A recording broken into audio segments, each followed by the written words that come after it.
What's up? We're back. Get Twitch going. All right. Hey, guys.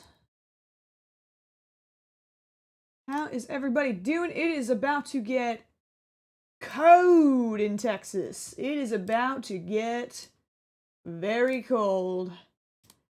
And of course, our beloved Cancun cruise has made his swift departure.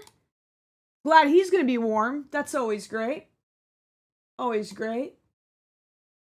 As long as our beloved Ted Cruz is living his life at a comfortable temperature, who am I to deny him that? All right. So, today, guys, we are going to be playing some fun little itch games. I've been wanting to do this for a hot second, just kind of go through itch and play some smaller games that have been made for game jams and things like that, because I thought that'd be really fun to do. And we've been playing some really fast-paced stuff. I've been doing a little raging. So I thought we could play something a little bit more relaxed today. Let me grab you guys, put you over here so I can see ya. As everybody, who all is in the path of the storm in this chat? I know we've got probably a lot of people, because it's going to span multiple states, so it's about to be crazy. Last time we had a big storm in Texas, it was not a good time, so be prepared for some upsetting stuff in the news, because unfortunately that is what seems to happen. There's always people caught unawares or being not having access to resources that they should, and so just keep everybody in your thoughts. If you're not in the path, lucky you. Mad Ape 736, thank you so much. MKD, thank you. The nails are I got my nails on today. This is the first time in a while I've had my nails. I think this might be the first time I've ever paid for my nails to be done. They match different patterns in my house. Because I'm extra like that. All right. But we're gonna chill out today. I wanted to do a little bit of a longer stream today just because I know that there's a good chance I'll have lost power on Sunday, and so we won't be able to stream Sunday. So I wanted to make sure to do a little bit of a longer stream because of that. But all right, I'm gonna go ahead and boot this up. This first game that we're playing. Let's see if it goes awesome.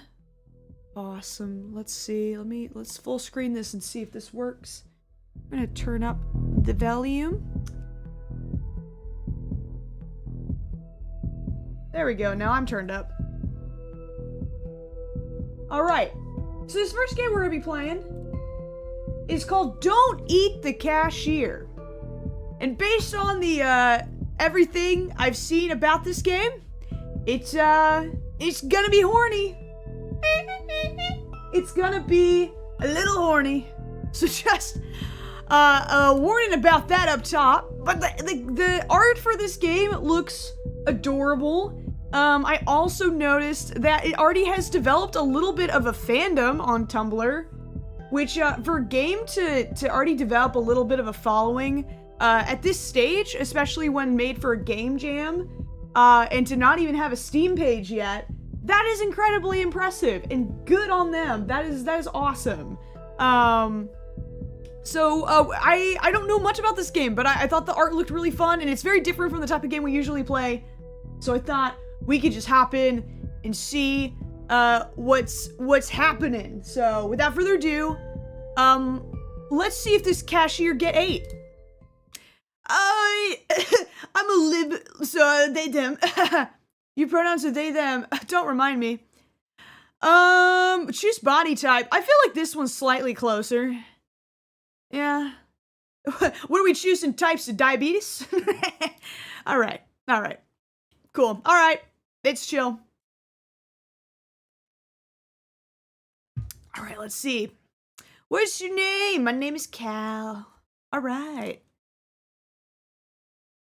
Your name is Cal. I love these words of affirmation every time I answer a question. Your name is Cal. Sometimes I really wonder, how did I end up here? Not that I dreamed of a career as a neurosurgeon or an astronaut, but for crying out loud, working at a gas station? On the other hand, money is money. I sent out resumes to every conceivable and inconceivable place, applying for every position where I could somehow use my degree in art. Well, there's your problem. I kid. We love our artists. Very relatable. 0 responses. I had to swallow my pride and find at least something. Hey, there ain't nothing wrong with working at a gas station. Who in here works at a gas station? That's all right. Gotta eat. That's how it is. I found this note stuck to the glass of the bus stop. All right, let's see. Human organism wanted for work at gas station. Organism's duties include selling food for mouth, silence and obedience, household tasks. This is just what I put in my Tinder bio for what I'm looking for. Silent and obedient. Household tasks, obeying those who are more ancient, friendly team offers, new and old faces of friends, long and different life, consumption of nourishment, juicy juices, trips to human places. Nice. Very normal, ad. Food for mouth? Seriously? This guy's got a style of his own. Apparently the manager is just an eccentric dude. Or is this their new marketing tactic to grab attention? Whatever. People often told me that I have my quirks too, and that's even if they haven't seen my fursuit. Furry! Alright, that's great. Alright, that's great. We love our furry fans here. I've met a few of my fans who are furries at a few of the events I've gone to. Well, whatever, as long as he's not a complete jerk who'll hit me or make me scrub the floors with a toothbrush. Whoa. As long as he, honey, the bar needs to be higher. Hey, I hope he doesn't, as long as he doesn't commit crimes against me and harm my person. Hype train Twitch. Thank you, Atticus J. Cox. Brett Zeppelin 28. Let's go. I think that's a good standard to have. Please don't commit a crime against me if I work here. That'd be great. All right, let's see. Whoa! I didn't scream. I couldn't move. My brain feverishly tried to find any category for this in its database. Hallucination? Psychosis? Too many energy drinks? Yeah, y'all gotta lay off the Celsius. Yeah, y'all gotta lay off the Celsius. That stuff is too many people hooked on the Celsius. This is a Celsius-induced fever dream. Typical middle manager. The monster from my nightmare stirred. Its tentacles crept closer to the counter. Ooh, don't threaten me with a good time. My God, the creature made a sound, not from a mouth. It had none. The sound emanated from deep within its bulk, hollow, profound, bone-shaking. Greetings, organism! I'm Bob, the indescribable and terrifying consumer of worlds, but you, grain of sand, may call me Manager Bob! No, this isn't real. I'm dreaming. I need to wake up. You will sell food for mouths and obey me, for I am ancient! Memorize the rules of this establishment, for my patience is as limited as the salary I offer you. Rule number 1, you sell, no matter what. Chicken food for the mouth, gremlin fuel, noodles made from cursed souls. Lottery tickets for extra limb raffles, discount rot, ritual foil, everything must be sold. He points directly at me with that creepy, slimy tentacle. Every miserable unit of currency brings me closer to my triumphant exit from this pitiful hole! That's what people say when they leave my house. I pinched myself, but didn't wake up. Rule number 2, be polite to customers. Ignore bald spots and werewolf fur, and watch out for drafts when ectoplasmic energetic entities are in the store. Oh, what? But don't let them get too bold. Customers are just walking containers for currency, and they should only pay in monetary units. Are you, now Mr. Bob, are you telling me that I can't take some strange for some change? Is that what you're telling me, Bob? They should only pay in monetary units. Now was there another option? Hold on now. Oh man, darn it, okay. Payment in existential dread or hair or of the dead is not accepted. Oh, okay, so not change for some strange. All right, I got a little too excited. Many of them come here just to chat because they are idle and purposeless organisms. Your task is to make them part with their currency anyway. It is also your duty to heal organisms if they are injured using special kits. If they die, they can't give away currency. Our healthcare system. All right, let's see. Okay, our first decision. Werewolves, ectoplasmic entities, and what the hell are you anyway? Hold back. Excuse me, dear sir. You seem to have mentioned werewolves and ectoplasm.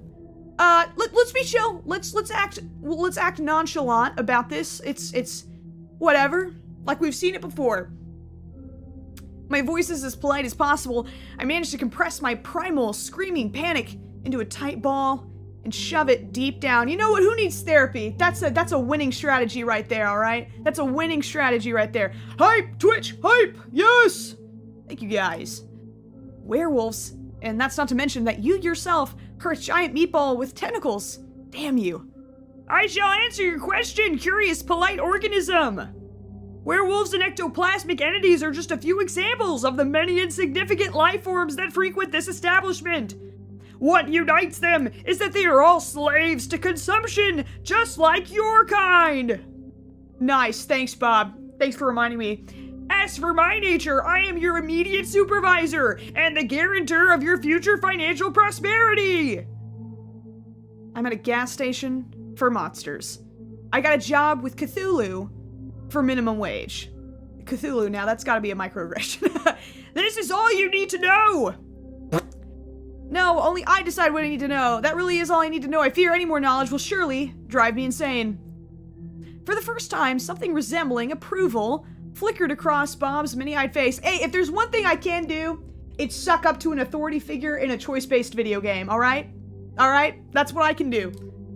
A rare and unexpected display of the grains of wisdom that have not yet left the human species. Aw, gee, thanks, Bob. Embrace your ignorance, let it become your shield, and direct a path to the status of Human Employee of the Month! And what does the Human Employee of the Month get? A cash bonus of 25 cents! Great. Thanks, Bob. That's great. I like the idea of, because he's clearly like an alien, he like has no concept of how much money is worth. So like he thinks that like 25 cents is actually exciting for me. All right. Save. Are you sure? No. I think this is my save here. Yeah. Okay. We got our save going? Yeah, Friday. Okay, cool. Yeah. Hooray! I understand that you, human, are already extremely excited about this, but that's not all. You will also have access to the elite manager's restroom for one full work cycle.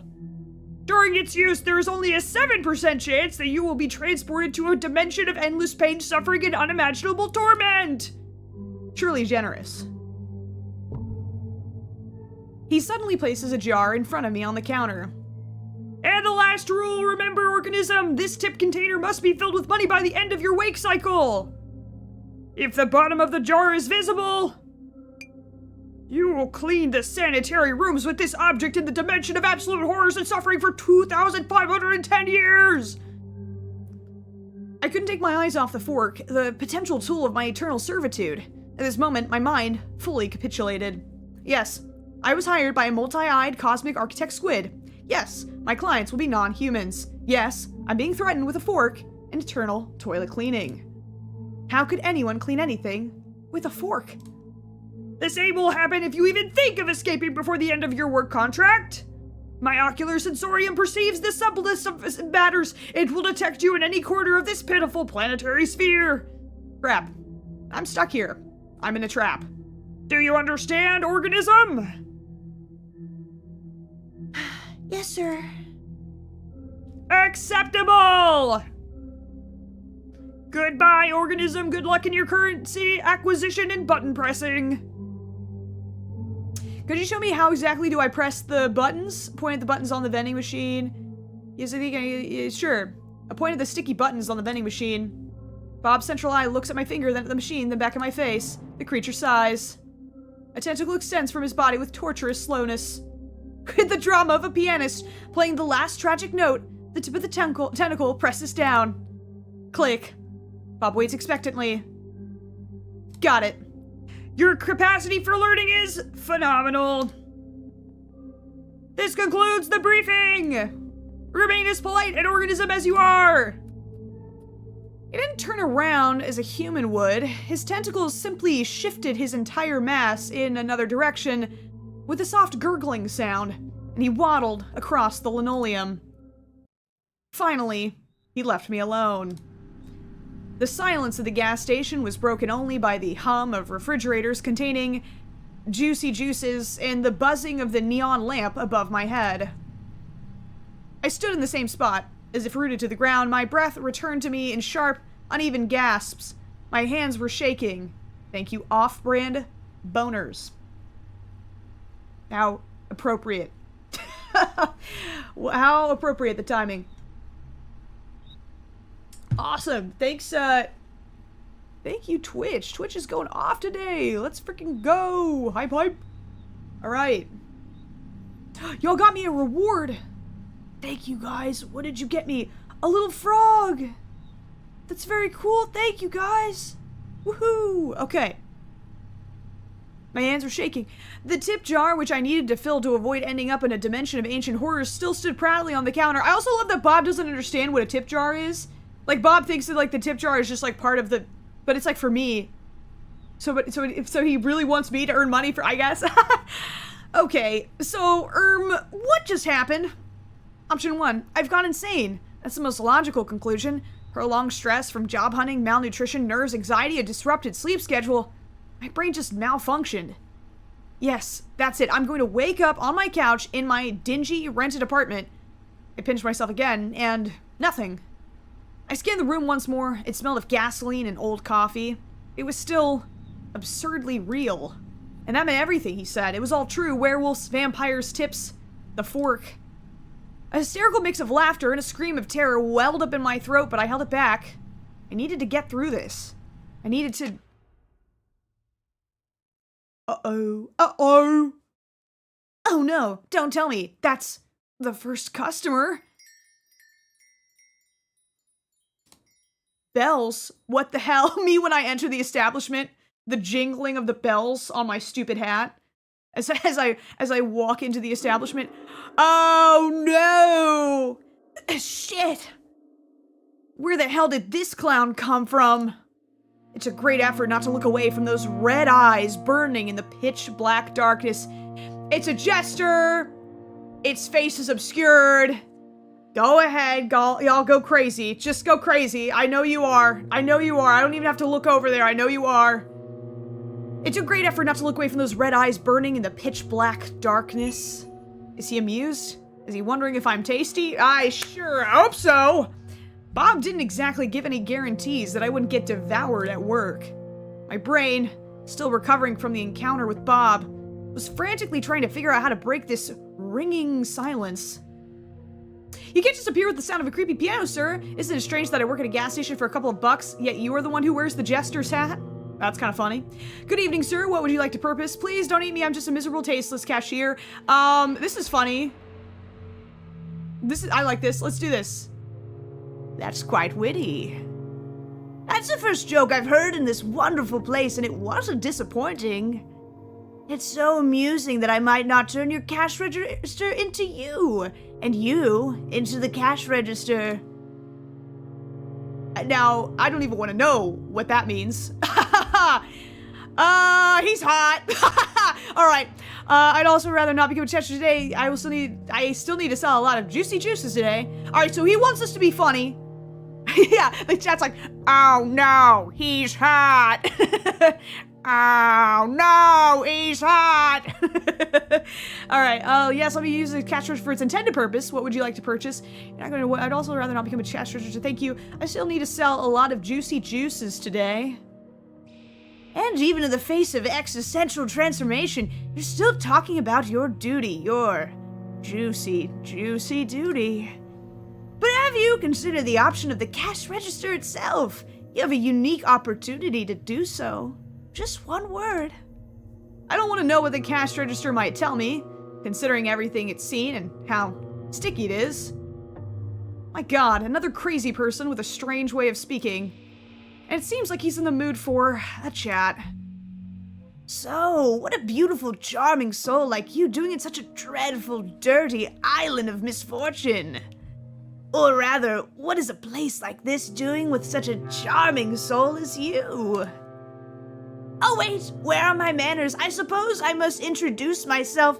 I have many names, most of which are not fit to be spoken in the company of a lovely, noble soul. The nicest I have heard is the Mad King. A title I plan to pass from me to myself for the coming centuries. Deeren, okay. However, my mortal mother named me Deeren. Now, may I have your hand? Sorry, my mother told me not to offer my hand to strangers or any other parts of me, sir. Oh, your highness. Should we do it? Should we do it? I go mad for you, king. Y'all are killing me. I knew y'all would act a fool. I knew it. All right, I have bells here. I gotta use this as a sound effect every time he says something. All right, we're gonna offer his. Oh, nice. Thank you, game. That's actually great. The game sensed my hesitation and was like, hey, do you want to save? Do you want to save real quick? We like that. We like that around here. All right, we're gonna actually overwrite this save because I don't think I made any major decisions. Well, you know what? How many slots we get a ton of slots. Let's just do a slot every time. That way, if we want to come back, it's fine. Okay. We're gonna offer him our hand. Ooh! He suddenly bows his head and presses his lips to my knuckles. Meeting you is truly a pleasure. His lips are cold, yet a ghostly warmth spreads across my skin. You've got the clap now. All right. So here I am, dealing with a real gentleman. How lovely. Or a king, as he calls himself. Of all the kings and emperors locked in their soft chambers, this one has probably found a way to escape. May I know your name? I don't immediately realize he's asking me a question, still in a daze from that gentlemanly kiss. All right, now, calm down. Man, I don't know. Okay.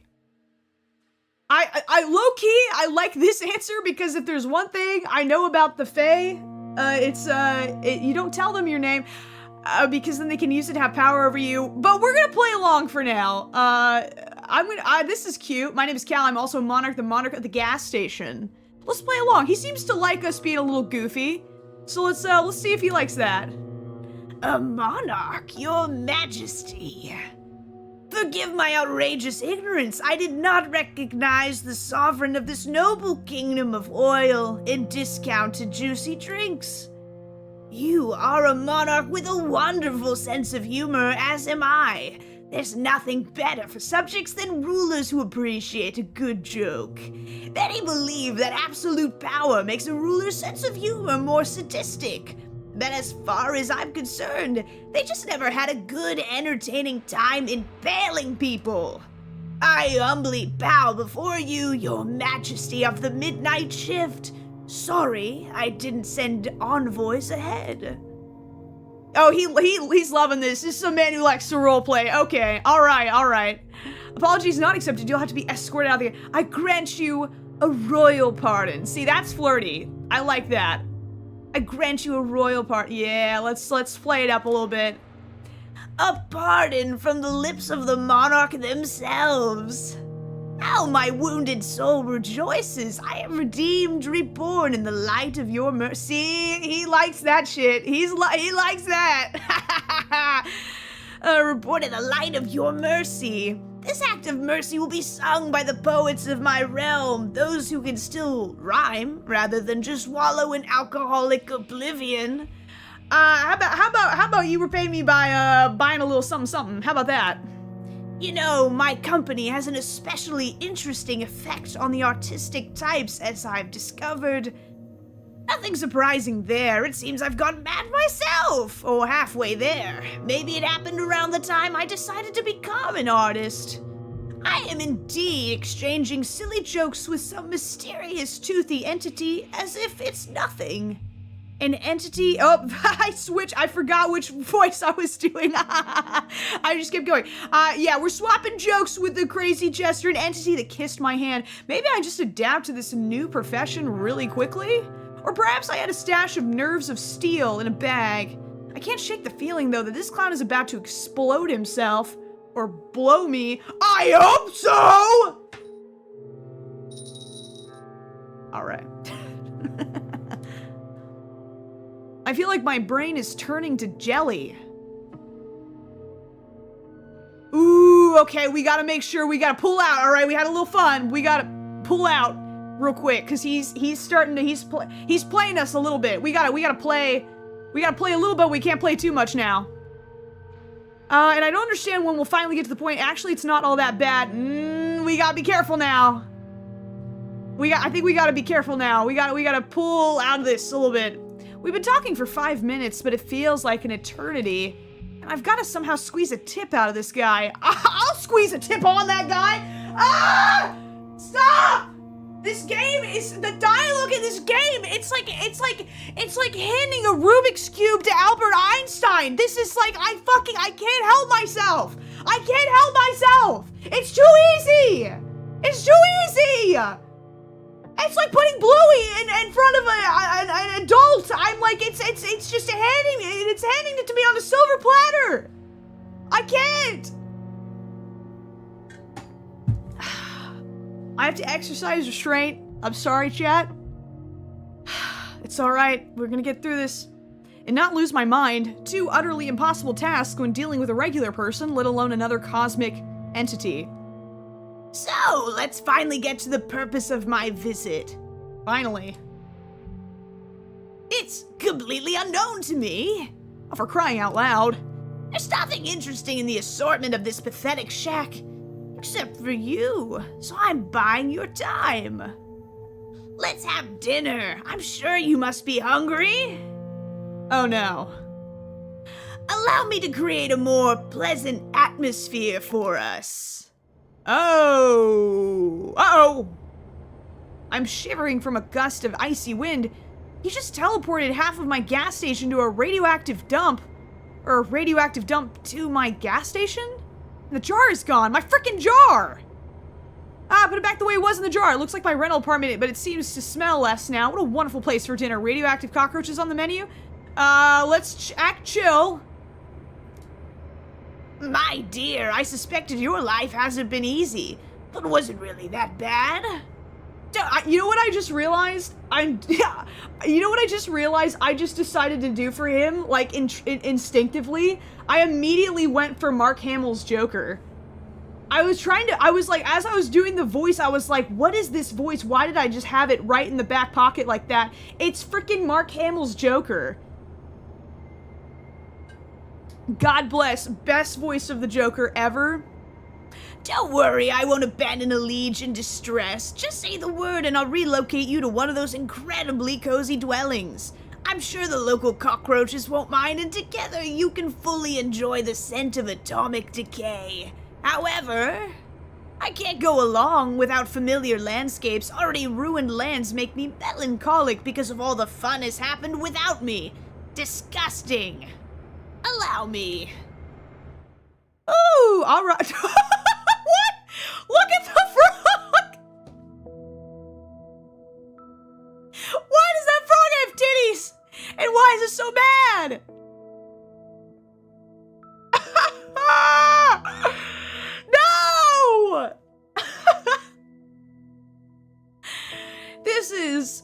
something seemingly less radioactive. Amazingly, I haven't thrown up yet. Feels like I've been flushed twice through an interdimensional toilet. I clear my throat. Seems like I'm sitting at a table. Much better, wouldn't you agree? Couldn't be better. Beautiful here and strange. Is this your home? Words of a true poet, Cal. My two favorite categories, strange and beautiful. This place is much more than a home. It's my cage and my greatest canvas for creativity. Every ugly tree, every mad toad, every eye-bearing mushroom, it's all a piece of me. A marvelous place, except when the rocks grow legs and start running. Including those that people make their homes out of. Now you're part of this place too, isn't it wonderful? I'm slowly getting used to the landscape. The fireflies here are quite charming. But it'd be better without that frog with a human face. My god! Thank god we addressed it! Oh my god. Luchisab, welcome back! And, yeah, well, if I date anybody, it's automatically gay. I mean, that's just kind of how it works. But thank you for clarifying.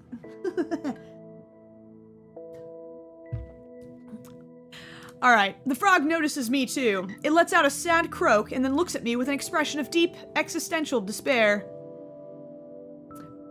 I pointed at the frog with the human face. Who is that? That's Lori, one of the brave souls who dared to challenge my authority. My dear friend who once walked the path of adventure. Okay, alright. A little crazy. However, he didn't foresee the possibility of being turned into a frog on a whim. He even tried to wield a sword with his tiny froggy legs, fought to the end, a true warrior. However, his foes are mosquitoes and bigger frogs. Tell me, dear, does he bother you? His existential froggy crisis, I mean. Is it ruining the ambiance? He looks at me with an interested expression. Hold on, I don't want to make a decision yet. What exactly did Lori do? Yes, please disintegrate him. Jesus Christ. Can you remove him gently? He's suffered enough. I don't mind, Lori. No, I want him to watch. I don't know if we need to put it that way. Devilish avocado, thank you so much. I don't know. What exactly did Lori do? What did this walking sack of manure do besides trying to kill me? Oh, plenty. He swung a sword blazing with righteous fury or some such nonsense. He dared to come to my home, a world born of my shattered mind, and dictate what the natural order should be. Such an audacious, vile creature. He made such repulsive noises, clanking, crumbling, shouting, praying, threatening, moralizing. The last part was the hardest to endure. Oh, so like this guy's really old. It sounds like this was like a crusader type knight from like a long time ago. Okay, no, it sounds like he was a bit of a... He might have deserved being turned into a frog. But as it turns out, holiness doesn't prevent frogification or chairification. I've found various uses for Lori over the years of our friendship. Oh, the fall of the great Lori, the funniest Tuesday of this century, a Tuesday filled with pomp, irony, and croaking. Maybe you could break the spell. Perhaps he's learned his lesson. All right, I guess I'd also turn someone who tried to kill me into a frog. Yeah, honestly, that's fair. Ha! Exactly, my dear. You see and understand. It's simple cause and effect, action and reaction. He who comes to me with a sword shall leave as a frog. That's how it went, right? Oh, you truly are a kindred spirit, Gal. I knew there was a delightful darkness behind those beautiful eyes. He looks at me with an interested expression. Can you, what should we choose? Should I say no, I want him to watch? That's so insane.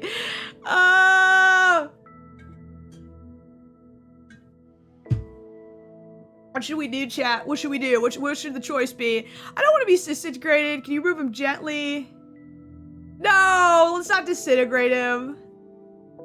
I think this one's so insane. This one's so insane. I want to choose it. Yeah, no, I want him to watch. Watch life pass him by, see us enjoy a dinner of more than just mosquitoes and swamp water. My dear, you are a treasure trove of delightfully dark little surprises. So dinner, I'm sure you must be starving. Traveling between realities must be exhausting. Alright, he seemed chill with that one. This looks strange. Do not accept Fae food! Do not accept Fae food! Ah, we're making so many bad choices. We've told him our name, and we're eating his food. Everybody knows you cannot eat food offered by the Fae, and you cannot tell them your name. Oh, this makes me worried. But I really like this character, though. I want to see what happens. This looks strange, but it smells delicious. Meat with honey, and next to the meat, a purple soup, possibly made from a less fortunate cashier. Whether the food is poison or not, if I refuse, His Highness might turn me into a frog, too. So I pick up a fork from the table, and this is the most— oh, so we don't even get a choice. Oh man, we're screwed. We ate the Fae food, dude. He owns us now. I mean, that's how it works. This is the most delicious thing I've ever tasted. It's 100 times better than these cheap instant noodles I usually buy in supermarkets. Even the fact that I'm currently in some other universe surprisingly doesn't seem to harm my appetite. It seems you enjoy our cuisine. My chefs have always managed to cook well, on those occasions when I noticed it. I assure you, you won't regret this dinner, at least not for the first half hour after the meal. Yes, thank you, you're very kind. This is the best purple goo in my miserable life as a miserable cashier. Why are you doing all this? The dinner, the teleports, all that. Thank you for the food on my plate not staring back at me. Why are you doing all this? Yeah, let's ask. Why are you doing all this? Why? What a delightfully pointless question, even by my standards. I do it because I can. I do it because the alternative is crushing, gray, predictable boredom. I brought you here, Cal, because for the first time in a very, very long time, you are not boring. Because you fear me less than my subjects do. You can hold a meaningful, albeit questionable, conversation. Unlike my subjects. Believe me, when your interlocutor's mind is as sturdy as wet paper, all the joy of conversation quickly evaporates. Maybe it's because you keep turning them into animals. Nah, but that's gonna piss him off. We'll just let that one go. We'll let that one go. I nod meaningfully, chewing on the mysteriously sourced meat. Best not to delve into this. Poke at the food with my fork and watch the peculiar scenery from the corner of my eye. A silence hangs between us that might even be called cozy, were I under heavy narcotics. What's your favorite animal? Fuck it, why not? Glad you asked. It's right here on our plate. Just kidding, but I do need some time to think. Let's see. The riding flea has its own charms, very disgusting ones. Carnivorous butterflies are beautiful, but they're dumb and noisy, and as we know, only what's empty inside makes a noise, or what's in my head. It's always ringing. I think it's a dog. Loves its owner with all its heart, whether they're a saint or a serial killer, and doesn't notice the difference. It lives with a constant, joyful state of blissful ignorance and misplaced enthusiasm. A creature that finds endless joy in the utterly meaningless and truly inspiring. Dogs are the jesters of the animal world. I adore them for it. Especially the small, wrinkly ones. And what about you? Cats, to them, we're probably the jesters. That's cute. I do love cats. Oh, indeed, they are the true rulers of this reality, tiny furry gods of apathy and disdain, and we are their obedient, foolish caretakers. But I've been lucky enough to escape their tyranny and instead enjoy my own and feed those around me. I return to my meal, and just as I chew another bite, I hear His Highness's voice. By the way, how does the meat taste? Yeah, I knew it! I fucking knew it! I knew it! Oh, man! I knew it!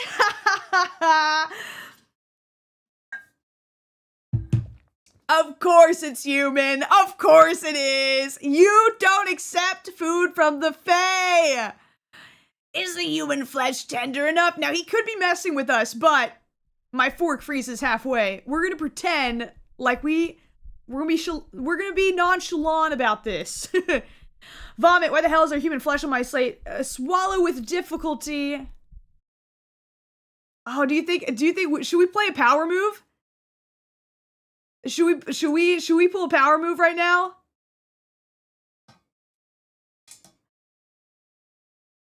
Should we, yeah? Power move? Because if he's messing with us, it'll be funny. Alright, let's do it. Not as tasty as the one I had the day before yesterday. I meet his gaze slowly and with all authority, place a piece of meat in my mouth and begin to chew without breaking eye contact. We've already ate it, so we're in his house now. We gotta pull a power move right here. I can't remember ever seeing someone so shocked in my life. His mad grin vanishes, his eyes widen, his own fork freezes halfway to his mouth. For one precious, glorious, sweet moment, the Lord of Chaos is completely and utterly baffled. My dear, you are truly a treasure. You didn't just call my bluff, you raised the stakes to the sky. No, it's certainly not human. There we go, y'all, there we go. We've got this guy on lock. This, easy money, easy money. We got this guy. It's just venison as far as I can tell by taste. Not very intelligent. It's definitely not Timmy, our carpenter, who unexpectedly disappeared near the large kitchen cauldron, perfectly sized to fit in, definitely not. I've personally issued several decrees related to cannibalism, perhaps even concerning its prohibition, but that's besides the point. I rarely have visitors, and I'd like to tell you about our other interesting guest. After all, it's the most fascinating thing I can share with you. For a place where mushrooms with eyes grow, it can be incredibly dull here. Shadows in the clearing thicken and stir. They detach from the gnarled trees, rising up from the ground like black ink, and spread across the wall. Dancing and intertwining, they prepare to perform at their master's whim. Ooh, shadow puppets, let's go! Behold this incredibly crooked castle, my dear. Crooked to the point of absurdity, sadly. In reality, its curves look far more aesthetic. Hey, I can show you some aesthetic curves if you want. Hey, but we give the creator some leeway for expressiveness. Many brave and not so bright souls have tried to conquer this terrifying, dark, eerie, crooked castle. So many that it became even more crooked. You see, the dreadful monster living there never liked being distracted from its important duties. Terribly important duties like having long, deep conversations with its own reflection, or concocting recipes with raisins. So far, the scariest thing in this story is the presence of raisins. Yes, you do understand. They are a real horror, aren't they? Tiny, shriveled bits of deception. They pretend to be sweet, but they are just made to ruin. They ruin lovely cookies, ruin family photos. They have no place in civilized society. Oh, how I understand them. Oh, dear, and you're a beautiful little raisin. It's okay. It's all right, buddy. How we doing, chat? Are we liking this so far? Are we having a good time? How many people we got? We got a few people on Twitch. Who all do we got on, a little bit of a smaller day on YouTube. That's okay. We started a little early today. The monster was a tyrant, a menace. He sowed chaos and disorder, mostly on purpose. He had countless opportunities for creativity and wasn't afraid to use them. He made some people believe they were pigeons, and others that they were grains. He wouldn't allow his best servants to have windows, fearing that the moon and both suns would get envious and want to take them away. And he demanded they seal the gaps in the doors as well.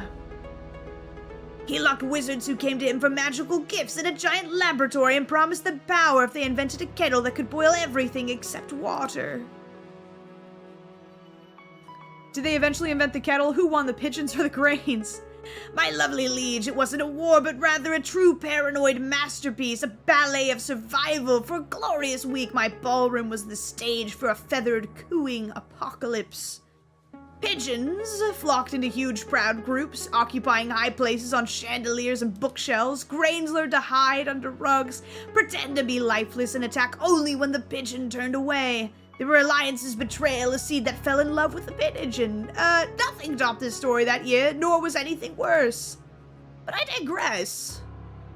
But behold, a ray of light in the dark kingdom, the first hero, Sir Laurie, the righteous in all of his clanging, self-important glory. He took a knee to rest briefly because the weight of his righteousness was bad for the health of his poor back. Following rumors spread by the same monster, he fought his way through the monster's loyal subjects too. By the way, where did he even find them? Most of my subjects were too busy contemplating the color of suspenders for their suspenders or lamenting their fate. I cherish them in their imperfection. Anyway, it doesn't matter. They were probably the most restless of them. Every story needs minions. In any case, our hero descended into the Grotto of Despair, the Grotto of Tentacles. Imagine the most sinister name you can conjure. The Grotto of my parents disappointed in me. The Grotto of Kidney Stones. The Grotto of Despair sounds about right. The Grotto of Kidney Stones. The dreadful, imperfect human body. The worst infliction is having them in your kidneys. What a joy that now I can choose how many I have. I prefer a negative number. But let's not get sidetracked. Into the Grotto of Kidney Stones, our hero descended to retrieve an artifact capable of defeating the Monster King. The Ring of Incredible Power, a bit shoddily crafted, but I assure you it looks more aesthetic in real life. However, the brave knight didn't know that the incredibly powerful ring lay in its 440 pounds. Oh, it's 440 pounds, oh my god. That was its only magical property. The only incredible thing about this ring was its incredible stupidity and uselessness. The realization that he had spent weeks of his life on a divinely heavy paperweight, and the sudden crushing thought that he should have become a baker instead of a hero just to get some sleep. Well, it broke his poor noble mind. Not that this mind was ever intended for serious burdens. Whoa, the shade. No, the knight. Yes, to hell with you, knight. Not meaningfully, waiting for him to continue. So, the knight perished. But then along came Elmer Eagle Eye. They say he earned his nickname by escaping from an enemy fortress. On the third day of his captivity, he noticed that his prison cell was lacking the fourth wall. An archer of legendary skill who tried to kill me with a precise shot. Constantly. During breakfast, while bathing, at balls during sleep, and even while I was devising a plan to get rid of him, the audacity. I hate just killing them. Turning them into madmen is much more fun. And I bestowed a little curse upon the elf as well. I made it so that every time he drew his bowstring, he'd hear the most annoying melody to his ears. Elmer was a terrible racist. He hated dwarves, so naturally the melody became the national anthem of the dwarves. Played in a loop by a bagpipe orchestra, the pure rage it provoked derailed his aim every time. Eventually he stormed the castle, dropped his bow, and begged for a job at my court in exchange for changing the song to anything else. He was desperate, and I was a villain. Everything aligned incredibly well. Now he's a royal huntsman. The dwarf march is replaced with a lively elven sea shanty, and let no one dare accuse me of being callous and heartless. Now he's a salary, good food, clothing, entertainment, and a full guarantee of non-dismemberment. He missed the opportunity to change his dwarf national anthem to dwarf charades. Oh, serenades.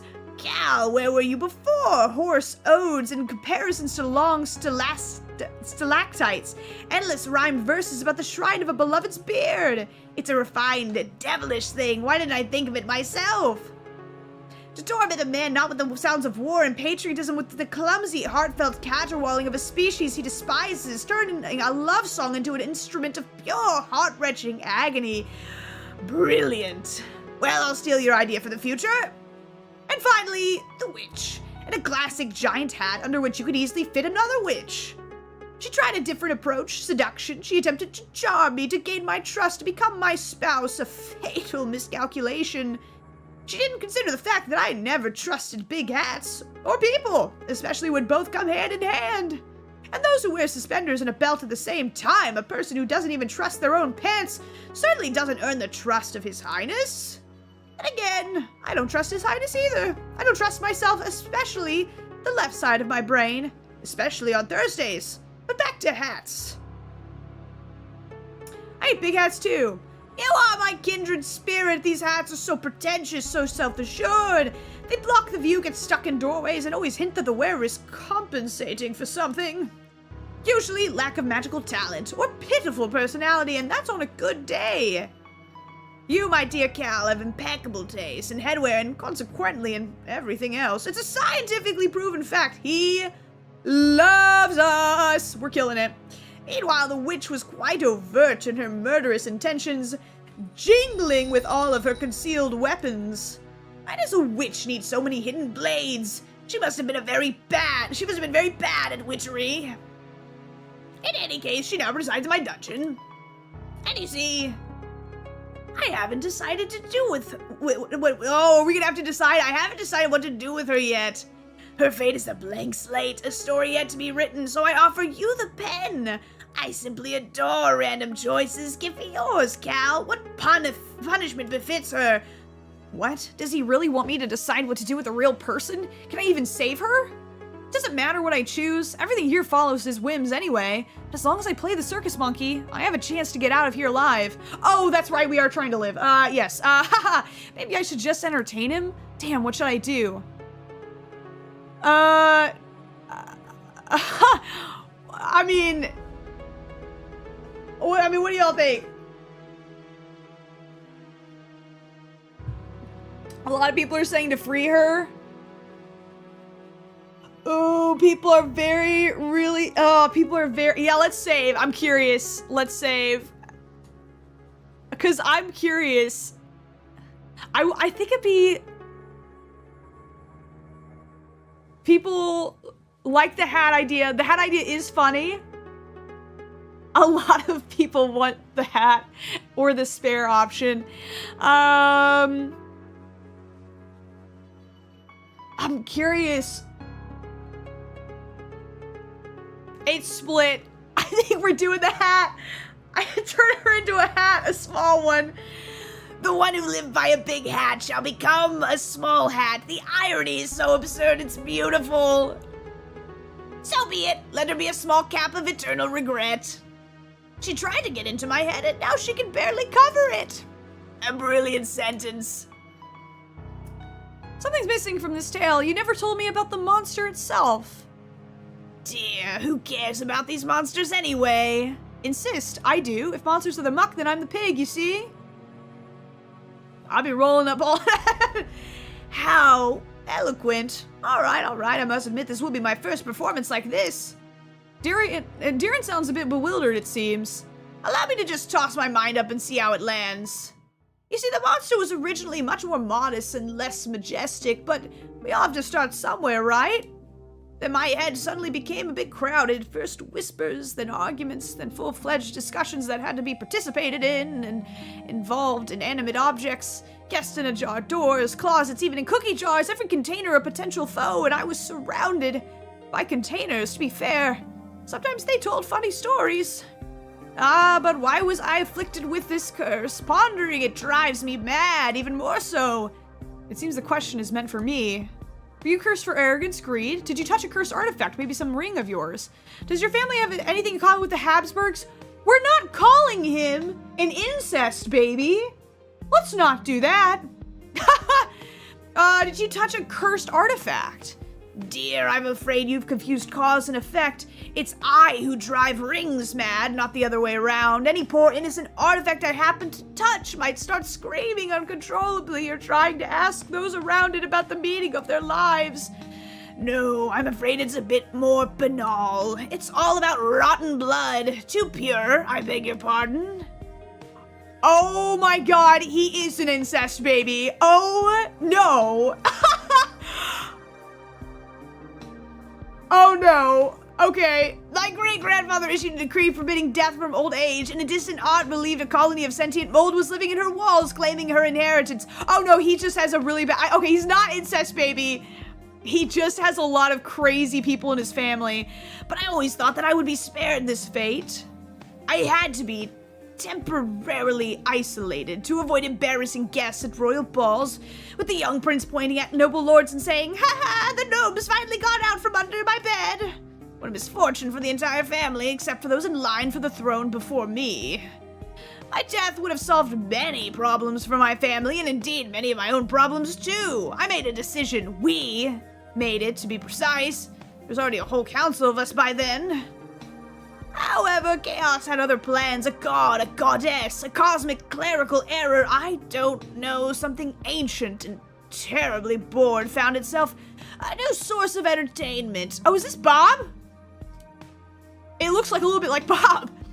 It offered me a throne, my own corner of reality to rule, where the fragments of my mind would become the laws of the land. No more restrictions or pants for my subjects if I wished. My subjects, at first, they disagreed, but then they came to terms, or their minds changed to fit the new realities. and here I am. A dramatic silence ensues. Perhaps I am the first being to hear this story in the centuries of his existence.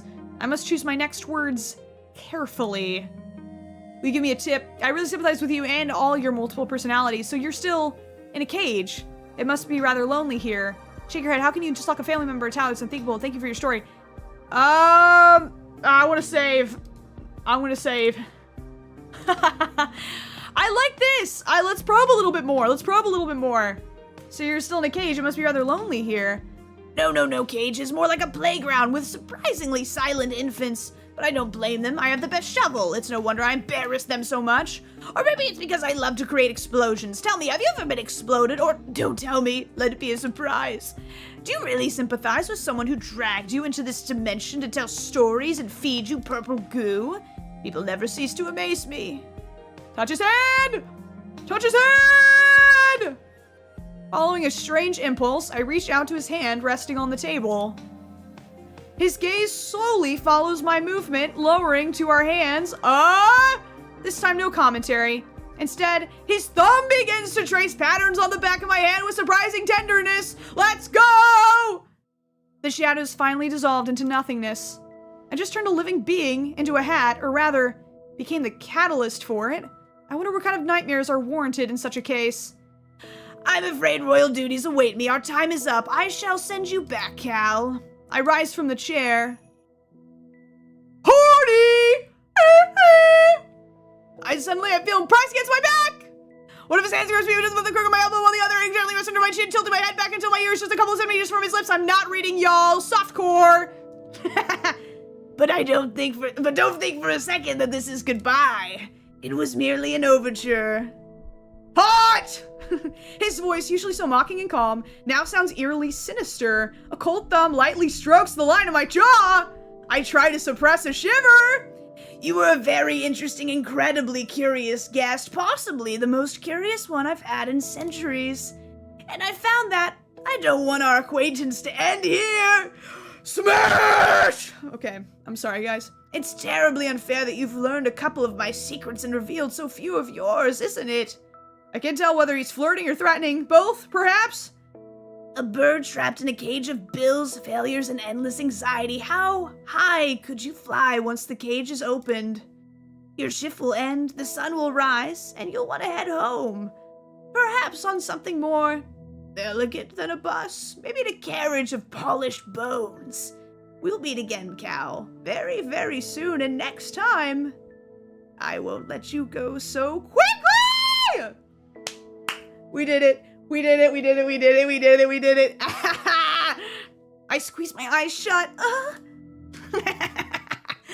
Yes! Yay, we did it. We did it. Let's go. Anyone else feeling?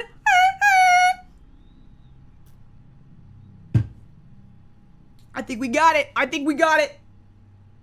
I think we got it, y'all. The light is blinding even with my eyes closed. So unusual after all this darkness. The jar is full of money. It was all worth it. Greetings, organism. How is your work progressing? I'd say the first transaction was successful, acceptable. This still doesn't save you from the threat of cleaning sanitary facilities, but it's a wonderful starting point for your entire tiny life. Even more than successful, the client tried to fill the entire station with money, probably due to extreme affection for you, organism. Unfortunately, the terms of the Intergalactic Treaty do not allow such actions, tips exceeding the amount set by the Council by approximately, 194. Oh my god, no! We're disintegrated to my great regret! Dude, he was trying to fly us out. He was trying to set us up. And Bob ruined it. You bastard. Damn it, Bob. No. Oh my god. Come on, Bob. You buzzkill. To my regret as well. So a mad god from another world likes me? In some sense, that's probably worse than not being liked at all. Very first client sent me to another dimension and nearly turned me into a cash register. Work is going well, sir. Can I quit? I feel like Bob wants us to just keep our head down and do stuff, so work is going well, sir. Excellent! Maintain this level of productivity!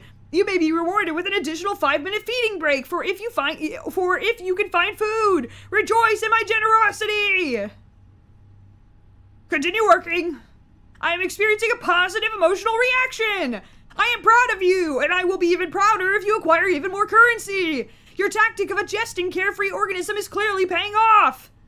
Goodbye, Mr. Manager. Your tentacles shine particularly beautiful at this time of day. Your comment regarding the shine of my appendages is noted, organism. The secret is a meticulous regime of polishing them with void bib okay slime.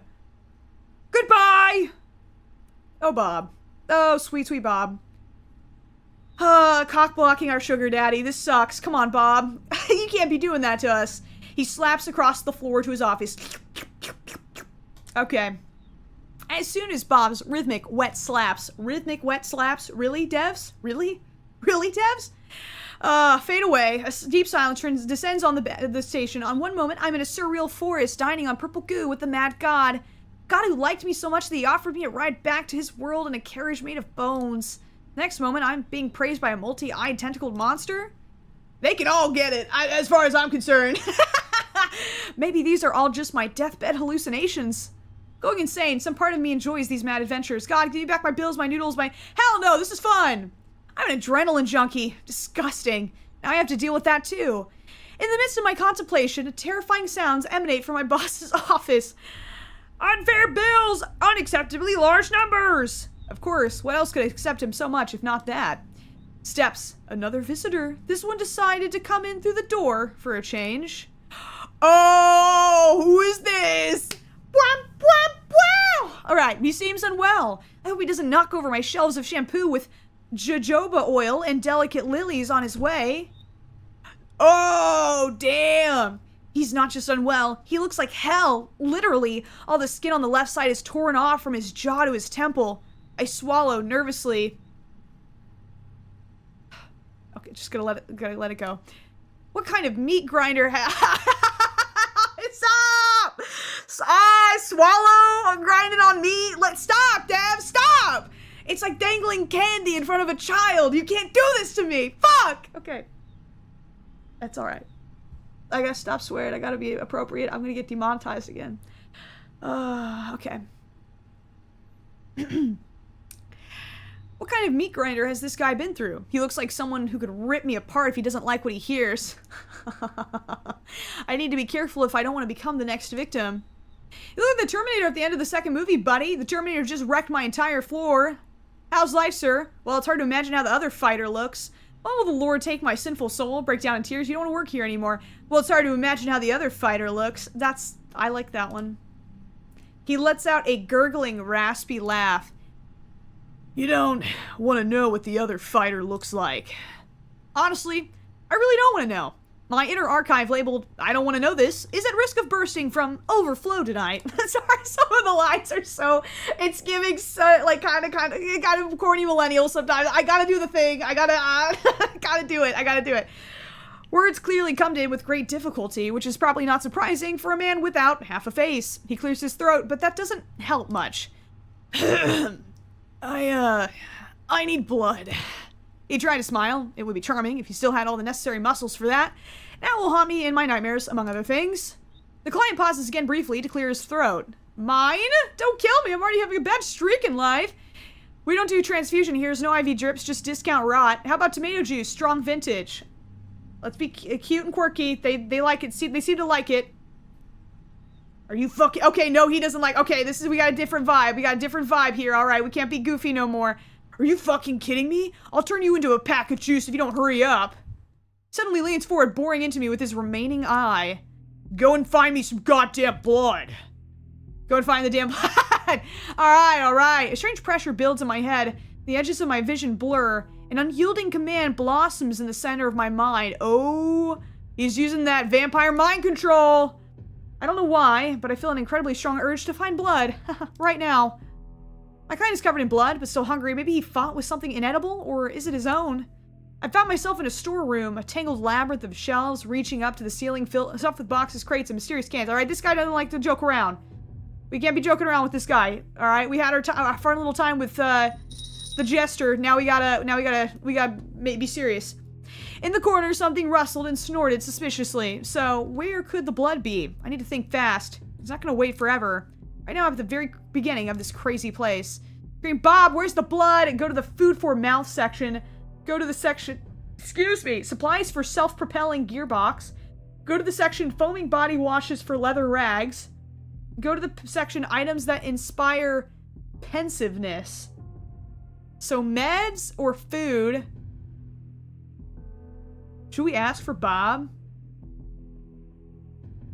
Maybe we go food for mouth because Bob's an alien, so he might actually have something for a vampire. These signs are driving me insane. I really hope my manager will eventually learn English properly. I'm surrounded by pure madness of anxious packaging, and even in front of the department entrances, there's some baby food for cyborgs piled up. I'm frantically trying to decipher the crooked inscriptions. In front of me are sections with food for mouth. Dense energy blocks for chewing, infused nutritional flows, food afraid of heat. Infused nutritional flows, maybe? Food afraid of heat. Here are endless shelves of drinks. Next to Coca-Cola are bottles labeled Liquid Regret and Primordial Broth, now with nucleotides. Cans labeled Brapsy, Vodka, Solneko. I'd love to meet the person who came up with these names. I check each shelf, putting aside cans of essence of shits and giggles, but find nothing resembling blood. Closest thing is liquid hematogen in a giant wooden container. It smells worse than it looks. I go back. I hear knocking. It's the dry, rhythmic tapping of knuckles on a laminated countertop. It's not loud, but persistent and full of irritation. In front of me are sections with food for mouth. Dense energy blocks for chewing. Food afraid of heat. What the heck does that mean? The coldest corner of the store. Large freezer chests and refrigerators with glass doors are covered in frost. Next to the frozen pizza are gremlin cryo capsules, and among the buckets of ice cream you can find flavors like minty tritium and liquid family. Oh my god, a huge freezer chamber. Matter of lesser life forms, spare parts of human organisms. Produce of animal fauna exploitation with fruit pieces. Wait, spare parts of human organisms? Maybe?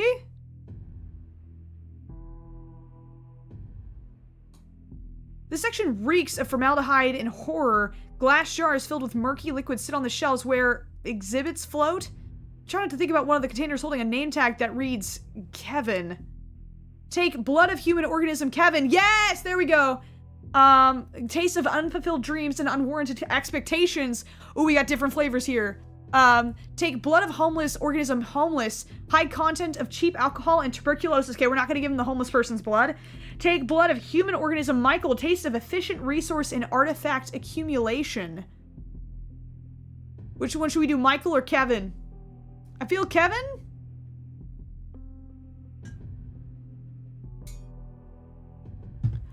Third one says efficient resource and artifact. Actually, this one seems the most positive, so... What do y'all think? Because Michael seems to have a more positive description. But I feel like a vampire would like unfulfilled dreams and unwarranted expectations. Let's save. We've already screwed up once with the vampire. We gotta be careful. Michael, people are saying Michael. Let's try it. The blood in this jar has a rich, almost glowing ruby hue. It looks healthy and full of energy. Michael, whoever you were on top. Champion's blood flowed through you. You were probably something like an energy drink for the undead. And yet, here you are in a jar. That's something to ponder. He abruptly lifts his head as I approach. His voice carries genuine surprise and clear relief. Well, good thing you weren't wandering around for half an hour. Bring it here.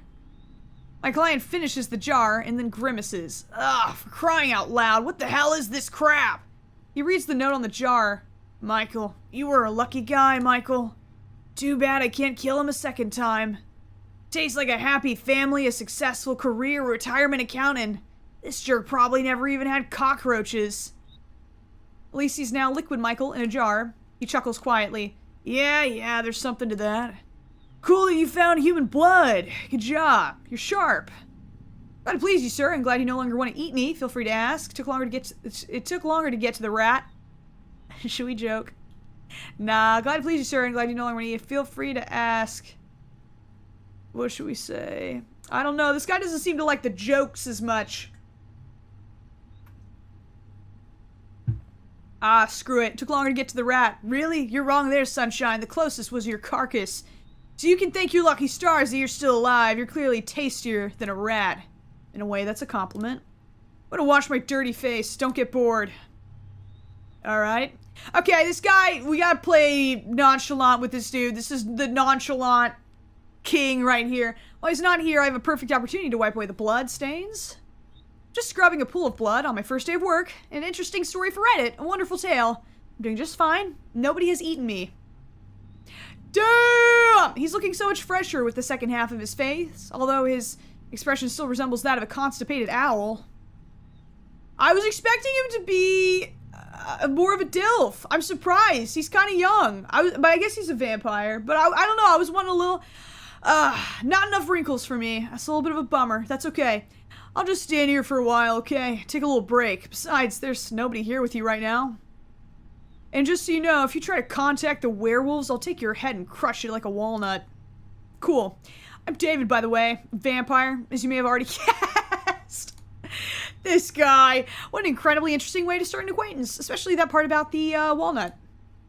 Nice to meet you, Cal. I'm Crystal, like champagne. Nah, man, the vampire could read our minds. We're not gonna try to come up with a fake name with the vampire that can read our minds.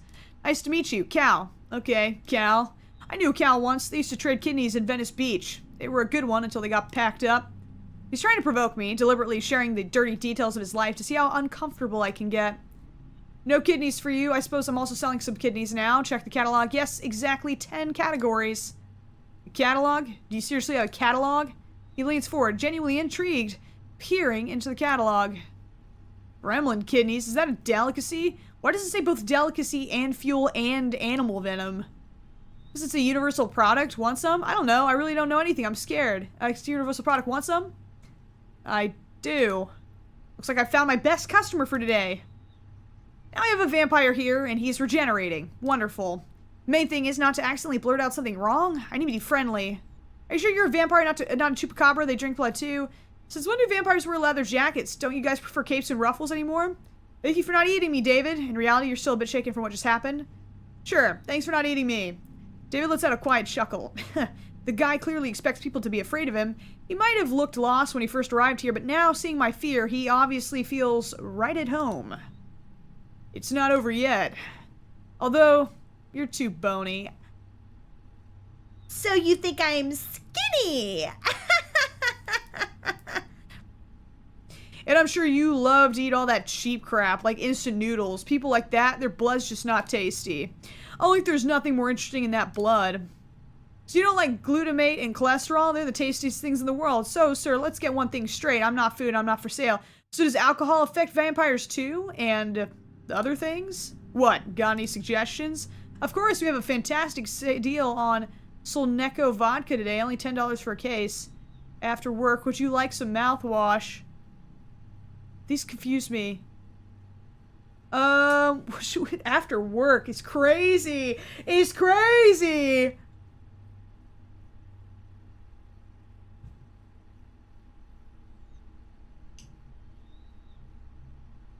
Well, let's actually, I'm curious. Can he drink alcohol? I feel like it's way too early to be hitting on him like this. Is that the same bootleg crap that a couple of people recently kicked the bucket from and a few others went blind? I'll take 2 cases. Nice. I really need to start my own business course. I hope Bob will be proud of me. Yes, to answer your question, alcohol affects us, but you need a middleman. You find some junkie or alcoholic and pump that up. Okay, so what we do in the shadows rules, got it. Then you get them plastered and turn into the happiest vampire in the world. David slightly grimaces as he moves his hand. Damn mutts. Whoa, whoa, who are you calling a mutt? Probably not all the wounds have healed completely, and does being a vampire doctor fall under my duties? Bob did tell us to heal people. I think Bob said it was mandatory. Point the wound, let me help, point the wound. I don't want to help you, but my employee contract, yeah, let me help. He looks at me skeptically. The offer of help is probably so foreign and unexpected to him that it leaves him momentarily dumbfounded. What? Do you want to play nurse? Whoa, whoa, what? Everybody's into the roleplay in this game. All right now. Heal, boy, heal. A flicker of confusion is replaced by something more intense. Just a couple of scratches and a little piece of ass that will grow back on its own. I'm fine. you don't let yourself be treated, my boss will lock us both in a dimension of horror. We'll be cleaning toilets with a fork for 2,000 years. I see, you're afraid of doctors, huh? Such a tough guy, yet scared of getting treated. Say conciliatorily, you mentioned werewolves. It's probably not just a scratch. Let me try to help, okay? Yeah, let's be nice. Let's be nice. I give him a chance to save face. Now we're treating him not because he's a wimp, but because he survived an epic battle. A direct blow to his ego. The guy immediately starts puffing up with pride. Yeah! I've got these fuckers melting in my hands. Easy money. His eyes light up. Aha, I hope I didn't catch rabies. They're all suckers. I'm playing them like a fiddle. Every single one of them. They don't stand a chance against me. I decide to remain silent about how he's already pretty rabid.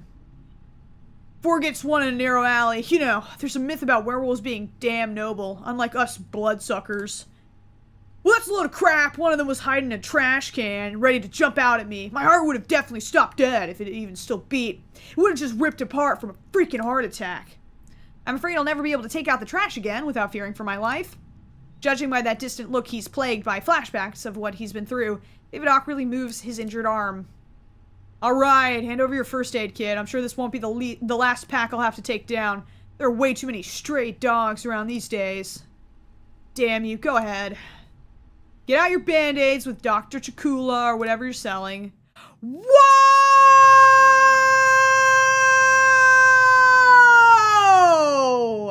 Whoa! Alright! Damn! I didn't know we were doing all that! Okay! Let me just let me clean my glasses so I can get a good look at you. All right. David sheds his jacket, shirt, and t-shirt, then settles onto a squeaky stool next to the counter. He's about to face a serious trial, staying in a vulnerable position for a few minutes. For some reason, cruel fate hasn't made him claw-proof. He certainly looks like he's just been thrown into a blender. Yeah, he got messed up, man!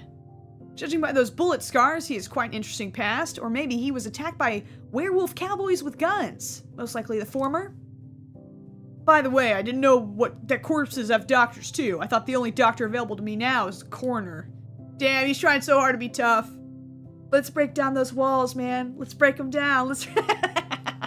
Alright, no, I've missed that, sorry. It's a heavy military-style metal box with a faded label reading, Kit for Alternatively Living Organisms.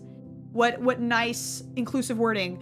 Inside, besides standard bandages, there are some strange items, silver tweezers, vials of thick glowing liquid, additional fingers, and of course an instruction manual, a cheap, laminated brochure stained with something that looks like coffee. In the instructions, the first point states, determine whether you are dealing with a zombie. Ask your alternatively living subject if they've ever wanted to eat someone's brain. David is clearly not a zombie. We're not gonna do that. David is not a zombie. He glances skeptically at the pictures flashing in the instructions as I flip it over. Zombies, necromancers, abominations made of bones, flesh, and cabbage swirl in front of his face like a mesmerizing kaleidoscope. And all this lives in the city sewers? I don't know how you're going to use bathrooms now. It'd be great if you didn't notice that. Why do I have to deal with all this? I still glance at my visitor. I wonder if werewolves just clawed him up, or if he managed to kill someone too. My instincts, something out of the Stone Age, suggest that he could have. The guy's killer's gaze. You see someone like him in an alley, your hand automatically reaches for your wallet and phone. I lower my eyes. Next point. Let's establish the nature of the injuries. What kind of wounds could werewolves leave? It's simple, you've got lacerations, claws, teeth, and a bit of saliva, possibly very contagious. Since the damage was psychological, tell me about your tragic past, as it says in the handbook. No, we're not going to be doing all that. David listens to this with the pride of a true soldier. Every word feels like a medal for valor. Something like that. He said it as if he didn't care, but I know better. Stroke his ego at the end. Wounds from a real rabid beast, buddy. Shake your head. I really need to stop with these fights.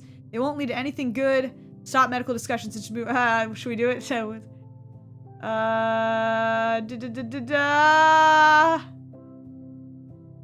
I'm dying of laughter. Yes! I've got them wrapped around my fingers. It's too easy, too easy. He chuckles happily, trying to hide a glimmer of pride behind humor, but I won't be fooled. David is no longer just a wounded sucker. He's a true gladiator, having survived a battle with rabid beasts. Absolutely epic. I read through what medication I need and grab the regenerating extract for alternatively living life forms. Now all that's left is to apply this stuff. I dip my fingers in the jar and suddenly he grabs my hand. Ooh. Do something wrong and I'll rip your tonsils out through your ass. Nice, thanks. Thanks, David, thanks. Say in a calm, icy tone, allow me to do my job, sir. I will be extremely careful. If you touch me, my boss will rip your soul out through your ass. You know, you have this fantastic talent for coming up with threats. You should write scripts for action movies. No way, I'm a pathetic, miserable, harmless cashier. Oh, should we... Someone said, is that a promise? Oh, y'all. Oh, y'all have problems. Where are y'all's parents?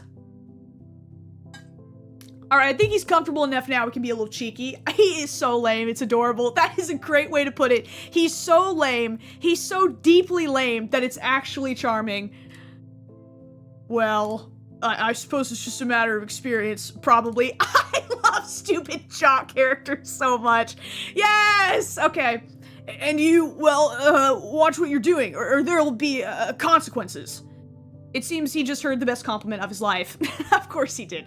I apply this black goo to the wound. A puff of steam rises from the wound, and the air starts to smell like something is frying. It's probably very painful, but David remains calm.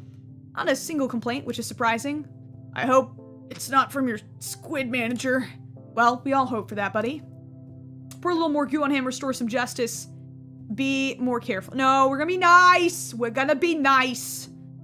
My movements became slow and deliberate. I do everything cautiously, barely touching the skin around the wound, allowing him to get used to the sting. I can see the tense muscles in his back and shoulders relax slightly. He's still wound up, but relief is starting to wash over him. Naturally, no thank yous or pleases from him, but at least he's no longer threatening to do something to my ass every 5 seconds, and everybody says, "Aww," because y'all are sick perverts. Distracting with conversation. You know, David, every noble knight needs someone to tend his wounds after great battles. That seems, honestly, do you think he's silly enough to actually really like us saying that? Should we play into that a little bit more? This seems too much. This seems a little over the top. I worry. I don't know. He seems like a very...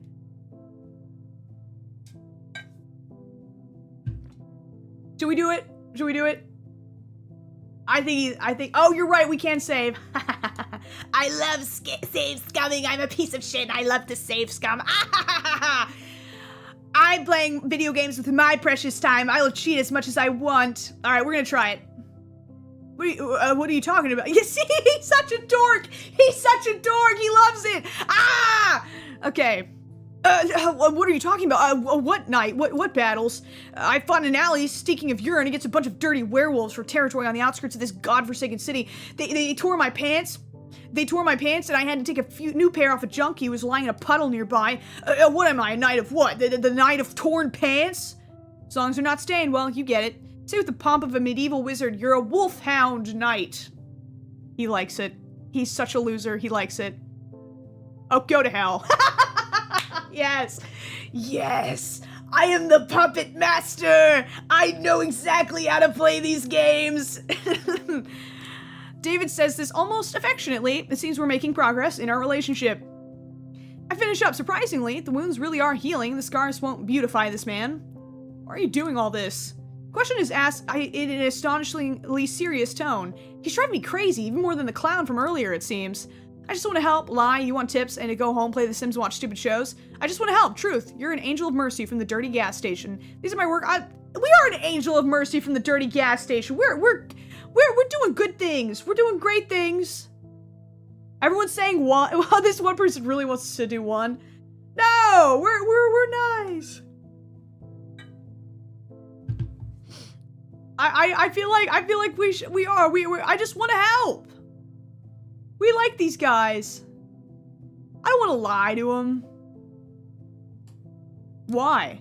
David is confused. In his systems of belief, actions always equal benefit. I'm throwing a wrench into his flawless, long-running mechanism.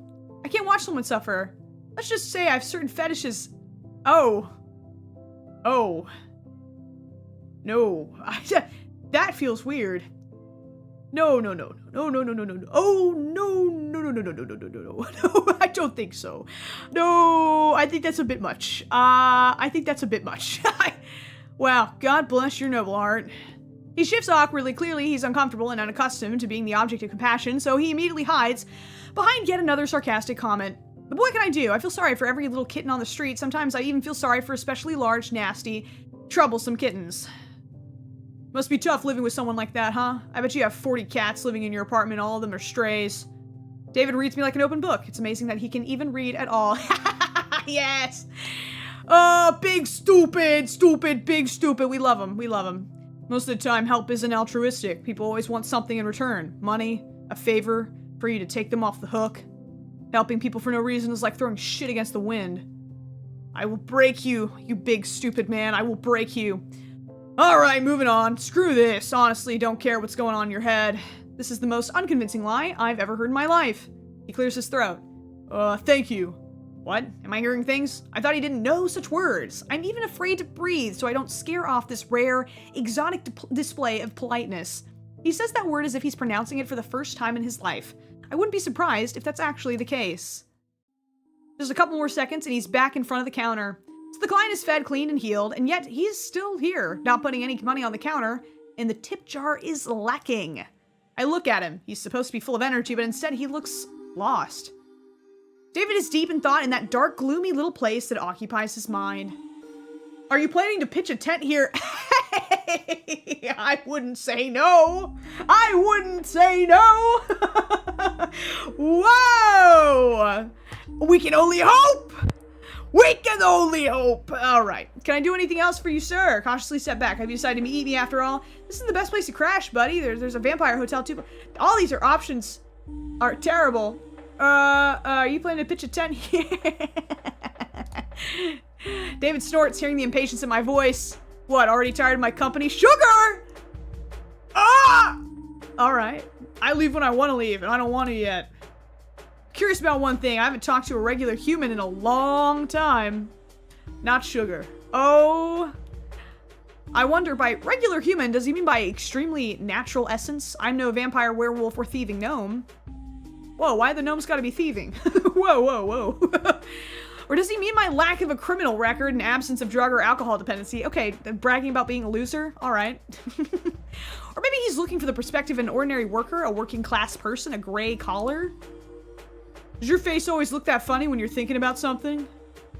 I didn't even get a chance to respond to his jab before he follows up. Let's conduct an experiment. Suppose you're now a free vampire, able to go wherever you want or do whatever you want. Where would you go? David looks at me expectantly. What kind of superpowers do vampires have? What weaknesses will I have? And who were you before the bite? Can you find everyone who wronged you in life and get revenge? A lot of things depend on who exactly turned me into a vampire. Oh, can we ask all of these? A lot of things depend on exactly turning me into a vampire. Who vamped you? He doesn't answer right away, just furrows his brows. Several long minutes pass in silence. Uh-oh. Some old stinking jerk. A lot is mixed into those 4 words. It's as if he both hates and mourns the old jerk. Probably the guy wasn't a contender for Father of the Year. I wait for him to continue, but he remains silent. He looks like an angry, cornered dog. It's unlikely he'll speak up on his own. And what did your old stinking jerk do? Ooh, we gotta be careful. Don't call him that, damn it. Don't you dare. The region his eyes shifts to confusion just for a brief moment before he looks away. I mean, yeah, call him whatever you want, including a stinking old jerk. So what'd he do? That jerk suffered from power seizures. That's all there is to say about him. No amount of booze would erase what that damn villain did in my memory. I suppose all old vampires are like that. It seems like he won't tell me more about his vampire dad. David looks at me expectantly. What kind of superpowers do vampires have? A whole lot. We're practically a superhero league. Sure, it never crossed your mind that in reality, bloodsuckers can be way scarier than in sappy movies for girls. Alright, man. Back off, Twilight.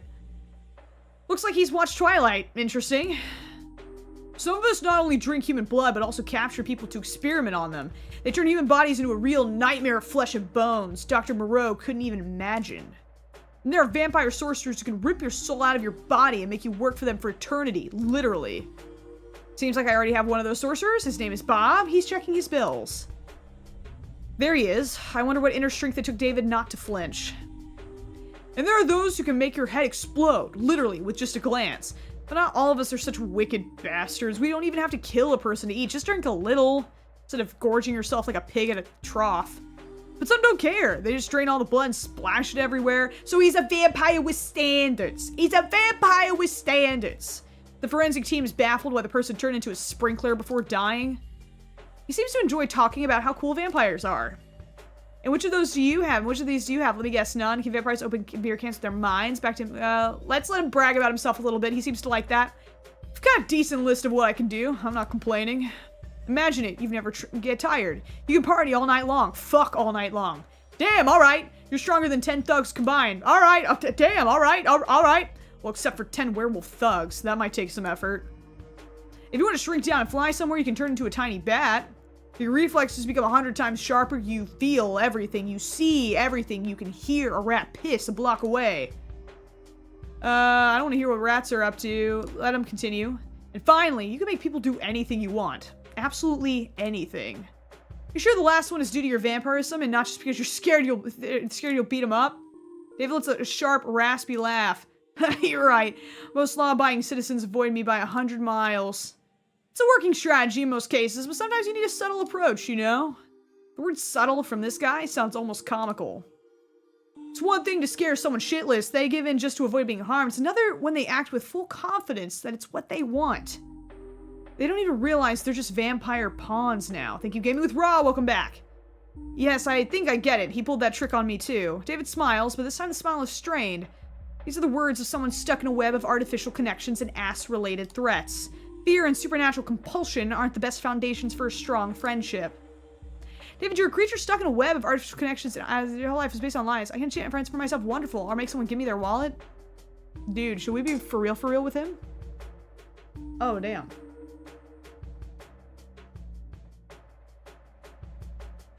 I feel like we should be honest with him. Because, like, I think the enchanting part is creepy. I wouldn't want to do that. Let's go to another page. I love that they give us, like, 50 pages to save scum. Let's be honest with him. Oh, he might get mad. That's okay. Even if it's based on my ass, I don't care. If you're a bloodsucker, you'll live like this in no other way. In this snake pit, you won't make true friends. Vampires don't live in one big, beautiful house like in Twilight. They're like cowboys in the Wild West, constantly cutting and shooting each other and blowing up houses. David mentioned Twilight again. Oh my god. And he knows it well. Dude, he actually sat and watched it. Don't think I'm whining. It's actually great. It keeps you on your toes. You'll get used to it once you adjust. Rather live in a big vampire house and happiness, love, and harmony. Come to think of it, being a cowboy isn't so bad. Exactly. Great way to feel alive. Not so dead. You get it. He seems to enjoy talking about how cool vampires are. Can vampires open beer cans with their minds? Oh, they sure can, but they can't drink beer afterward. When I was just recently turned about 2 years ago, oh, he hasn't been a vampire for very long. I tried to eat spaghetti, not the smartest decision. And what happened? I don't want to know what happened with you. And what happened? I threw up further than I could see, puking out blood and meatballs, left some graffiti and a bit of pasta on the wall. The guy who cleaned it up probably thought a whole spaghetti monster exploded in that alley. Mamma mia, no more pasta pizza, no delicious food. That's terrible. I'm not saying that. That is so cringe. Oh my god. I'm not saying that. No. I was giving up human food a small price for immortality. Exactly. Drinking blood is great. I can do it my whole life. I mean, I'll be doing it my whole life, forever. Your friends be happy living without spaghetti. I haven't seen so much pain in someone's eyes for a long time. You can still order food delivery, by the way. Just this time, eat the delivery guy. Seems enjoying talking about food. Okay, back to your question. Asking about something else. Why'd you watch Twilight? I have no idea what you're talking about. I don't watch emo crap. I hold a dramatic pause. David looks like a cornered animal. He stares at the floor, then the ceiling, anywhere but at me. Finally, he lets out a loud sigh, filled with disappointment and embarrassment. Fine, damn, alright, I watched everything. All Twilight movies, watched The Lost Boys. Lost Boys is good. Interview with the Vampire. Guys, you have to watch the Interview with the Vampire show. The movie is okay. The show? It's so good! Guys, the show is so good. Please, this is gonna make some people mad. You can skip the movie and just watch the show. Honestly, the show it is rare for me to watch a show that so completely divorces itself in so many ways from the source material, but I actually really love it and I'm happy with the changes they've made. Like, I am very much a follow the book, do exactly what the book says type of person. The show knocked my gay little socks off. That show is so good, and the choices they made and the changes they made add so much to the story. Like, just the dynamics of ethnicity that are kind of not present at all in the book or the movie in the show add so much, because it's like, oh yeah, like a history of racism and stuff. How does that affect a vampire? That's so interesting, and that's like completely added into the show, that it's not. It doesn't occur at all. And then like the interaction of Lestat being kind of very openly kind of bisexual, and then Louis being like very, you know, very much a black gay man at a time where that's a double whammy of badness if you want to live a normal life. And then on Vampire on top of that, like all those little interactions that they add in like are so realistic and good, and oh, it's so good. It's so freaking good. It's so good. Please watch the show. The next season is coming out soon. So excited. Okay, Blade. I need to watch Blade. The idiot who bit me didn't explain anything besides the basics, like, don't go out in the sun, you little punk. I thought maybe those stupid movies had a clue, you know, hidden in all that silly romance and melodrama. Most of it turned out to be bullshit. Oh, that's so sad! He had to watch vampire movies to try to figure out what was wrong with him? No! I read legends, searched for info online. As you can imagine, all supernatural beings try not to give themselves away, but sometimes you still stumble upon bits and pieces. Or crazies. One or the other. My favorite, by the way, was From Dusk Till Dawn. Too bad vampires don't explode in real life. You still haven't told me. No, hold back. I have more questions. Hold back. What weaknesses will I have? Well, no more tanning, no reflection in mirrors. If you were ugly before, it's actually a bonus, right? You can enter without an invitation. Garlic doesn't scare you either. Holy water is trickier. It depends on the situation. A stake works, but piercing your chest would be quite the challenge. Piercing any part of you is quite the challenge, actually. Our skin is like steel, unless a particularly persistent werewolf comes along. Well, at least you can enter without an invitation. No need for unnecessary chit-chat with people. David looks at me expectantly, and who are you before the bite? He opens his mouth ready to tell me off or mention something about butts again, but he stops himself. Probably his thank you sealed our fragile friendship. I'll tell you, but it's probably not relevant. Well, it's nothing. I was nobody. I was just surviving as everything went to hell, unlike all those bastards born with a silver spoon up their ass. You ever see those happy American families in TV commercials? They sit at the table with a bowl of salad, smiling like idiots, and they always have a dog. Well, that wasn't my case. My stepdad was a crazy guy who thought the best birthday gift was a smack on the head. He did teach me how to shoot properly, though. I left my family dump early. It's really dumb, but I thought I'd start a band and become a rock star.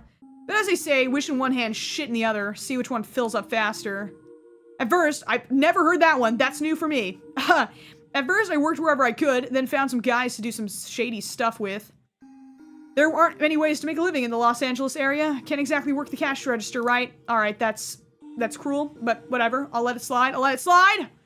David jabs again without malice. The antisocial environment made him resentful of the middle and upper classes, but it hasn't affected me yet. I wonder why. Yeah, being a gangster would be cool, doing gangster things, riding motorcycles. Yay, working the cash register isn't so bad. It would be better without customers like you. Should we jab? Should we jab back? I feel like it's a little jab.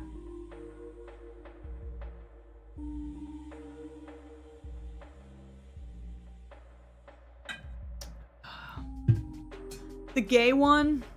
It's all gay. Yeah, we'll save. With these games, it's always like the randomest choices that all of a sudden will make you suddenly, 2 is too mean. Yeah, you're right. He's too sensitive. He's not ready to be jabbed back at yet. We need to be careful. He's too sensitive still. He lets out a quiet chuckle. Come on, life isn't as fun as it is in TV shows. Mostly we just sold diluted crap to junkies and solved problems. Sometimes, no person, no problem, you know? I prefer the part about motorcycles. That's it, that's the whole story. What about you? Oh lord, this is my chance to make up something cool or just tell it like it is. Let's tell the truth. Let's tell the truth. I don't think we should lie. He listens to how I ended up in this dump, about my job search and everything else. He's being vulnerable. I should be vulnerable. I think that's fair. I didn't sell drugs in alleys, but it seems like we find some common ground. Got it. You're not in your element. David truly understands. Neither he nor I wanted to end up where we are. Neither of us knows what to do next. We both love cheap noodles, but he can't eat them anymore. I win. You must be tired of those draw me requests, huh? I would draw you. Oh, like a French girl? He tries to look nonchalant, but his eyes show he's interested! Go ahead, I love beautiful doodles. The way the word doodles with such strange tenderness that it sounds more like a compliment than an insult. I pick up a pencil. Draw him as he is. Yeah, he hasn't seen his reflect. Oh, we do such a good job! It looks just like him! Good job! Yeah, he hasn't seen his reflection in ages. He should be allowed to see it. Wow, what a face. I almost forgot what I look like. Bags under my eyes like a junkie. Silence hangs in the air while David examines the drawing. He clearly doesn't know how to react to this unexpected little act of normalcy. Looks cool. Last words are spoken in a barely audible, almost reverent whisper, unlike anything I've ever heard from him before. 2 simple words said with all the sincerity this guy can muster. I can do something too. David takes the pencil from me and with deep concentration, almost sticking out his tongue, scribbles something. Oh, look at that! Stop! The dumb jock can draw! Yes! Yes! A few minutes later, a drawing appears before me. I never would have thought this guy was capable of that. You draw better than me? Wow, beautiful. David clears his throat, embarrassed. Nothing special, just a doodle. I was into a bit when I was a kid, comics, all that stuff, nothing serious. I take the drawing for myself. All right, where were we? David looks at me expectantly. Do you find everyone who wronged you in life and get revenge? Yeah, a lot of people think about that first. It was a bad idea to leave a trail of bodies of people you were somehow connected to. And your head quickly fills with other things, like, well, the fact that you're dead, and it's forever. So after you'd been turned, you didn't find anyone who bullied you in school and beat them up? I usually beat them up right at school. Ah, right. Didn't need to be turned into a vampire to do that. You might think I was some kind of bully, constantly pulling pranks, but I was actually quiet in class. Just messing around at the back of the class like an invisible man. Until some jerk started picking on me, once I smashed a globe over a guy's head because he mocked my sneakers. As if wearing clothes from Walmart made me worse than him. A good thing we don't have globes here.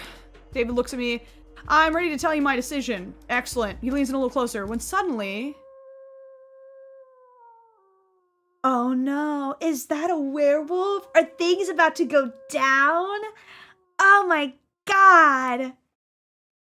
I don't even have time to blink. The goofy little bat. And his sunglasses stay on. No. That's so cute. Oh, wait, hold on. Let me show you guys in case you can't see it over on YouTube. Look. That's so cute. He's so derpy. Oh, man. Oh, that's too cute. Not so tough now, huh, big guy? I don't even have time to blink before David vanishes. Now he's a little bat hiding behind the corner. Or behind the counter. Listen up. Don't say anything about me. Sit tight and behave, or you'll feel incredibly shitty. Trust me, if you rat me out of the mud, I'll find a way to get out and twist your head off. The threat in his voice is completely lacking, mostly because his voice now comes from a very small, though angry, bat. Werewolf. A werewolf is about to come here now. Woo-hoo-hoo! No promises! The creature steps inside! Whoa! Wait, he's big as hell! Whoa! Why is he so much bigger than I expected? That's what she said. God damn it, okay. Good evening, Chief. A low, rumbling bass, surprisingly calm and friendly. I'm listening, sir. Apologies for the sudden intrusion, Edward. You can just call me Eddie. We're chasing down a certain pest. You haven't seen a vampire around here by chance, have you? You know, a young bit scruffy, wearing a leather jacket. You see, here's the story. One of our packs nearly took out a vampire sire and his offspring a few hours ago. It was a tough battle. We suffered losses. We tried to track them and found one of them, well, more like a pile of ash where he once lay. It seems one bloodsucker off the other when he was weakened. Their family values are quite lacking. It seems patricide has occurred. David didn't tell me anything about it. Oh, wait, he knows David. Wait, probably that's why he had all those questions about vampirism. He was trying to get advice on where to go next after killing his creator, but in a completely idiotic way.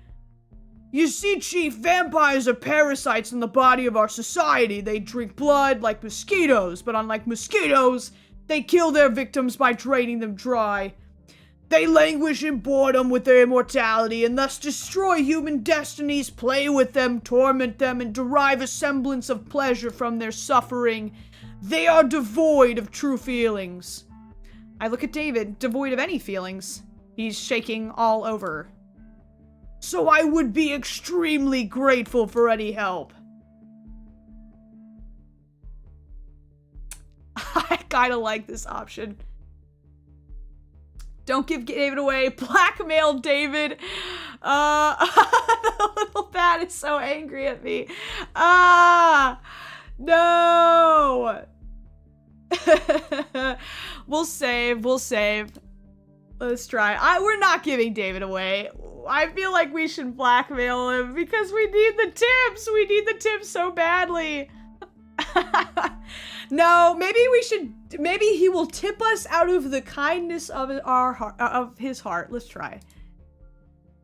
That bastard threatened me 5 minutes ago, but now he's a small, trembling, and helpless. He's my bastard.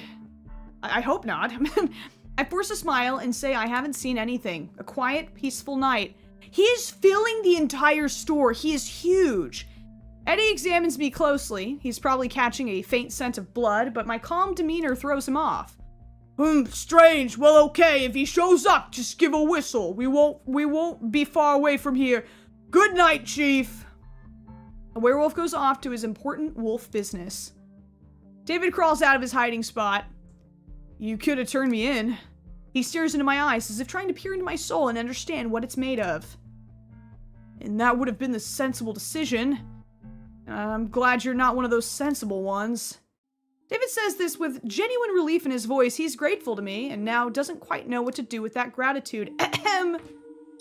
Tip jar. He clears his throat awkwardly. So, what's the answer to my question? What would you do if you were a vampire?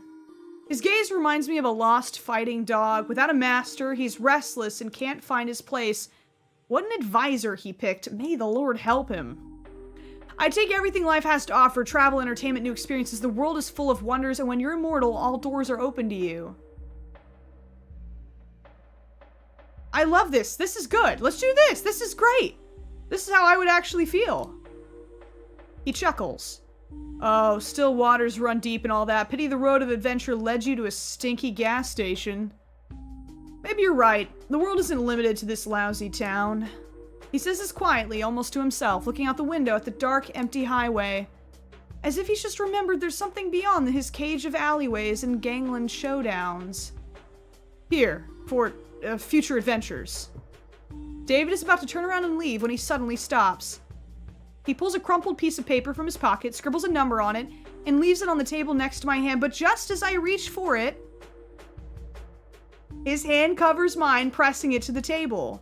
His skin feels cold, rough from barely visible scars and blisters.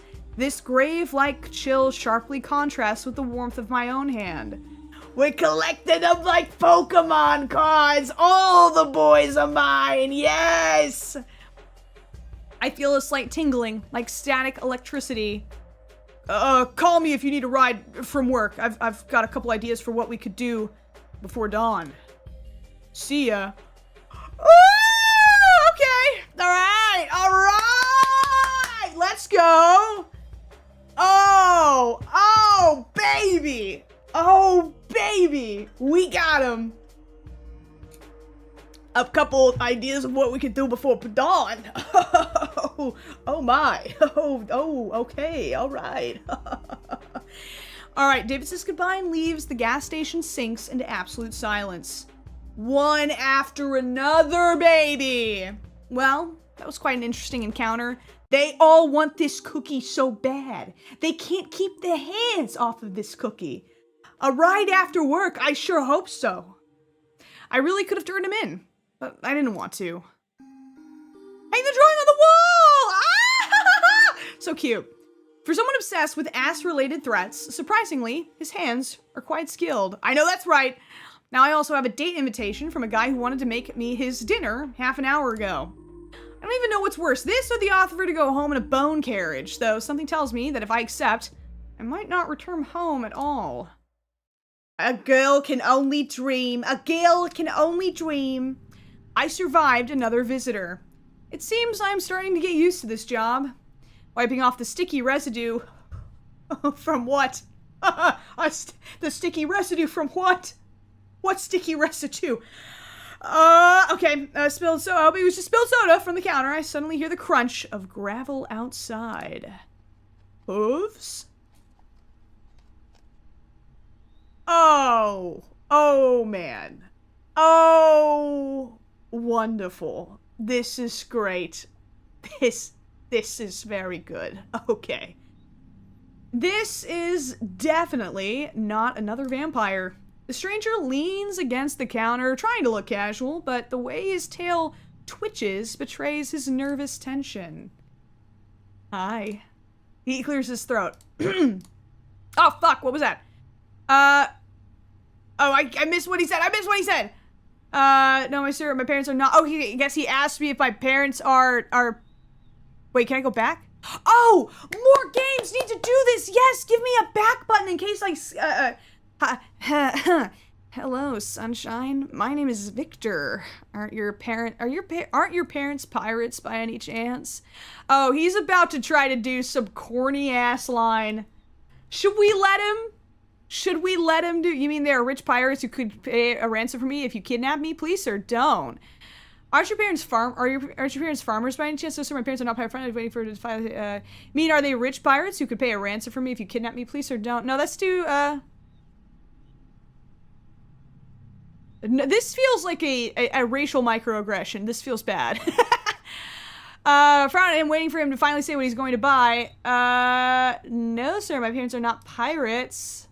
I can almost read in his eyes. I've practiced this so many times and I'm still stumbling. He breathes and fits and starts and forces a nervous, trembling smile. It's very surprising that they aren't pirates because you're a real gem. You illuminate this dirty gas station with your glow. I mean, you clean it very well. This is not a complaint to you. It's just, forget it. You're a gem. Let's leave it at that. Awkwardly smile in response to encourage him. Somebody said, oh, he's a bottom. Yeah! This man just showed up. Let him breathe. Let him get up. My God. I give him a light, hesitant smile. It's a bit awkward, a bit forced, but undoubtedly encouraging. Victor awkwardly smiles. Is he supposed to be, oh, what's it called? What are those demons? A succubus that's bad at flirting? If this is a succubus that's bad at flirting, that is adorable. That is adorable. Incubus. Succubus is the female, incubus is male. Incubus. I hope that that's the case, because that is adorable. Alright, Victor awkwardly smiles back, wagging his tail a little. He's incredibly happy that I didn't start an exorcism ritual, didn't call security, though there's probably none anyway. Or worst of all, the security of this establishment is my responsibility. Then his smile gradually fades and he looks away nervously. May I ask a question? His face is burning. Victor takes another deep, frantic breath. His stomach's growling so horribly. I hope this guy's okay. Is it really that bad? I mean, is my flirting technique really that terrible? This was the worst day of my life to have ears. Well, it could have been better. Awkwardness is a great style. I liked it. This might be the best compliment he's ever heard of in his life. Probably the only one. You liked it?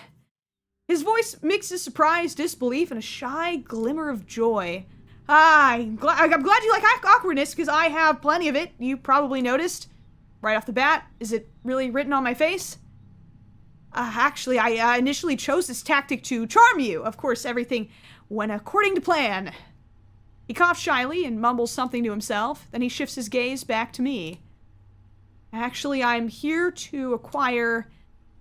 he doesn't get to finish. We have a visitor. Whoa! She stands next to the counter, clicking her mandibles impatiently. 2 packs of Pepsi, a pack of screaming cheese, and a bag of fairy fingers, darling. By the way, your gas attendant is a real sweetheart. It's frightening to imagine what my invisible colleague looks like. He hasn't even bothered to say hello. And hurry up, I need to rush. I have a lot of work waiting for me today. I'm starting to pack the order. At the same time, this incubus, I knew it, awkwardly tries to hit on the lady, and I thought we had something special. Apparently the failed Casanova decided to try his luck on a new victim. Wow, you, seem, so busy and cool, ma'am. You must have a very, wonderful job? She starts clicking her mandibles energetically, producing a buzzing sound that vaguely resembles laughter. Wonderful, oh yes, wonderful, wonderful for those who don't like to eat, sleep, or see their children grow. Really, the best job in all 9 worlds. Speaking of children. Victor barely recovers from her sarcasm when the lady immediately pulls out a wallet out of her bag and unfolds it. Over and over again. It seemed endless. This is Goo-Goo. He has his father's mandibles. Victor gazes into the abyss and the abyss gazes back, revealing baby pictures. The seduction attempt has failed, again. Like any mother, Lady Mantis loved her children and considered it her sacred duty to tell every passing incubus about them. This is Goo-Goo. He's in his rebel phase right now. He pierced his mandibles. Can you imagine? He makes such a racket when he eats. The image of a larva in a biker jacket makes me snort and reminds me of David. And this is Gigi and Gaga. They're still larvae, but already so talented. What talents can larvae have? They just lie there and eat. I do too, though. Wait, don't think about that. You have very beautiful children, ma'am. All 20 of them. Incredibly cute. That's just the first wallet. Help him hand the lady her order. You don't deserve this, but I'm gonna get you out of this situation, brother. Oh, I got a bit carried away. I really am in a hurry. Here's your money, darling. Watch her. I keep backing up. Victor watches her disappear into the night, then turns to me with a grateful look. Thank you. I couldn't handle 20 more kids. To be honest, I already broke down at the 8th.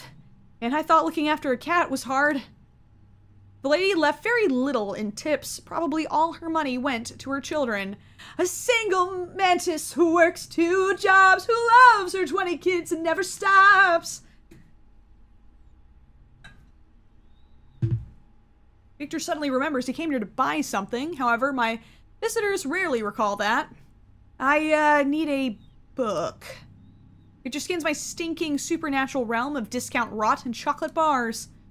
It's, a guide for, well, you know, succubi and incubi. I can't remember what it's called, but I've definitely heard something about it. Oh my god, he's literally asking for a book on how to flirt. Oh my god. Could you take a look? It's definitely not for me. It's for my less, experienced friend, because I'm, you know, employee of the month in my lair. It didn't specify whether he was the worst or the best employee of the month. Well, you know, life force harvesting for dummies, or something like that. I hear him mumbling quietly to himself. Such a shame, I should have just stayed home and rewatched Evangelion for the 10th time. Oh, he's a dorky nerd. Okay, I'm heading to the storage room just a few hours before I was rushing around here looking for blood for a very hungry monster. Now all these vials, eyes, and tentacles seem less ominous. A gigantic dead moth lies on top of one of the boxes, or perhaps it's just very tired. I'm rummaging through the book section, deep in between baboon metaphysics and limits of patience of your dead servants. I find the desired volume. I come back from the storage room holding this forbidden, mind-bending treatise titled Everything You Ever Wanted to Know About Demons and Everything You Didn't Want to Know About Them. Wow, this is definitely better than those PDF guides from various sites for, never mind who. Clearly not for the whole family. Let's study it together? Alright, okay. Yes, it would be very unusual if he just paid me, tipped me, and moved along. I expect too much from this life.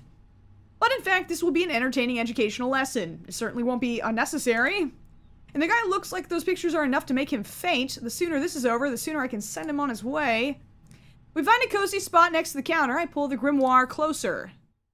I open the book and the pages, yellowed and brittle with age, release a cloud of dust and indecent, horrifying desires. Incubi, the nature of the tempting rogue, hooves of desire. And tempting rogues. Oh, that's me. That's definitely me. Hooves are just like mine. You have no idea how awful they clop, especially on tiles. When you sneak to the fridge at night, the whole house wakes up with you. Everyone thinks there's a big, clumsy cow living in your apartment. I think you really are an incubus. They're all purple. You know, Victor, you look more like a sleep. Okay, that's nice. Let's be nice. Let's be nice. Oh, you're right. All incubi really are purple. I thought my skin color was just some kind of coincidence. You know, like when you create a character in a video game and just spin the color wheel until you stumble upon something weird. He gives me a cautious look, as if not entirely sure about the coolness of his purple hue. I love the color purple. Too bad I'm not purple. Shake head sadly. By the way, I was created sport. Fix it feel. I think this guy needs encouragement. Let's focus on him. Let's not focus on, you know, talking down about ourselves. Let's focus on talking him up.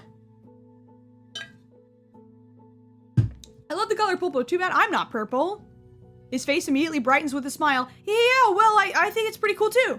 It's nice to know you like my, what's it called, demonic phenotype.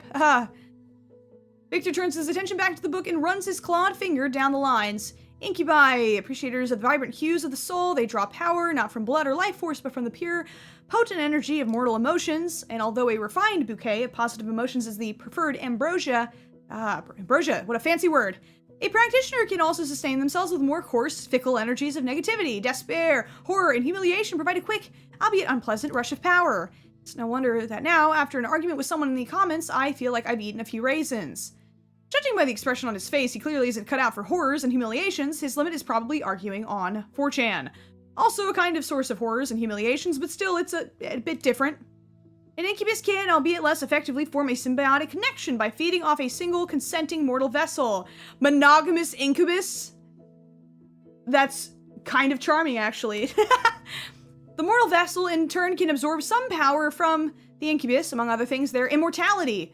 Wow, sounds like a decent deal. I certainly always have plenty of emotions, mostly hatred for the fact that to earn money you have to work. Whole mountain of raisins for Victor, or whatever he called it. But a relief, just one person. The thought of having to chase after a whole bunch of strangers makes me feel sick. Strangers are the scariest thing I write after rent. Oh, I love commuting. Well, sometimes. Strangers are scary. Let's relate. Yeah, I totally understand you. It's probably even harder to deal with clients like me. Communication is already a horror show in itself, and then you add literal horror with vampires and ghosts. Just a nightmare. He really looks at me with sympathy. He feels sorry for me. I don't even know how to react to that. Trying to understand what people want from you is quite the challenge. It's like trying to play a game with rules changing every 5 seconds. Relatable king. And someone has turned off your screen, and you're paralyzed. Basically, yeah, I completely get you. Victor flips through the grimoire, reading the chapter titles. Technique of rogue seduction, juicy emotional juices, using lascivious energies for thaumaturgical purposes. I don't even want to know. I just want to not starve without energy and maybe just pay my rent. I don't need to be the lusty cousin of Doctor Strange. His finger finally jabs at a random chapter title somewhere in the middle. Love letters? It seems completely and irrevocably outdated, especially that part about carrier pigeon colors. Love letters? Who writes love letters anymore? This should apply to text messages now, right? But this is, it is a good start. Let's work on this before moving on to more complex seduction methods. He pulls out a pen from somewhere, a cheap ballpoint with a little anime cat charm on the end. Okay. Okay, he's kind of this adorable dork. This is cute. I hand him a grease-stained napkin, like everything in this rotten place. The book says to convey aching adoration and a hint of forbidden desire. Victor starts scribbling something on the napkin. Oh. Oh, no. No, he's brain-rotted and chronically online. And not even in, like, a current, relevant way. In, like, a way that's, like, trapped 10 years ago. Oh, Victor. Oh, Victor. We gotta get your ass off 4chan expeditiously. Victor, no. Victor, buddy, no. Oh, no. Buddy, you're stuck in, like, 2012. Oh, honey. Okay, it's okay. We can work with this. It's okay. Maybe something like this? I'm gonna save. I'm gonna save. I feel like we need to help him out. We gotta get him to do something besides a Wojak, please. We gotta help him. Well, Victor trying. Yeah, I guess this really isn't the most aching thing in the world. He takes a list, greasy napkin from me and starts drawing again. Whoa, what about this? See, that's cuter. That's okay. We're getting closer. We're getting closer. Will you marry me? And a funny kitten. Wonderful. That lonely, pain-filled tear is like the cherry on top. Check the yes box. That's okay. That's definitely better. That's definitely better. Oh, thank you, Lord. I guess I shouldn't say that anymore. He lets out a sigh of relief. So the key to success is adorable vulnerability. Got it. Less pathetic desperation. More, cats. The difference is indeed subtle, but not everyone can catch it. That's good. That's a good baby steps. Victor continues to flip through the book, recognizing the desires of the vessel. He scans the first few lines of text. It's all about observing subtle hints, interpreting body language, and engaging in candid conversations to uncover the special nature of mortal carnal desires. He glances at me. What does Vessel Cal want?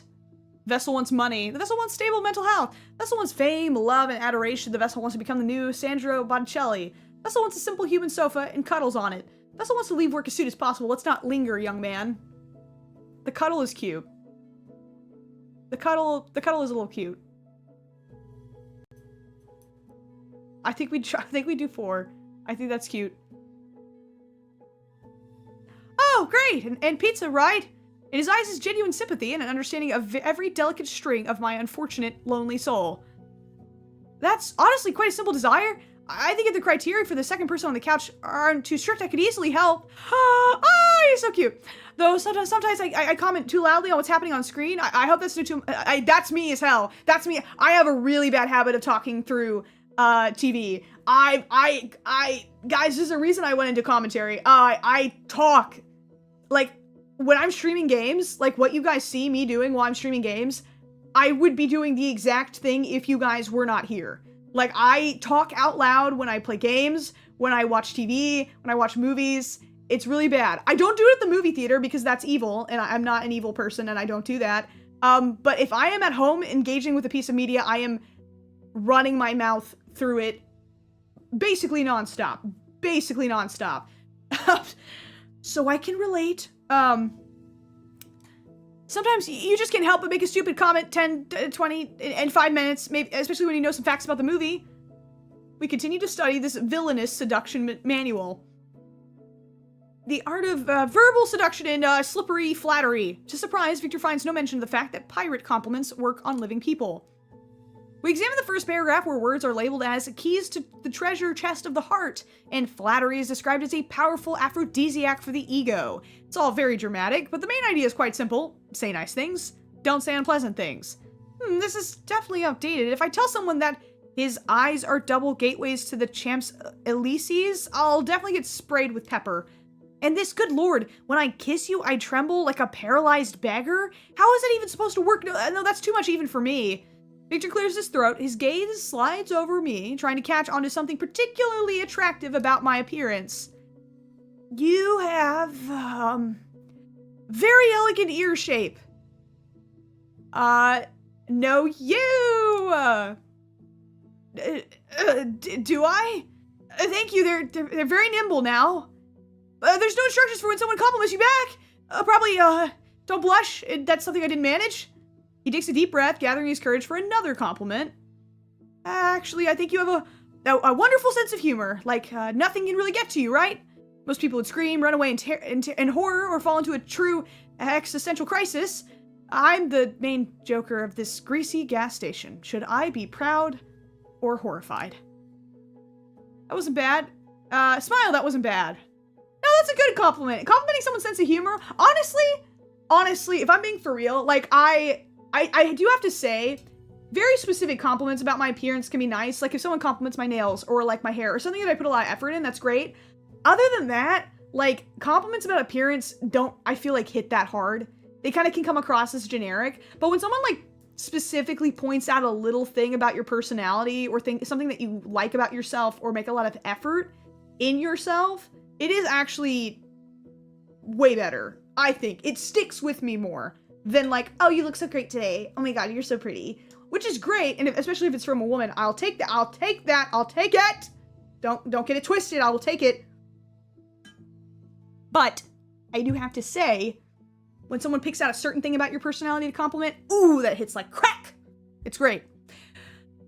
He smiles gently in response. Despite everything, he starts to relax. He's probably beginning to feel more comfortable around me. I would have never thought a monster would have to struggle with discomfort from interacting with a mortal soul, and not the other way around. Another chapter. How to be a mirror. I didn't know we could change. Oh, it's metaphorical. The text describes the principle of mirroring subtly, borrowing mannerisms, speech patterns, and even expressed opinions of the victim to create a sense of closeness and understanding. Now, if you do this in like a Machiavellian way, like manipulatively, consciously, that's shitty. But I do have to say, I think it is a normal part of human behavior to mirror subconsciously. I do that all the time. I think it's very normal, and I think that it's a good thing to do, to socialize into, as long as you're not going against the grain of your own personality or beliefs. Humans are very malleable. I think there's this weird concept that people have, and I especially see it on the internet now, where it's like people expect humans to be like cartoon characters. And, you know, cartoon characters, they show up in the same outfit every time, they have the same catchphrases, they have the same basic beliefs, they have the same... And that's not how humans are. Me 2 months ago is not me today. And so I think there's a lot of like really annoying conversations online about what it means to be genuine and what it means to like be yourself.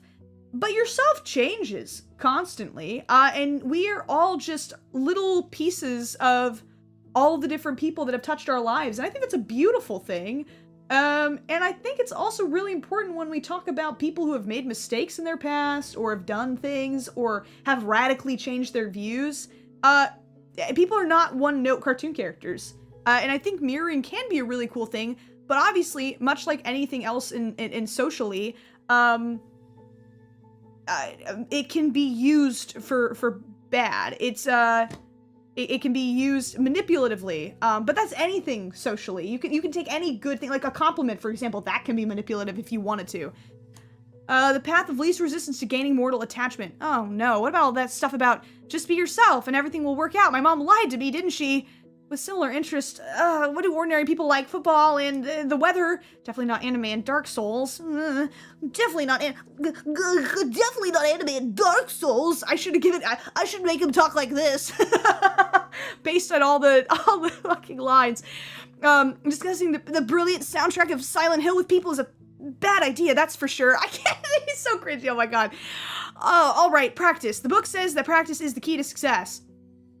This is also a thing, too, that I find very annoying in nerd circles where it's like, me when I try to interact with neurotypicals. Quit that.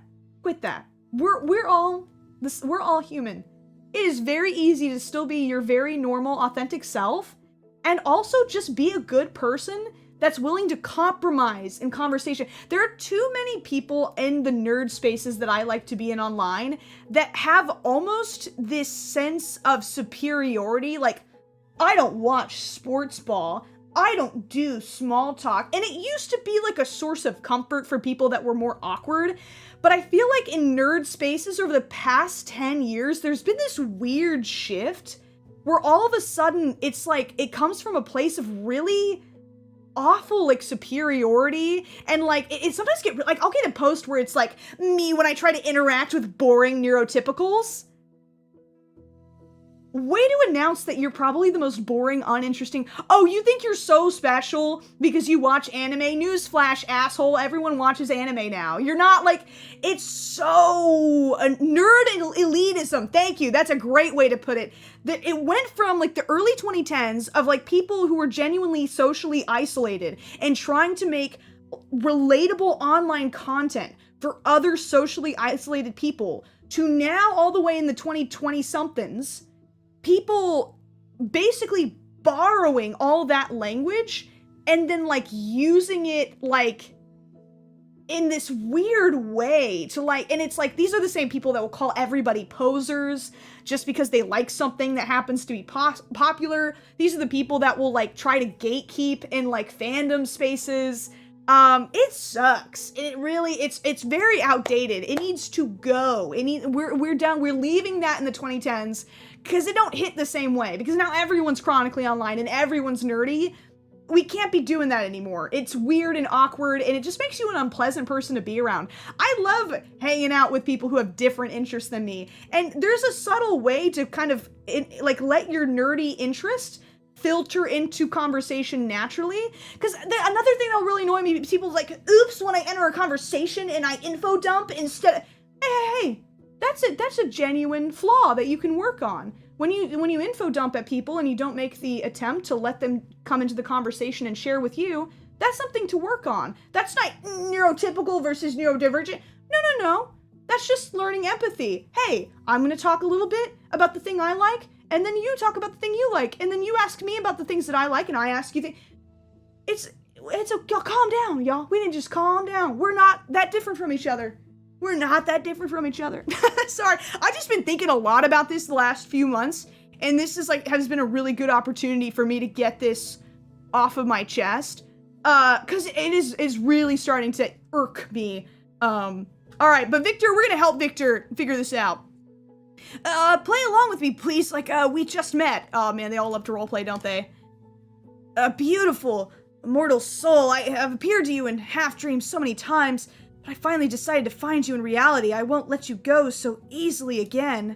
Even though the words aren't the most elegant, there's something supernatural about them. I still begin to feel a pull.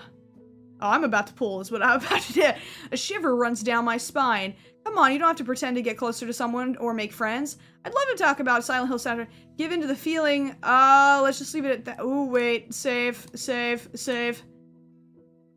Ooh, I feel like he would like us to be vulnerable.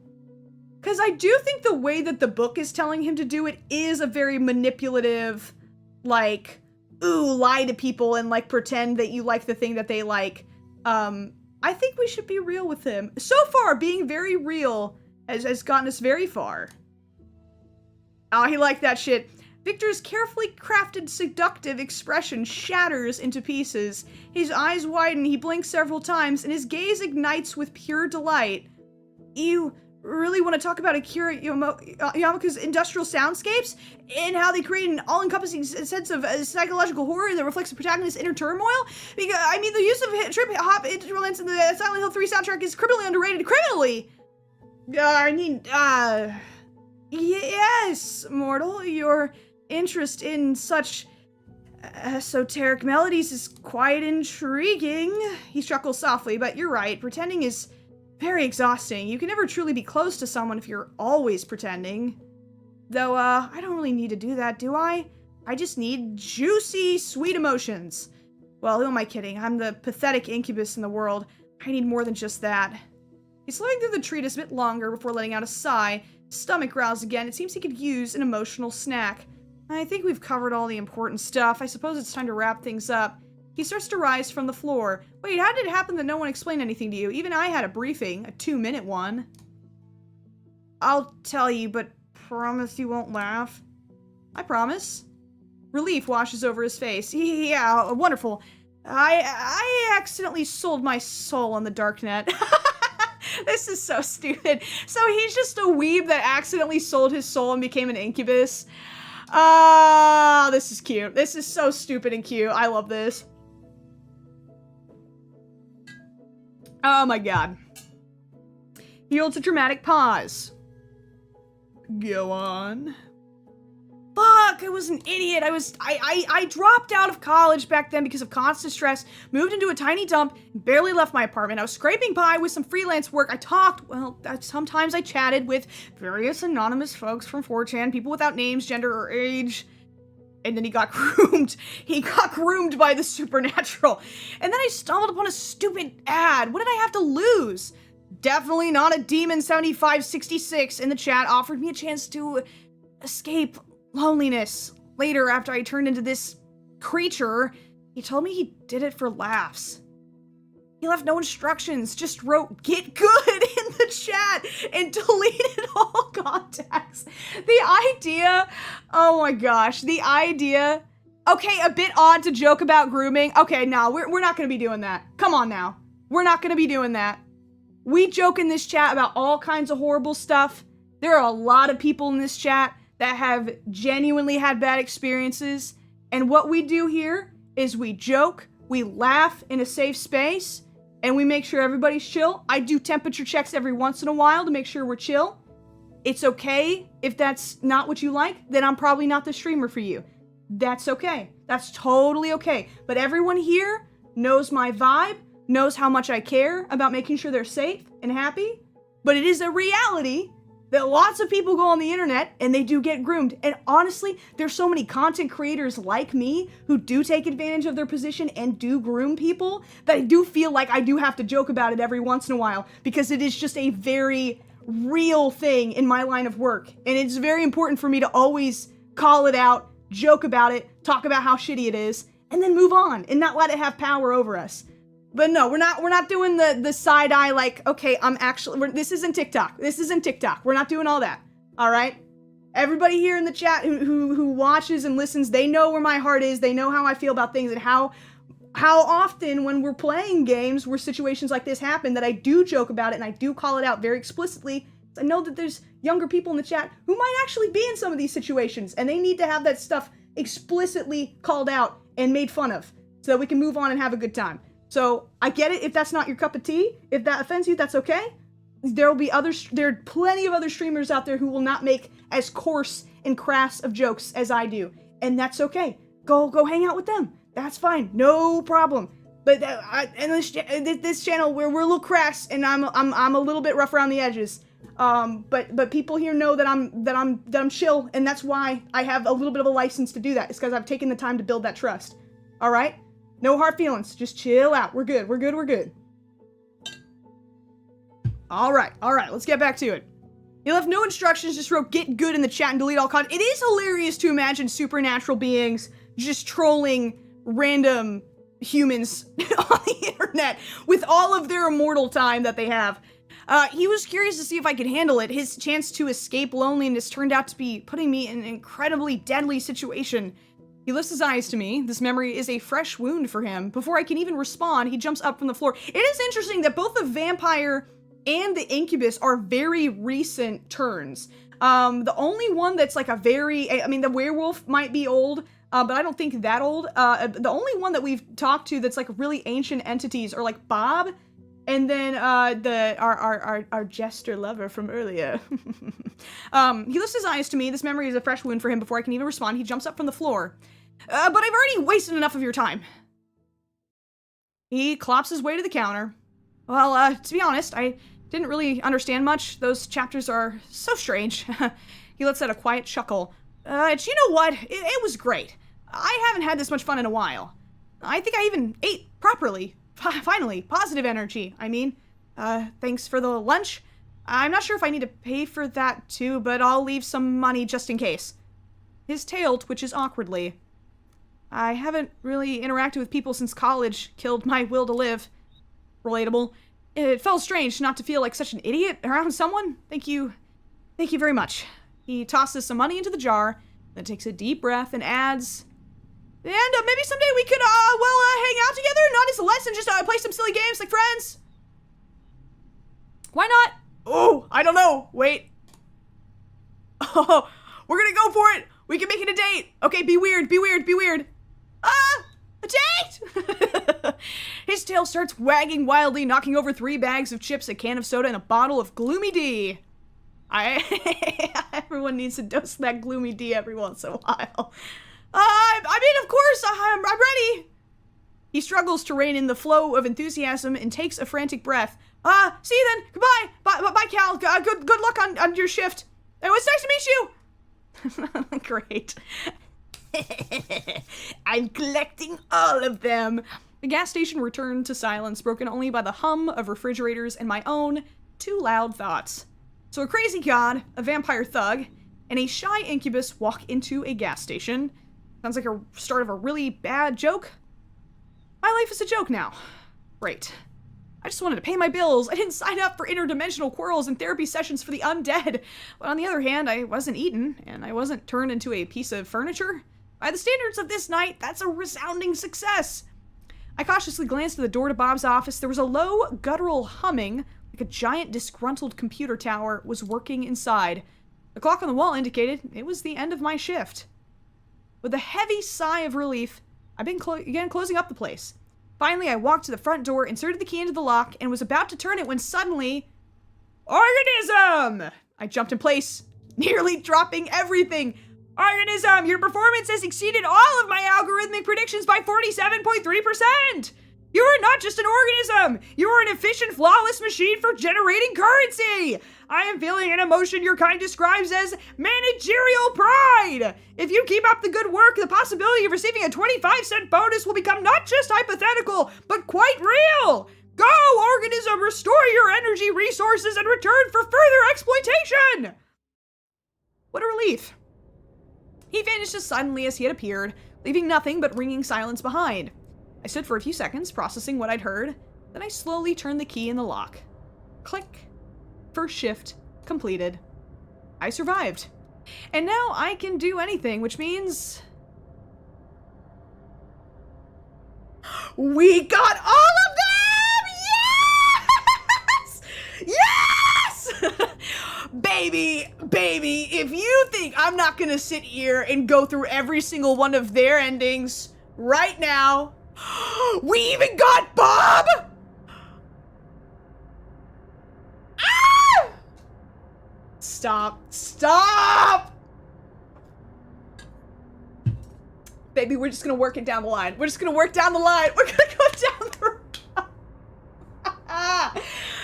Okay, we're gonna start with, we're just gonna go down the line. We're just gonna go down the line. All right. Carriage for the monarch! The words escaped my lips before I could think them through. I shouted into the void, expecting at best an echo. But the void answered. From around the corner, with a quiet clatter of hooves on asphalt, it appeared. A carriage crafted from bones polished to a shine, drawn by a pair of horses woven from pure shadows. The carriage door swung open by itself, inviting me inside. How mysterious. 2 bad bitches at the same time. 4 bad bitches at the same damn time. Okay, I stepped over the threshold and the world spun into a kaleidoscope of mad colors and sentient frogs. When the whirlwind subsided, I felt myself falling. But instead of a hard landing, I found myself in someone's embrace. That's okay. Can you put the hat back on? I knew you would come, my dear. Deern's voice was velvety and sly. No, it ain't. No, it ain't. I'm committed to the Joker voice, motherfucker. I'm committed. We're not. No. There ain't nothing velvety and sly about that voice. Oh, no. I looked down and realized that my t-shirt and jeans had been replaced by some elegant attire. How old-fashioned of him. The kingdom missed you so much. Every crooked spire of this castle longed for your silhouette. Every mad courtier whispered your name, hoping you would return and bring even more chaos to our usual chaos. He looked into my eyes, and his gaze was a mix of madness, adoration, and the promise of the most unpredictable eternity. Everything. I will give you everything. How about a pet? I can bring you the most beautiful griffin, or better yet, 2, so they won't be bored when I take you for our rides through our lands. And if one moon bores you, that we'll have 3. Or I could get a few garden gnomes and, I'm getting ahead of myself. Let it be a surprise. He pulls me closer by the waist. His lips almost touch the shell of my ear as he speaks the next words. You will never be sad again. From this moment, sadness for you is just a word in a foreign language, my dear, my monarch. And all it took was one night shift at a gas station. Yeah! me when I get my hands on that jester.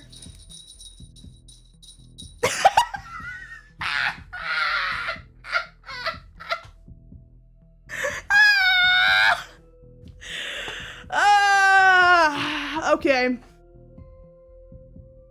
Alright, that's enough. That's enough now. Hey guys, y'all need to calm down. I don't know what the hell you think you're doing. Alright, that's good. I mean, I'm sorry. I have to say that's obviously the best option. The jester character, I think, by far is the best written. I feel like the most amount of love was put into him. Almost as much love as I'm about to put into him. I can't! The innuendos are just going crazy today. I'm sorry. I'm sorry. I'm sorry. Alright. Alright. Alright. Alright. Settle down. Settle down. Alright, we're gonna call David now. Maybe it was a bad idea, or maybe it was my best one yet. The creature on the other end informs me in a raspy voice that he'll be there in 10 minutes. And sure enough, soon the roar of a motorcycle shatters the silence of the night. A battered but powerful bike pulls up next to me. Come on, move your ass. Sunshine is soon. Or sunrise is, come on, move your ass. Sunrise is soon. Ooh, yes! Toxic as hell! His voice sounds gentle. I move my ass and climb onto the seat behind him, wrapping my arms around his waist. He lets out a satisfied sigh. And by the way, enjoy today's sunrise while you can. I freeze. I know exactly what he means. This could be my last sunrise as a human. Maybe I want to become a vampire, or maybe not. Either way, we're making decisions together now. Say nothing, hug him tighter. I say nothing, just snuggle closer to him, burying my face in his leather jacket. Ah, screw it! Let him do what he wants! Ah! This game is cracking me up, dude. He'll give me eternity without spaghetti, and unlike Bella Swan, I won't have to wait 4 whole movies for it. Whatever awaits us, eternal wanderings, arguments over who cleans the blood off the dishes today, and the necessity of pretending to be our own descendants, we'll face it together. The motorcycle roars and heads out onto the highway. Yes, we got the bad boy. Yes. Oh my god, we did it. Okay, that's great. All right, just going down the line, one after another.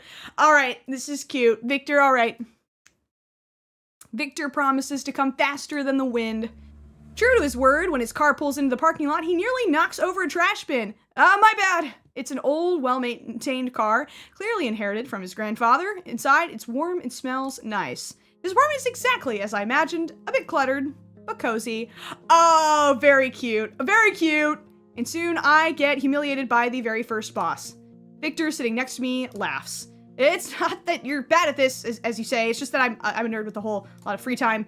His fingers glide effortlessly. Let's not do this. Let's not. His fingers glide effortlessly over the buttons. We don't need to be doing all that. We don't need to be okay, it's all right. I'll let it slide. I'll let it slide. It's fine. I'll let it slide. For you. I let it slide. Okay.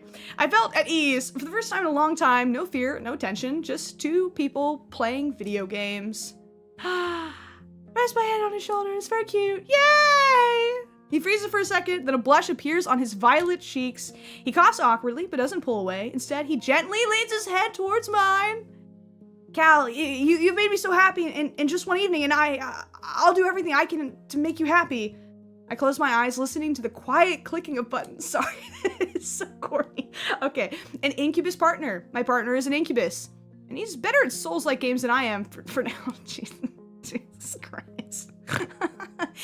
I'm only laughing because this is so much like my partner. It's so funny to see this written out this way. This is cute. Something very interesting is definitely happening with my life. Very cute. So I'm assuming with that ending, it's like the thing they talked about in the book where it's like an incubus that just latches onto one human and they have like an energy transfer. All right, we got one more. We got Bob. Dude, we can return to the store. Bob has a romantic evening awaiting you. Oh no, Mr. Manager. We're not saying goodbye just yet. I head back to the gas station and push open the door to his office. Ah! Wham! Wham! Wham! In the middle of the room, buried under folders and invoices, stood a gigantic, ridiculous canopy bed, and on it, surrounded by rose petals, reclined Bob. Or rather, he wasn't just lying there, he was posing. One tentacle coyly supported his spherical body where a human's chin would be. Others were elegantly draped over the silk sheets. His numerous eyes blinked slowly, focusing on me. Ah! Organism! I wasn't expecting you so soon! His voice, as always, boomed in my head, but now it had sultry undertones. But since you're here! One tentacle slowly, seductively beckoned me forward. I propose we spend the evening in romantic engagement! We'll study void bib oak enclosure schemes! I took a step into the office and slowly closed the door behind me. Alright, it's funny. That's funny. That's good. Okay, love that. Love that. That was fun. Alright, we stopped the recording. How are we feeling, chat? Did we like that one? How do we feel?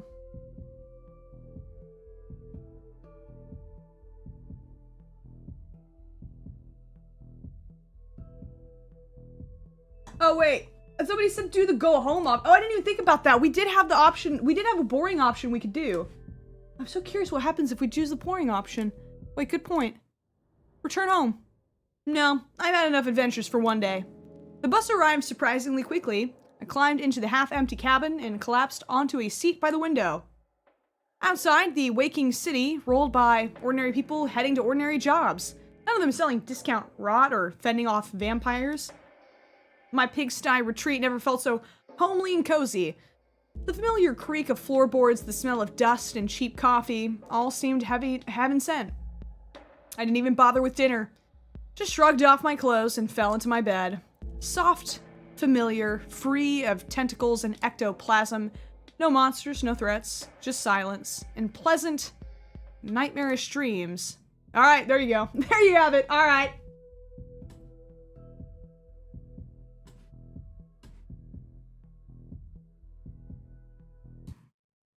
That was fun. I like that. We should play more games. We have another, ooh, should we play another kind of cozy, artsy game like that?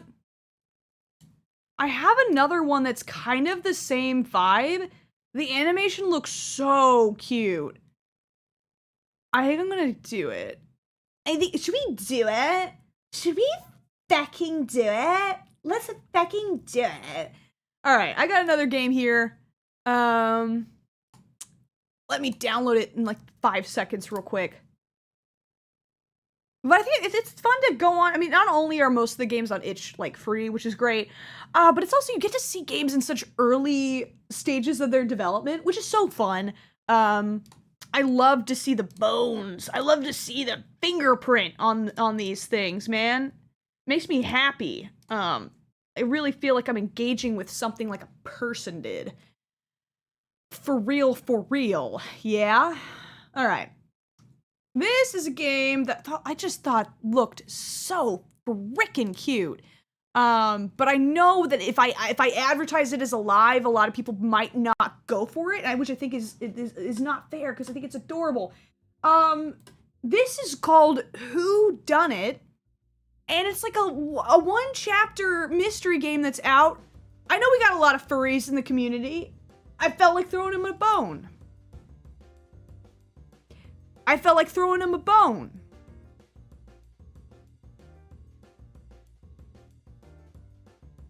Alright now. We're just gonna get started. Alright, roll back to previous- oh, thank God! Yes! I love it when games let you roll back to previous dialogue. Let that be the standard from now on.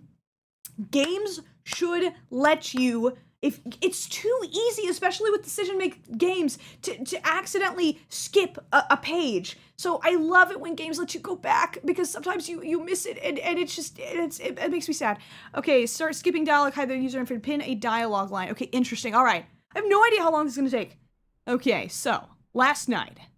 You wouldn't believe what happened last night. You wouldn't believe what happened. Last night? That just happened. Ew, no. How about... Fuck, this is bleak. Come on, pick up already. Howie? Are we practicing a conversation in a mirror? Sam, took you long enough? You really want to open with that one? Sorry. Are you, done with your work yet? Maybe. What's got you in such a rush? Sam, you're gonna see that making me wait all day to call you is absolutely devious when you hear what happened last night. And my head's pounding like crazy. Water, Sam, I need water. Get some damn water. I can't. I'm losing my mind over here. I need to tell you this story. I swear to God, I'm gonna be on the news. I'm working at the nursing home today, for Christ's sake. I feel like the whole day has just been tonal whiplash. Aw, you couldn't tell the old people? No, all right. I'm just gonna start saying it since you're such a wisecracker. Hey, who you calling a cracker? All right, first off, I told you I was going to that party last night, right? The one under the coffee shop? Yeah, that one. The gay party? Yeah, yes, but just because a party is a gay party doesn't mean we have to call it the gay party. It's a party for gay people. Gay party. It's a fundraiser. Why? Did you chicken out? No, I went. Oh, surprising. What? That's not surprising. Yes, it is. I go to parties all the time. Uh-huh. And then you leave at 8. I have a sleep schedule. You know what? If you just stopped yanking my chain so much, you'd get to hear the whole story. This isn't a regular kind of situation. This is red alert. I see. Is this more ibuprofen or defibrillator? This is open heart surgery. You have my attention. Good, so allow me to begin with some context. The party happened in the basement of a place I've never heard of called the Dugout Cafe. Give or take a few doors, it's basically right next door to where I live. It's such a hole in the wall, I didn't register it as a business whose doors could actually be unlocked. The party itself was a fundraising event for some charity thing or something. You might remember I was hired by your ex to help out with logistics. Do we really have to call her that? Sorry, Emma hired me to help out with logistics. It's called the Living Legends Fundraiser Party. They had educational posters, but I don't think anyone was looking at them. Sounds kitschy. It was a little kitschy, yeah. That's so Emma. But cool, that was nice of you to help out. If Sam is not a girl, I'm gonna be so upset. I feel it. I know that Sam is more often a boy name. I feel it in my bones that Sam is a woman, and I need it to be true. I need it to be true so badly, and if it's wrong, I don't care. I'm sticking to the voice. I don't care. I got paid in a free invite, so it's not like it was pro bono. So that's why you went. Yeah, it is. Why are you saying it like this is out of character for me? Because you'll go out of your way to meet any kind of person except other gay people. Oh, come on, that's not true. It kinda is, though. I feel like you wouldn't have any gay friends at all if I didn't push you to hang out with mine so much when I was in the city. You should have more gay friends. You're making me sound like I'm some sort of self-hating homophobe. I wouldn't go that far, it's just, you could stand to be a little more out there. That was never gonna go well for me. Name one time. A letter. Is it for me? Thank you, Allie. Pass away immediately. No comment. Oh, I love Howie already. Howie is a hating-ass bitch, and I love him. I love him so much. Besides, I'm getting to the out there part. Fine, I'll stop. It's just refreshing to know you went to a gay party for once. Fundraiser. Whatever. So Emma had me helping with some last-minute stuff for the party. One of the last things was printing some of her posters, and what's neat was that the Dugout actually has printers, so I was like, why not print them there? Time was tight, but I had no idea how to get the computers there to work right, and I needed help. Enter Ethan. He's an employee at the Dugout and helped me figure all that shit out. Now, Ethan and me, we talk about stuff, I tell him about the party, and well, I convinced him to come along with me. I had a +1 on my invite and no one to share it with. Wow, and he just went with you? Yeah, he seemed more curious than me, so I figured it'd be best for the invite to benefit the right kind of guy. Sure, if that's what you want to tell yourself. Be nice. Anyway, Ethan and I are on time, which meant we were early. Yeah, any gay party, if you were on time, you are 2 hours early. 2 hours early. Minimum. Minimum. It's what disgusts me about this community. Y'all can't get anywhere on time. Ever. Ever. I'm always the first queer there. And then I'm embarrassed. And I just gotta kind of mosey around and talk to people. And like the staff. And like help put up balloons or something. Damn. Sucks. It sucks to be a timely gay. Alright. So we hung out with Emma and Noah a bit. Oh, Noah was there? Yeah, I didn't know until then he was working with Emma on everything. It was cool to see him again. Ethan and I were getting discounted drinks because the bartender was late, so Emma had to fill in. So, well, basically by the time the party was actually in full swing, I was already a little tipsy. Uh-huh. And, things kinda, just kept going, I guess. Oh, we went crazy. And before I knew it...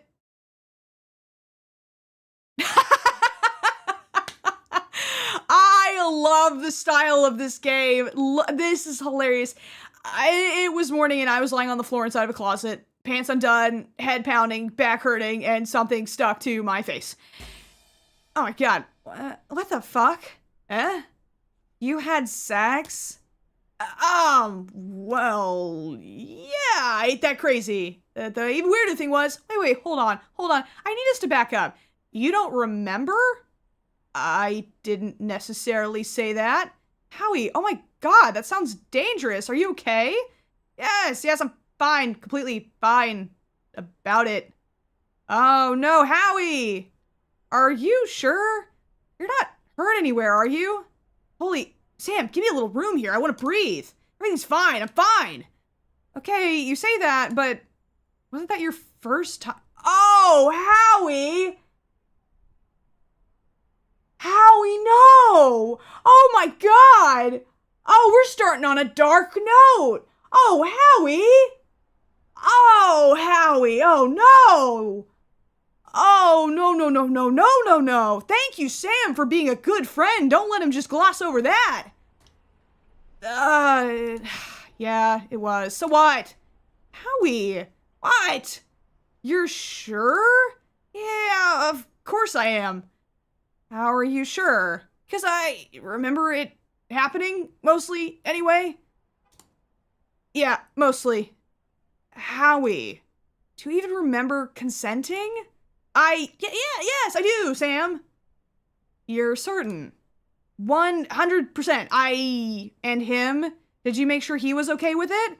The hell is all this coming from? He asked me, okay? That's, why I wanted it. Oh, Howie. Oh, Howie. Oh, no. No. Thank you, Sam. Get this cat in line. Just, no one's ever, no, that's so bad. That's really quite bad. That's fair. Howie, that's quite bad. Howie, oh, he got pressured drunk doing it for the first time because he felt like he never gets, that's so sad and so real. Oh, Howie, that's so terrible. Fuck, that's so sad. We're moving on. All that to say, I know where you're coming from with this, and trust me, I'm with you. Here's the deal, Sam, I just want to know who it was. Call it bad shit if you want, but this is important. Oh my god, is this game trying to figure out who? Oh, no, Howie, no. You know that feeling when you pass a test, but you just circled random answers? That's how I feel. I didn't even learn the material. I need to do remedial, but they're letting me graduate. It's academic neglect, Sam. It's lack of school funding. I'm missing something. I'll need to get a job, a gay job. I don't really know that feeling because I studied for my tests. But anyway, oh, come on. Oh, listen for a second. You're asking me to trust you. That's pretty hard to do right now. What? Just a level of messy I didn't think you'd fall into. What does that mean? I can't be curious about the mystery guy, is that it? You're usually much better than this. This wasn't a cute little thing to hear. I'm genuinely concerned. Thank you, Sam. Thank you, Sam. Sam, you are a good friend. Call that out. Don't normalize it. Good job, Sam. Oh my, but I can also, oh my god, Howie's position is also so understandable. Being inexperienced, being drunk, feeling like you can't say no because, no one ever asks me. I have to, and then, like his whole thing of feeling like he cheated a test and doesn't know how he got the right answers. and like him wanting to figure out what this experience was so that he can in the future actually have a fulfilling experience with somebody. So sad, so real. Oh my God. I'm genuinely concerned. Better than this? I'm not trying to sound harsh. You know this is when I'd be hugging you right now if I was still in the city. Well, you're not. And I don't need a hug. And by the way, when you were in the city, it's not like you were some saint yourself, you know? That's different. My reputation was already in the gutter. What, so I have a reputation now? You always did. You never get into any messes. Seriously, hunting after that guy feels like a terrible idea. So what? I never said I don't get into messes. Not to mention that you just said I'm not doing enough gay stuff for you. I'd have thought you'd be all over this. Like, I'm just saying that I never made it a big deal when it was you, but now something happens to me and it's a whole thing. God, this dialogue feels so realistic. I rarely see like really real sounding dialogue in games. This feels like a real conversation that two people would have. It's unfortunately extremely, extremely real. I don't know what you want me to say. You have to be more careful about these things. It's just not you. Oh, damn, this is such an awful situation. You're not mad at me for making a big deal of this, are you? I'm just looking out for you. You don't have a lot of experience keeping yourself safe in these kinds of situations. All right, Sam. I think I get it. Lesson learned. Okay. Are you sure? Yes, I am. All right, I trust you. And, you know, I don't want to leave it on a bad note. Let's talk about this later. Yes, Sam. We'll talk about it. Good. I'm gonna go get dinner. Text me later, okay? Texting? Really? Yes, Howie, texting. You know I hate texting, which is why I know you can't distract me for longer than short bursts because you get sick of it. If we call, I won't get any shit done. You know this. Exams are gonna be killer next week. Fine. Dude, this little lady in the corner is getting all the tea. All right, later. See you when I see you. Yep, you too. Damn, Howie, come on, man. Not me, huh? Who done it? Episode 1, hitting singles. Ha, clever. Howie's apartment, Friday afternoon. Home sweet home. All right, now here's the question. What kind of guy looks at me and goes, yeah, good enough? Howie! No, it's all I've been thinking about the entire day. Genuinely, it boggles the mind. I was looking forward to getting my head sorted out on it by the time I got home, but it seems like that was a little too much hopeful thinking. Way too much restless energy right now in general. I need to put it somewhere, but I can't really stop thinking about the party. All I remember are stupid, vague scraps. I have bumps and bruises on my legs, for Christ's sake. Where the hell did those come from? Maybe Sam was right. Excuse me. Well, I don't even know if I did everything I was supposed to do. Didn't I promise to help with the cleanup? Oh, okay. Well, here's my next step. I should call Emma. If I have anything to play catch up with, better figure it out now. I'd rather use my landline. I don't want to have to pay for another cell phone call. Tip, using examine to investigate an area, click things in the background to see Howie's thoughts about them. Use the arrows to pan the camera left or right, and the X in the corner to exit back to the hub. Okay. Examine, talk, move. Okay, examine. My work notice and bulletin has been really filling up, huh? My job's a little hectic, so keeping track of which events I'm working is pretty important. It's also where I store all the business cards I get, and at least the ones worth putting up. Lord knows the world of marketing brings way too many to your doorstep, but hey, never a bad idea to look it over again. Which one should I start with? It's an event for little kids over the library on the corner. I really like that place, and the kids are funny.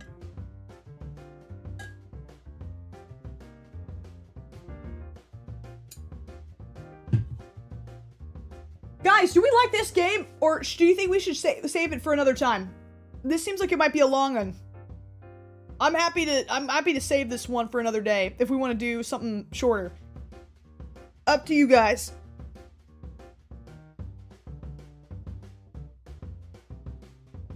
I like it. No, people are excited about it. Okay, good. Okay, good. I want to just make sure. Okay. All right, let's see. We might be able to finish this one. I wanted to do a longer stream today anyway. Let's see. This is an event for little kids over at the library of the corner. I really like that place, and the kids are funny. Surprised they let me work as a contractor so often over there. I guess they don't have a lot of staff. Oh yeah, let's just get right to the fundraiser. This is the party last night. The party. I'm honestly a little confused about what this party was intended to be. Its marketing called it a historical experience, an educational one even. Feels a little like it was going for a feel-good community vibe, but the people that showed up had a different idea. I was thrown on a little last minute because I knew Emma and they were scrambling for hands. It wasn't exactly a smoothly run operation. I'm sure Emma was doing her best. There's a business card for Bronx Bombers here, too. I think it's Noah who designed it. He has a good eye for that sort of thing. Let's see. Volunteer program. Still have people to make sure they know where to go. Day of. It's not much, but I like doing that. Okay, so he does clean up. That's very nice. Bingo Mania. Okay. Runs at the nursing home. I think the only one that actually likes working it. They call me in for a lot of stuff these days. I must have made a good impression. Okay, he gets along with the old people. That's really great. I bet it's one of the main reasons I hate being here too long during the day. If it's inside, then all I can think about is getting under the covers. Doors in this building must be paper thin for how much sound you can hear through them. I'm lucky. I like noise when I'm trying to sleep. My neighbor across the hallway plays a lot of music. This note says, "Is your fly down? It's saved my bacon more than once." Oh my god, so he has little post-it notes next to the door to help him remember before he leaves. This note says, "Stop frowning." Everyone always says this to me, but I don't really get it. Oh, resting RBF. I feel you, brother. This note says, "Sink clogged, tell Lukey." I've actually already mentioned this several times to him. Oh, crappy landlord. Oh, when did these plates and things get there? I definitely remember to put those away later. Now that I think about it, most of my plates are from my mother. Love her to death, but I honestly have way too many. Having so many dishes means it takes too long before I run out and have to clean them all. Alright, let's look around here. Call Emma. Hey, what's this note doing here? It says call Emma. Well, that's what I'm doing, past Howie. Thanks very much. Alright, let's do it. Call Emma. My landline is great. Sam can make fun of it all she wants. I pay way less for calls overall with this thing, so it'll always be worth it for me. Gotta give Emma a call. Wait, what's her number again? Was it the one with a bunch of twos? Or the one with a 246 in it? Or maybe, come on, Howie, you gotta write this down. No, I'm going to guess it. Let me check my cell phone. Fucking hell, not my contacts list either? What the hell am I doing? Well, no big loss. I'm sure it's written down here somewhere. I write down everything. Probably where I write down all the personal numbers of people I know. Oh, Howie. Phone numbers. There we go. Alright, let's see. Emma. Huh, no Emma. Seriously, how can I not have her number? She's one of my actual friends. I probably didn't think to write it down because I thought I wouldn't forget an actual friend's number. Some actual friend I am. Okay, Howie, think maybe you could call someone else to get her number? Oh, how about calling your work? I'm pretty sure I saw her group's business card somewhere before. Business card. Business card. These are leftover from late night realizations that I don't want to forget, but they pretty much never make any sense to me. Makes any sense when, oh, that's so relatable. Okay, wish I hadn't had to get a laptop. It'd be nice if I could do all my work stuff just through occasional visits to the library. Oh, nice. There's a check mark if we've already looked at something. Love that. Love it. After I spent any amount of time in my apartment, this thing is on. It has all these fancy buttons that I don't really understand. Something went wrong with radio manufacturing in the past decade. Oh my god, it's such a hipster. This counter is my favorite chair in my whole place. Sit to the left of the sink and you can stare out the window from there. It's nice. Where? Okay, let's look through this. Warranties. Okay, he's a little cheap. Menu pamphlets. Sam likes to berate me endlessly for this, but I'm gonna stand by it to the grave. Oh, that's so real. These are my exact orders I make at restaurants, and by exact, I mean that is so real. If the restaurant can't make what I want, then I don't want it. It really is that simple. That is so real. Damn, I missed the expiration date for these peanut brittle coupons. I really like peanut brittle. Think of what have we not clicked here? Oh, what's that up there? Still missing so many things for my sewing box, but I have no idea where it all got to. I also put my Jimmy Loose somewhere weird. I'm sad about that. It has some pretty special things. What's a Jimmy Loose? Probably went under my bed or something. I bet it's one of the main reasons, Jimmy Loose isn't here. Maybe it's somewhere weird, like under the sink. Alright, we gotta find the Jimmy Loose now. Nope, no Jimmy Loose here. Maybe over the sink? No luck looking here. Okay, well, I didn't think I was going to find the Jimmy Loose here anyway. Maybe it got mixed up in my unpacked boxes. That really is my last guess. Alright. My Jimmy Loose evaporated into the ether or something, apparently, because it's not in any of these. What a shame. I had a lot of really particular tools, though really only one of them is important. Oh, I could ask Emma when I call her. She probably knows something, assuming I didn't straight up give it to her or something. Oh, little plant. Ah, Trip, my favorite and only houseplant. Do you call it Trip because it's in the middle of the floor so you can trip on it? Little bastard is responsible for many stub toes, but that's by design. I don't want to forget to water it. Okay, that's actually kind of smart. I like that. Alarm clock. Oh, that's smart. Keep my alarm clock up there so it forces me to get up in the morning if I want to turn it off. Did I not read all of these? I thought I did. Okay. Ah, this one has the business card for the company Emma works at. There we go. Bronx Bombers Events and Management. All right, let's write this down. Okay, got it. Now to pick up my trusty landline phone for this. All right, let's get out of here and give him a call. Here we go.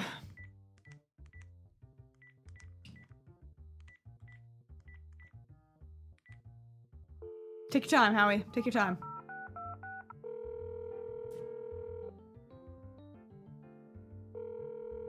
Oh man, I hope it's not office hours. Oh! Hello, you've reached the office of Bronx Bombers Events and Management. This is Christine. Oh, hey, Christine, this is Howie. Howie who? Howie, I help out every now and then for Emma? For Emma, really? Yep. Sorry, I didn't know. Hey, no worries. I can understand that being the case in this line of work. Can't tell you how many people I've met for 3 seconds and pop up 6 months later talking like they're your best friend. Not that we've ever met. Has she, not mentioned me? No. Oh. Well, I'm just trying to find her if that's alright. Is she in? Yes. Yes, sorry, she is. I'll just forward you to her number. Just her number would be, it's no problem, bye. Weird. Yeesh. Guess she was in a rush. I was probably being too chatty again. Hello, you've reached the office of Bronx Bombers Events and Management. My name is Emma. How can I help you? Emma! Oh, thank God. Hey, Howie. You sound so sleepy. It's 'cause I am. After yesterday, I'm exhausted. I was ready to go apeshit when I saw Christine was forwarding me a call at closing time, because of course she does. You doing good? Sure. It's a good kind of tired. Party went well enough that we're not about to close or anything, so that's nice. Wait, huh? Close? Yeah, I wasn't really mentioning it because it was low-key kind of getting to me, but if that whole thing flopped, we'd basically be sunk right now. We'd never organize another event, our hopes and dreams crush into nothing, eternal despair, yada yada. You know, sad things I don't want to talk about because they didn't happen, so everything is good! Uh-huh. It's good! I heard you. Yeah. Sorry, I just had no idea. I'm glad to hear so looking up, Emma. Yeah, me too. Anyway, the real question is if you're doing good. Huh? Why? Because you never call me first? Oh, that's what you meant. Is it so hard to believe? You know, I love to chat. Like, once a month? Sure. Well, I'm here now. Come on, let's small talk. Tell me what's been going on. Oh, you know, enjoying my rare moment alone. Dad's visiting my aunt. A nice and quiet day. And my feet hurt. Howie, make my feet stop hurting. Prop them up or something. But my laptop doesn't stay on my lap if I put my feet up. Okay, I guess you'll just die then. Yep, alright, sounds good. I'll hang up. No! Don't do that yet. I need you for something. Mm-hmm. There it is. Don't be like that. I'm, Uh-huh. Did I forget to do anything for the party? It's just, you know, been driving me crazy. Oh my God, Howie, I knew you were going to ask that. Huh? Don't you remember? You offered your help and I said, maybe I need help. And then, in true Howie fashion, you must have filed that in your head as an obligation because of course you do, you're Howie. So, I didn't help at the end of the party. No, and what I'm saying is you weren't supposed to. You did the part you were paid for, so don't even sweat it. So what was I doing? Alright, sorry, Emma, or thank you, I'm not sure. You're welcome, Howie. Now, is there anything else? Yes, actually. Yes? Do you have anything left to do for the party? Oh my God, Howie, I'm sorry. You're such an idiot. What the hell is wrong with you? But you're not saying no? No. You don't. We're getting a car brought around for the last of the things. But that's such a hassle. I live right next door. Howie, I couldn't ask you to do that. The boxes are heavy. How heavy? Like, moderate heavy? But there's 3 of them, so you shouldn't get them. I have a hand truck. What's a hand truck? The thing you lean backward on its wheels to carry stuff. Of course you know what those things are called. I've always called those a dolly. I've never heard them called a hand truck before. I've always called those things a dolly.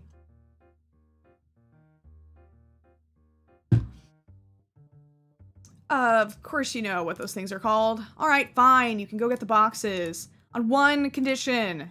Yes? Bring it to the library tomorrow and come talk to Noah and I, the one on the corner where you live. Sounds like I'll have to do that anyway, so I'm in.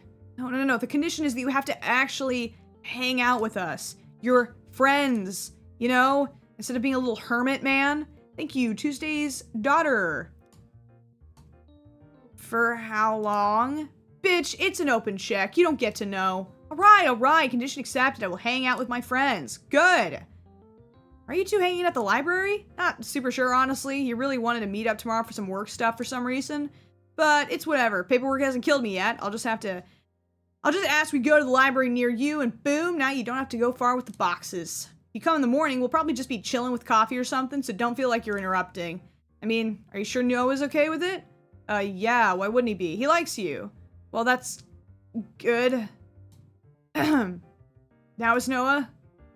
Well, I guess he's been acting a little weird after the party now that you mention it. Oh no! Did Noah weird? Like, because he wanted to do paperwork? Kind of, but it's more about him being prickly about weird things. I don't know, I think something set him off a little. Right, and have any leads on why? Actually, I was kind of hoping you'd tell me. Why? Because you two actually hung out at the party? Or at least it's what I've heard. Ooh, was it Noah? Okay. I'm getting a bad feeling about that. I only have a bit of a recollection of us even talking, but it was just once. But what was it about? I can't remember it all. Sorry, I have no clue. Oh well, we'll talk about it when he's calmed down a little, I guess. No biggie. In any case, thanks for watching out for him. It probably meant more to him than I'll say. Ooh, or is it even messier than that? Maybe did Noah like Howie, and then Howie went off with somebody else? Sure, no problem. Alright, now I'm double confused. And thanks for the boxes, even if it's suspiciously generous. It should all be together, so it won't be hard to pick out. I think it's all in the basement. Alright, sounds... Wait, in the basement? This really changes things. I'm being handed an excuse to look around when the party actually started. Yeah, fuck it. Every investigation's gotta start somewhere, right? I won't find out who I fucked by twiddling my thumbs and crying about it. Howie? Sorry, sounds good. Cool. Just tell whoever's working that I sent you. Sound good? I'll head over right now. Don't want them to close on me. Nice. Thanks, Howie. Oh, before you go, I wanted to ask you something. Yeah, what's up? Have you seen my Jimmy Loose? Did I give it to you? It's gotta be like a multi-tool, right? Or something. Your what? You know, my tools. Mandatory for event planners. Oh, that. You can be so confusing sometimes. Why not just call it what it is? Because it would be uncouth? Sure, well, no, you didn't give it to me. Really? Maybe I gave it to Noah? Girl, just let it go. You never needed those things. I'm gonna hang up now. Fine. See you tomorrow. You too. Unlocked Emma. All right. Oop. I guess save. Yeah. Okay. All right. Noah, huh? Not really looking forward to seeing him if I ended up doing something weird. But whatever. That's why you drink responsibly, children. Only one way to find out. I have some snooping to do. All right, off we go.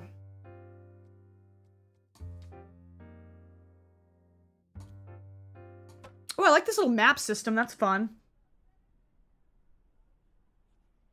Dugout Cafe, Friday afternoon. Here it is, the Dugout Cafe. The only cyber cafe themed entirely around baseball. Though I feel like it's only earned the title Cyber Cafe by technicality.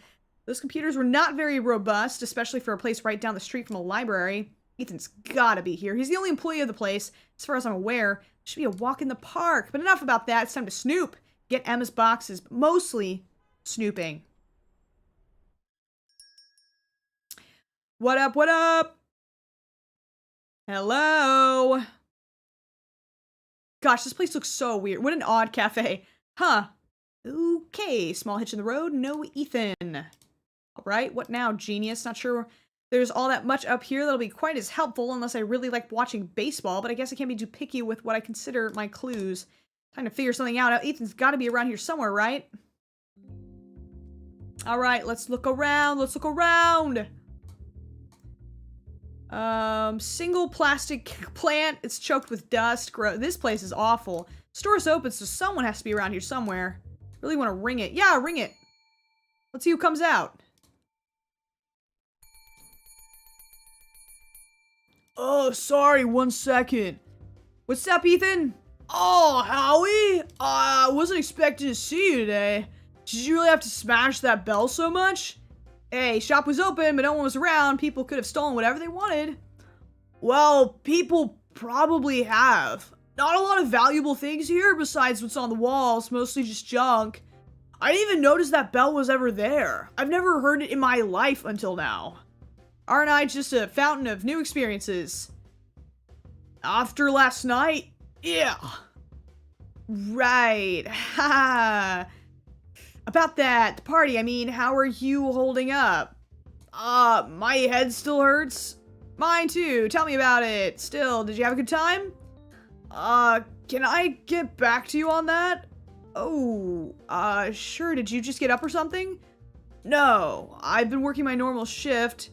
How long is your normal shift? Since 7 a.m.? Jesus, Ethan, it's been 12 hours. Oh, cool. Time stopped feeling real at some point. At least you serve coffee here, can get yourself a pick-me-up. Well, yeah, but, what, you out of it or something? No, just, I just really can't recommend you get any coffee here.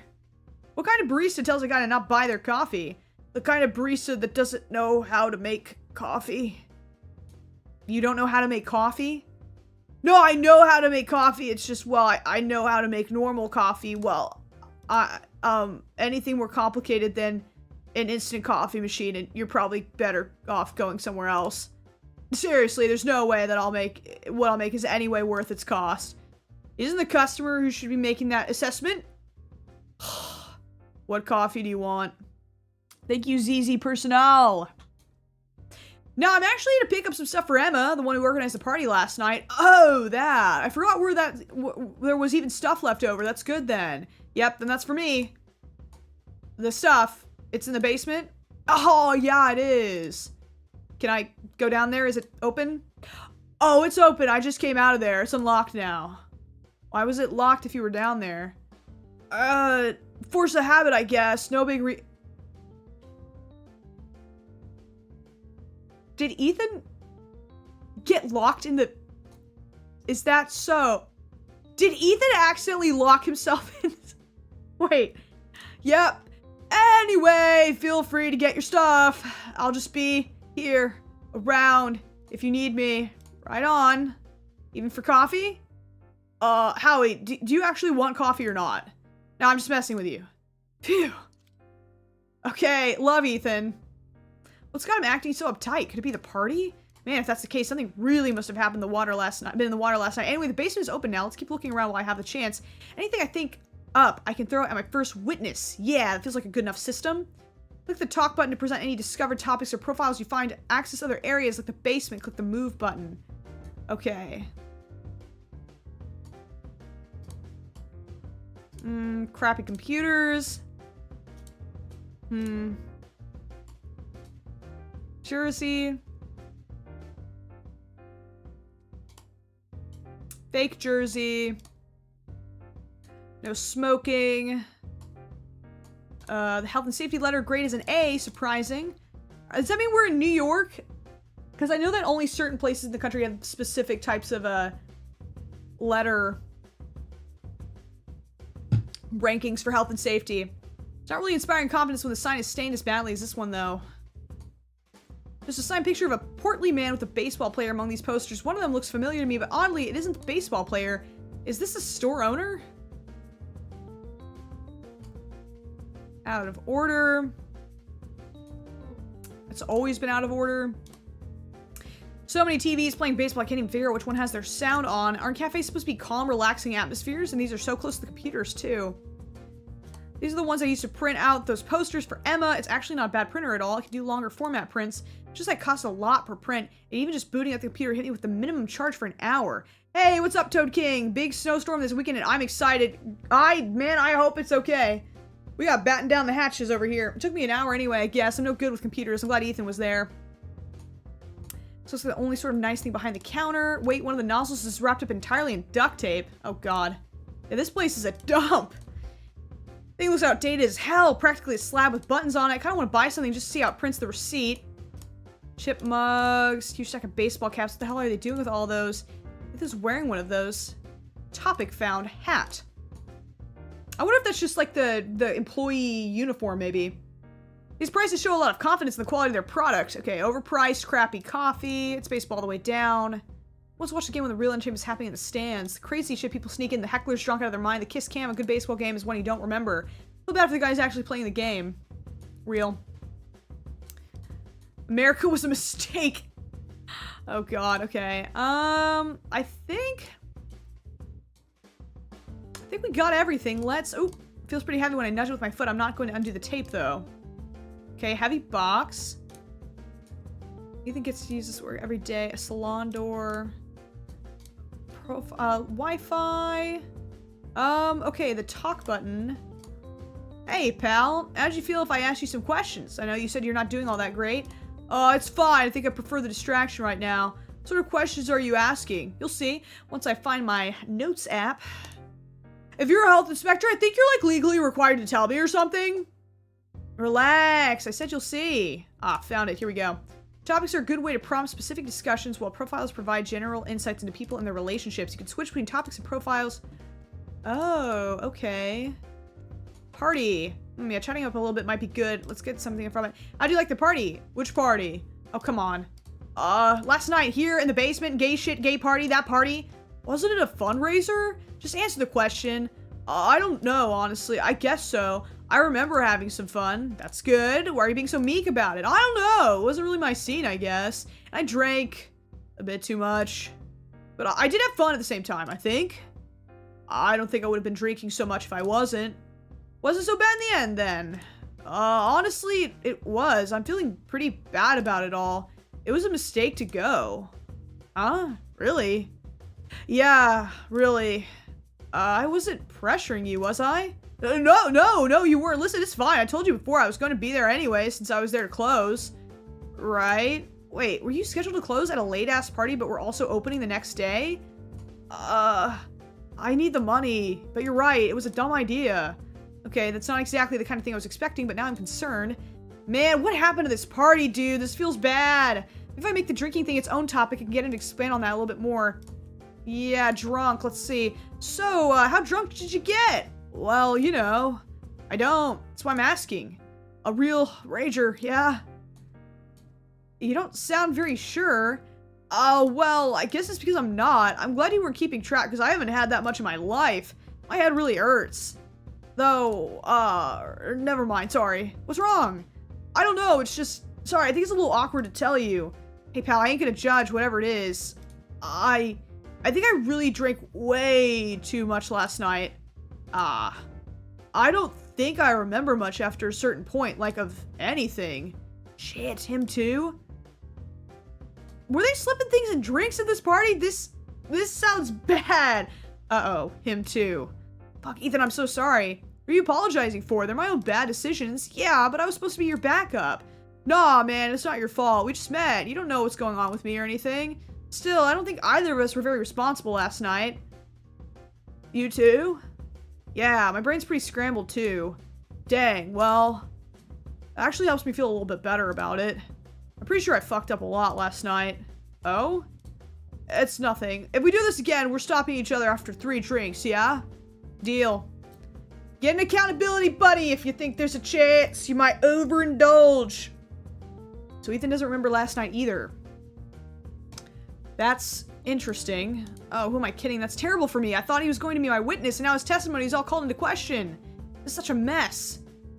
He really seems to be having a bad time, so I don't know if he'll appreciate me digging in like this, but... Memory. We'll just put that on the table. Let's ask about the hat first. Why'd you got so many baseball hats in there? Yeah, I guess there are a lot of them. Yep, so why? Oh, it's because it's part of the uniform. It looks like yours got a little modification. Well, these hats aren't really meant for a head like mine. I had to stick a shoelace through some holes to make it stay on my head. Nice, that's pretty handy. Sure, but mostly just makes me look silly. They don't make baseball caps for birds? I have no idea, I've never looked. Your boss is making you wear that, yeah? Yeah, he really likes baseball. I could guess that by looking around. Where is your boss, anyway? Francis? He's around here somewhere, I think. Or maybe not. I think he'd be off somewhere else around now.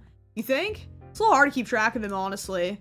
I see. That's right. His boss was at the party. I should ask about Francis. Look at the arrows at the top of the corner of the topic screen to see her profiles. Francis, okay. The arrows at the top of the screen? Oh, here we go. Can't remember all of what I've told you about myself, really? I mean, we met like 2 days ago. I'm, as my mother likes to put it, a total chatterbox. I don't even register half of what I say to people sometimes. Plus, we both got pretty sloshed at the party, so details are a little fuzzy. Gotcha. Mostly you told me you print things for Emma sometimes. You work in community organizing. A little bit of everything, but mostly, yeah. That sounds vague. It is. Listen, I know I'm a real nosy guy, so to keep it fair, you can ask me whatever you want. Am I supposed to have anything I want to know? Ouch. Wow, that's harsh. Or, sorry, you can tell me about your job, I guess? You guess. Ugh, ouch. I mean, I'm actually curious because you mentioned it. No, you can hate my guts. It's fine. Sorry, wait, are you actually upset or are you just messing with me? Yeah, I'm fucking with you. I just can't help it when you're so nervous for no reason.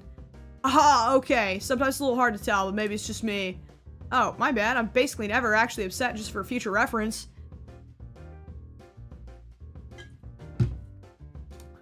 Can't hold a grudge for my life. Gotcha! I get it now, then. You were saying something about your job? Oh, yeah, I do community organizing. I actually have a bachelor's degree towards a library sciences program, but I mostly do gigs for event coordination. I'll print stuff, buy stuff, find people to hire, make sure everyone has what they need, build sets and stages, stuff like that. People know me as an on-site kind of guy, and that's usually enough to get calls. It's more about knowing people than anything else. Oh, cool. Did you want to become a librarian? It'd be nice, and there are plenty of openings these days. So what stopped you? School. Couldn't afford the whole program.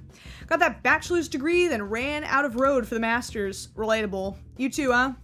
I keep saying I'll get back to it, but then it all just stops feeling important. Yeah. What did you get your bachelor's in? Communication studies. A lot of bullshit in my opinion. But useful bullshit nonetheless. Can't shit on it too hard. Oh, pfft. Hey, what's so funny about that? It's just hard to imagine a guy like you getting a comms degree. Huh? Why the fuck not? You swear too much. I changed my mind. Go back to being nervous. So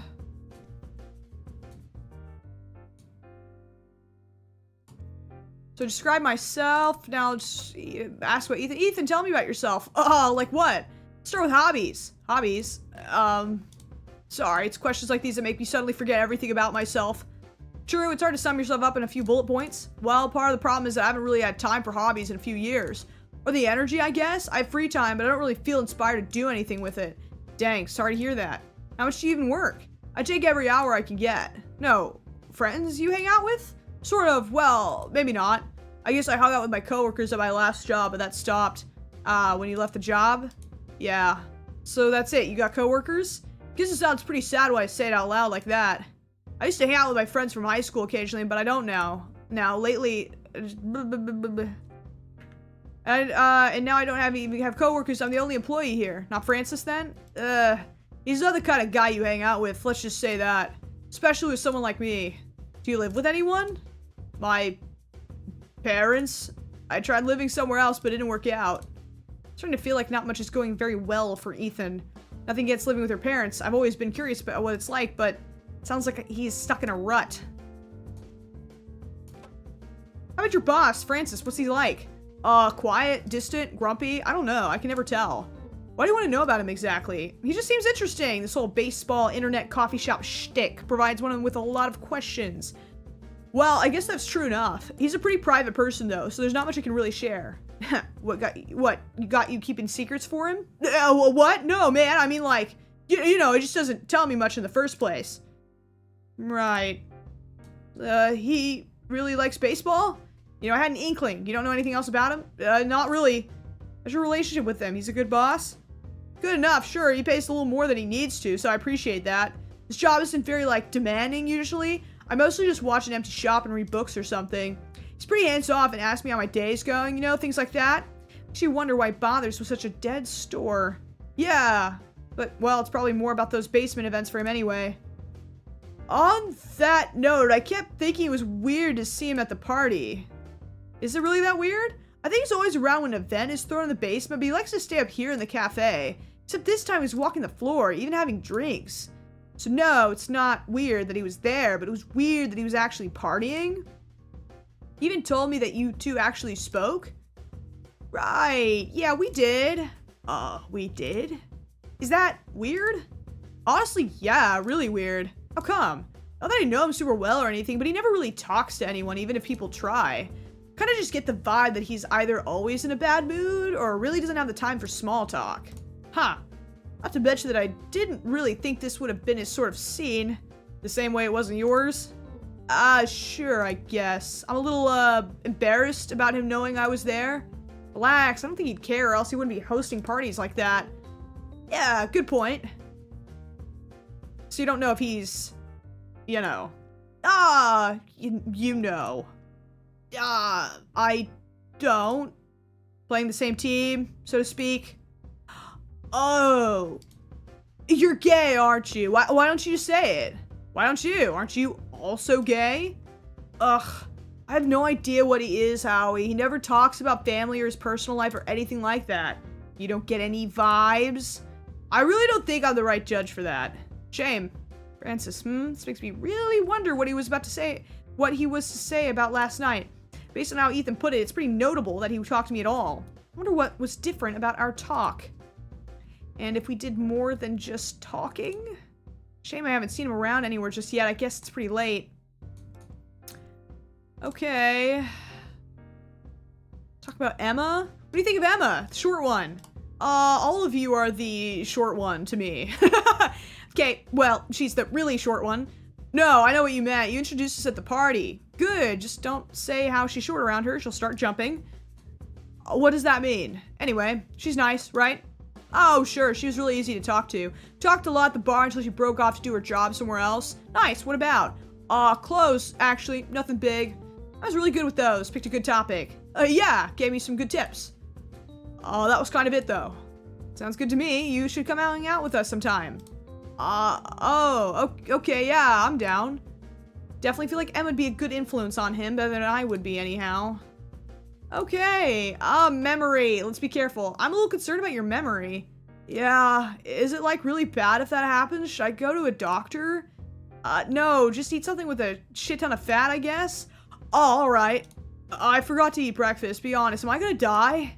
What? No, Ethan, you're fine. It's fine. You should definitely eat something, though. Still, I feel like I fucked up really big somehow, you know? Hey, I'm not judging you. You should be. I'd be throwing stones from a glass house if I was. They're the last things you remember. Oh, I don't know. It's not like it's all just gone or something, but some of it is, and a lot of stuff doesn't make sense. Like, I know Francis gave me the keys at some point, so I could do something for him, but I don't remember doing it. I kind of remember talking to someone about doing it, and I maybe started it, but I definitely don't remember finishing it. I remember some things people told me, but like, what they said refers to stuff I must have done that I really don't remember. If you don't mind me asking, what kind of things? Or just let me be more specific. Do you think you were unsafe? Or maybe someone was making you uncomfortable? I don't know. Sorry, I think I need to think about something else for now. Sure, okay. He doesn't know. Does that mean one of those things is true or not? Great, now I need to know what happened last night even more now, but, well, let's face it, I'm getting nowhere on my own. I'll be talking to him about this later. Hopefully with some time he'll be ready and I'll have more information. Oh no, dude. This is no bueno. Alright, let's save. This seems like this is gonna be a bit of a longer game. Y'all wanna wrap up with something short before we finish today? I have a couple short ones if we want. We should definitely come back to it though. This is programmed really well.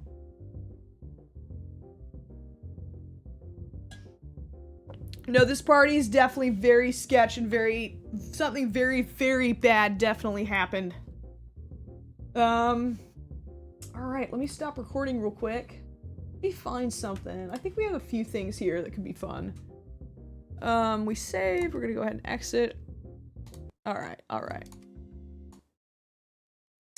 Love the art style of that game though. That game is so cute. What do I have here? Oh, I think I downloaded something. Oh, yeah. This one I think is pretty short.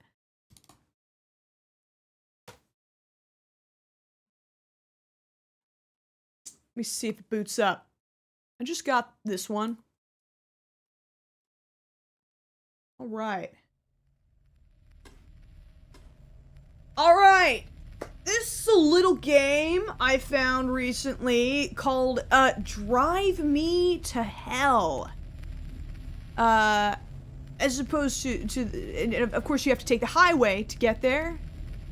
Because famous song, very funny. Alright, let's get into it, y'all. Let's just get into it. Warning, this game contains violent images and flashing lights. Alright. Drive me to hell. Very scary shadow text. A game by Max Rurberg. Rurberg? That's a lot of ergs sounds. That's a little ergs. Alright, forward, backwards, left, right. WASD. Wizard. Okay, escape. Lights and honk. Okay. Alright, let's get into it. Whoa! Me coming to at the Denny's after a night of partying. Me gaining consciousness in the Denny's. Alright. It's getting late. I better head home before it gets too dark. Can I have another slurp? Yes! Oh, yeah, we're gonna need some caffeine for the journey. Turn it down! Is no one manning the bar? If not, don't mind if I do. Little delectable bites. Oh, what is this? Tuna? Why is it highlighted? Oh! I got myself a can of tuna. And no one's gonna stop me.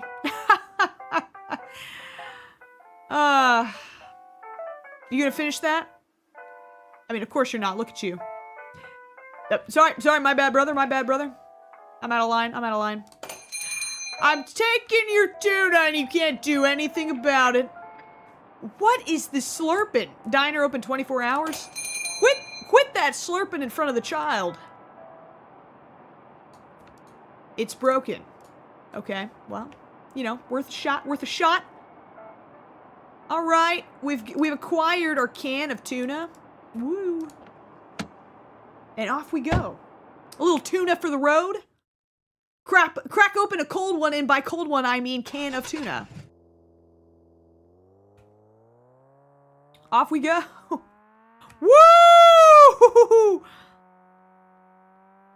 POV, you're driving a Dodge Charger on any road in the United States. Just, oh god. Oh,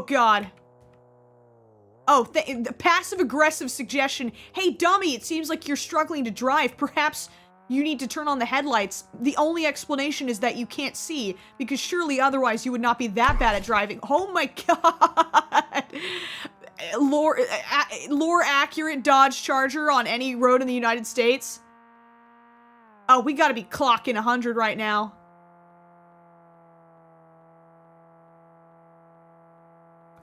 No one's on the road. Oh, I spoke too soon. Oh, there's a little bit of a pile. Oh, no. Damn traffic. Maybe I can find another way home. Are we just gonna pull a Yui in the middle of the highway? That is crazy. I think we're about to pull a Yui in the middle of the highway. Don't mind me, y'all. Don't mind me. Just gonna... I can see the cigarettes on my dash and they're just out of reach. Oh, what a cruel world. Alright. Just back the other way, no problemo. Just gonna go the opposite direction on the highway. Don't mind me. Alright, how about we go this way? Detour! Road trip, boys and girls. And no, we're not stopping. No, we just had a bathroom break. We just had a bathroom break. I'm not stopping. Y'all got snacks back there? Y'all got snacks? the dad hand for snacks over the back of the car seat. Don't you dare turn on that light back there. If you do, oh! Okay. Deer crossing, no problemo. Look, see, kids, you almost killed us by turning the light on in the back. You've almost killed us all. If you turn on the light in the back seat, I will immediately crash and die. I've never taken this way home before. All right. Just keep driving, just keep driving. Oh, big bridge? Oh, we're in San Francisco.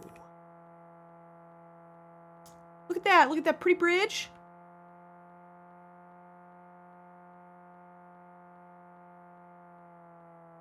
Whoa, we can look in the back seat. Oh, no. I just realized we can look in the back seat. I don't like that at all. Why is the radio making noises? No. No, this is literally my worst nightmare.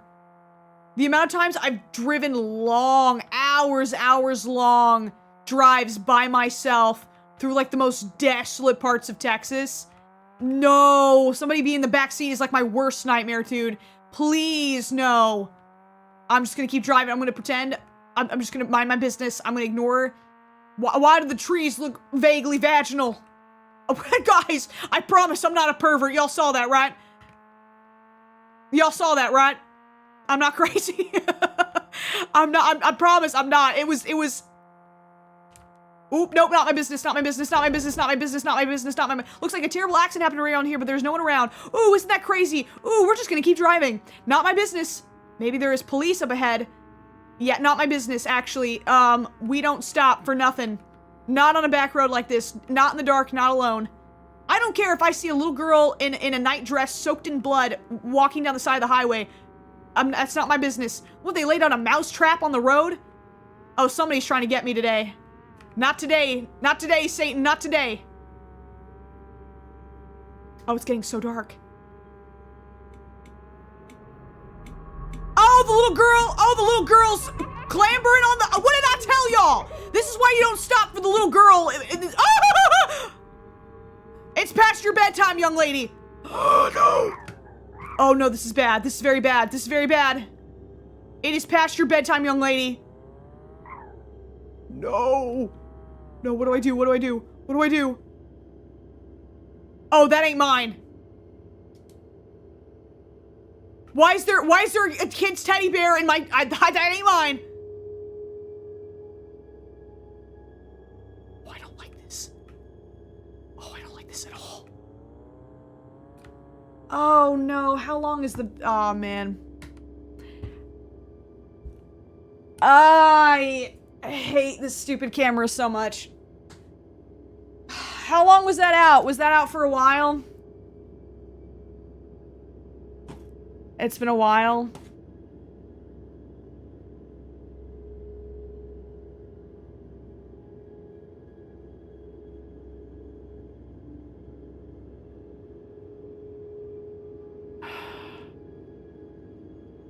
A few minutes? We've been playing the game for a few minutes. I might as well just, like, stop playing at this point. It would be really helpful if, guys, instead of saying freeze frame, y'all said, like, camera out, because I've learned to that y'all just say freeze frame as a joke, so I don't really take it seriously. I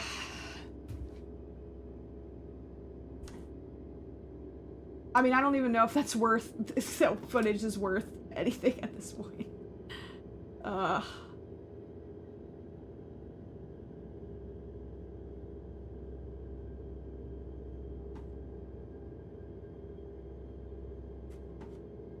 Are we good? Is it working now? Where did it go out? Oh, great, on the bridge? Nice. Okay, well,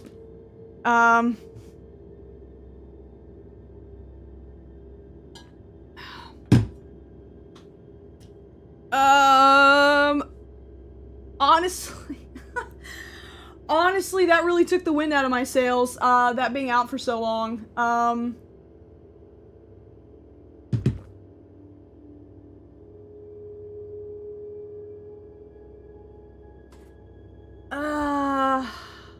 Okay. I mean, do we still want to? I don't even want to. The footage is ruined for like several minutes that I don't know if it's even worth playing still. Oh, man.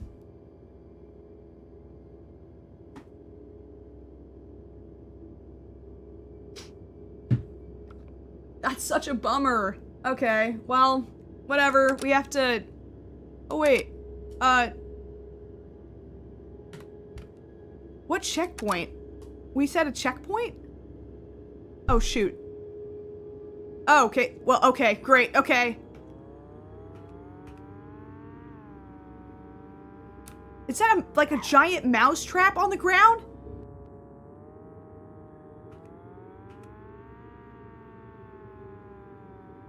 So we know we get here to the gate.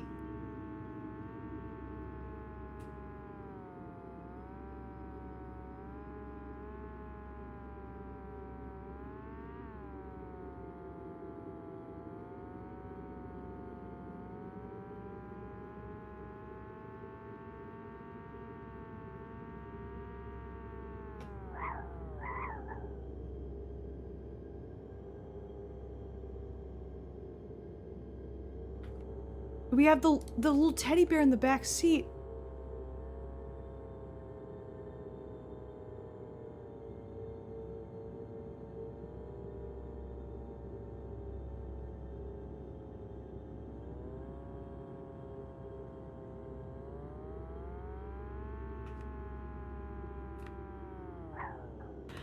Oh, sorry guys, I need to take a beat.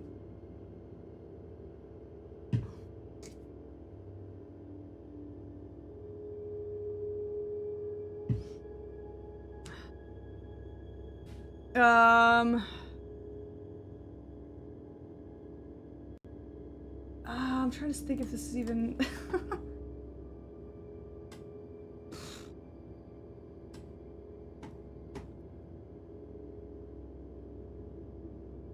maybe we'll just, read supers real fast. I know that I wasn't as good on this stream about calling out supers, so maybe we'll just do that.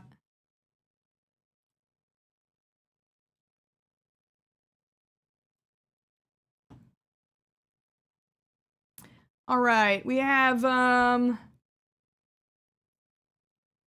the chat summary would get out of the way. Come on, man. Please. Okay, Ashley, C9694, thank you so much. Silly Gay Boy, thank you so much. Maddie P736, thank you so much. Badger named Atlas, Miles Allender 787, thank you so much. Xander 1566, Off-brand. Oh, I can't read your full username. Off-brand. Oh, off-brand boners from earlier. Lucy Sop 23, thank you so much and welcome back. Devilish Avocado, thank you so much. Sabertooth, thank you.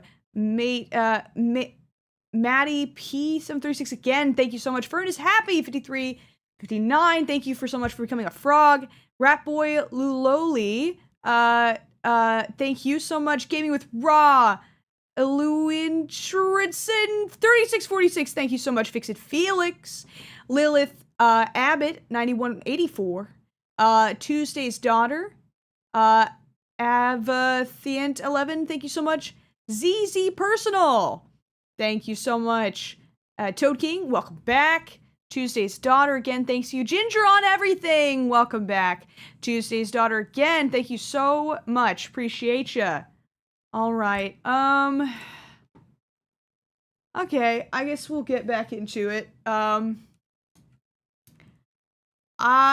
We got, oh, man, I just can't stop making mistakes. All right. What's going on? I need to find a way home quickly.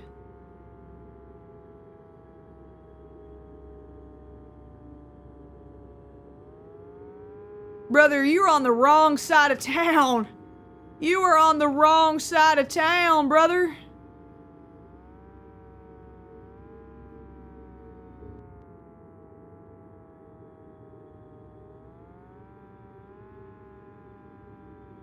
Where are all these rat traps on the ground? Are they trying to catch my, what is this on the ground?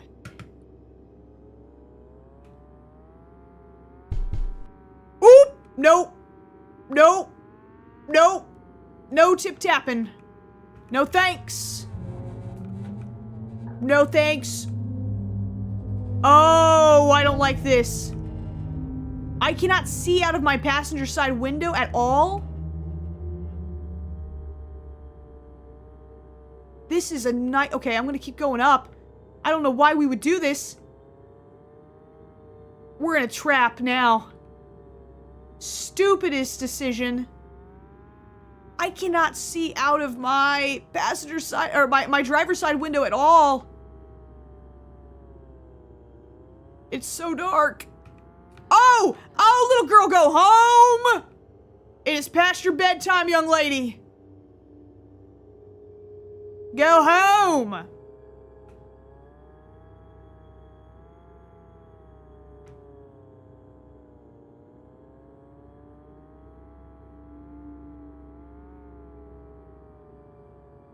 Hello? Whoa, what does that sign say? What does that sign say? It's just like pointing towards this corner. Oh, whoa, whoa. Okay, let me try this. Okay, it wants me to go over there. Yeah, do what the evil demon says to do. That's great. Oh, and now... Oh... No, no, no, no, no, no, no. Who's tip-tapping? Who's tip-tapping on my chamber door? Oh, and now we're going down? Okay. Oh, where the hell am I? This is, no bueno. Ha ha ha. This is very no bueno. Oh! Well, this car model must be very popular here. That's great. Very popular car. It's fine. That's totally fine. I keep wanting to see what I'm turning into, but this is what you get for speeding. This is what you... Woo! Ignoring that, not my business. Quit honking at me! Hogging the road!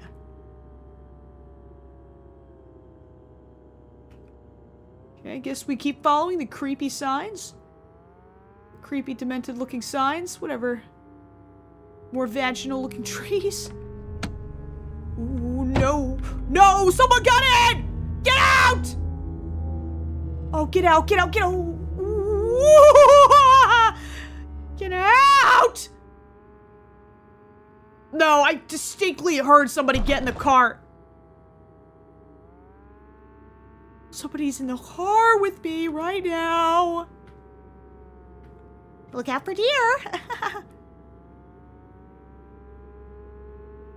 Somebody is in this car with me, dude. Oh, does somebody need a lozenge in the back? Right. Oh. This is me and my beloved family. Oh, that's so lovely. Oh my God, what a lovely family. Yes. Yes, sir. Thank you for showing me. Your soul. Oh, no, I'm good, actually. I'm very good on that. Actually, it's so crazy how good I am on that. No, I'm chill. Thanks. A tip would suffice. A nice, maybe $7 to $8 tip. You're just chilling? You're just chilling back there? Oh man, I'm going to rate you very low on Uber. Oh hell no, brother. We're going real fast. We're going real fast.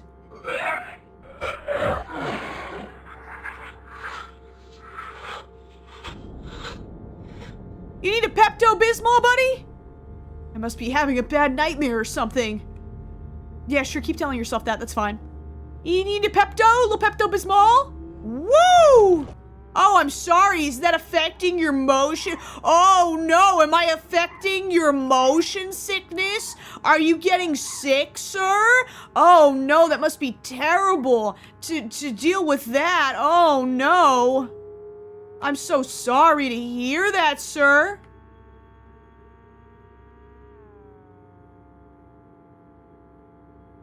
Okay, we're just gonna keep driving. We're gonna take this man to his destination. Hopefully, he doesn't claim our souls. Oh, nice. Okay, yeah, it's about to get real motion sick in here. Whoa! Oh God, something is on the roof. Yeah, you think, Sherlock? You think? The giant spider We just have picked up a few stragglers, just a few stowaways on our way home, you know. Oh. Woo! Hey girl! Ooh, yeah! Oh, you don't need to come in here, that's fine. Oh, you can stay out there, actually. Oh! No, ma'am, no. I've been a good boy. I've been a very good boy. Nothing but juice this evening, madam. And a coffee. Ooh, hi.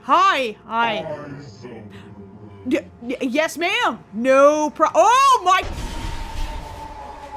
Now, did y'all see me try and swerve? Did y'all see me swerve? Y'all saw that. Wait, dude, did we see our own car? That'd be crazy if we saw our own car. When we saw that car on the side of the road? Is this it? Are we just screwed? Oh. Transformers? What happened? Where the hell am I?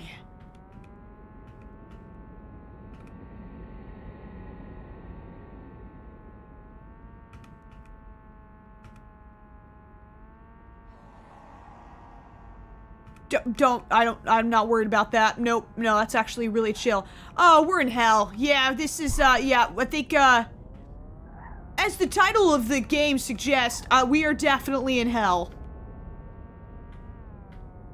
Dude, is this like, is this like a game about, like, drunk driving, and then we go to hell because we killed an innocent family on the road because of our drunk driving? Dude, is this us being tortured for vehicular manslaughter? Under the influence? Oh. Oh, I don't know what that is. What is happening? Your guess is as good as mine, dude.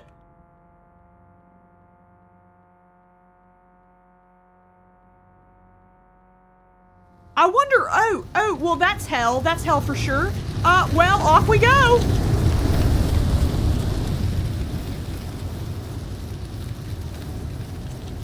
Woo! Got a little toasty in here. Oh, but that's the devil, okay. And on your right, you will see the devil from hell himself. Don't worry about that. Don't worry about that. Don't worry about that. That's fine. Can we get a fire extinguisher, perhaps? It's getting a bit Can somebody turn up the air conditioning? It's getting a bit toasty in here. It's getting a bit toasty in here, if you don't mind. Oop! And the giant flail. That's great. Rusty flail. Everybody up to date on their tetanus shots? Oh my god. Oh my god. Oh my god. Everybody up to date on their God damn it. Okay. Nice.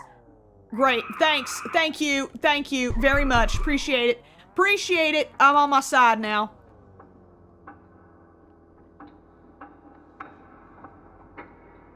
What the hell is this wrinkly little worm? Why are there all these wrinkly worms in my car? I think I might have to go back. Checkpoint. It appears I am stuck. Oh. A paper I cannot read. Okay. I think I'm stuck. I think I am, I'm very stuck. It would seem. Yep. I'm gonna have to go back. Checkpoint. Whoa, whoa, thank you. Helpful hands, yeah. Helpful hands. Yeah, we're sitting on some maggots right now. That's cool. Okay, so look out for the swinging. Everybody up to date on their tetanus shots? Oh, wow. Okay, yeah. Wow. Okay, wow. Okay, goodness. I thought I was trying to anticipate the swing. Takes a second for me to build momentum. Okay, we got it. We're good. We got it. It's fine. Can only see like 10 feet ahead of me. Unrealistic modern cars all have those super ridiculously bright headlights that blind you the moment they're within. Oh, we're screwed. No, dude. Well, down we go.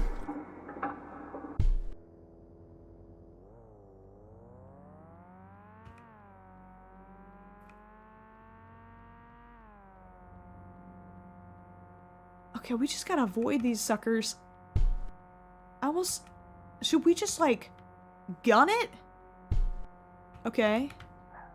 Okay, a little zigzag action here, okay. A little zigzag action. Alright. Okay. The timing is really awkward. I don't know how to...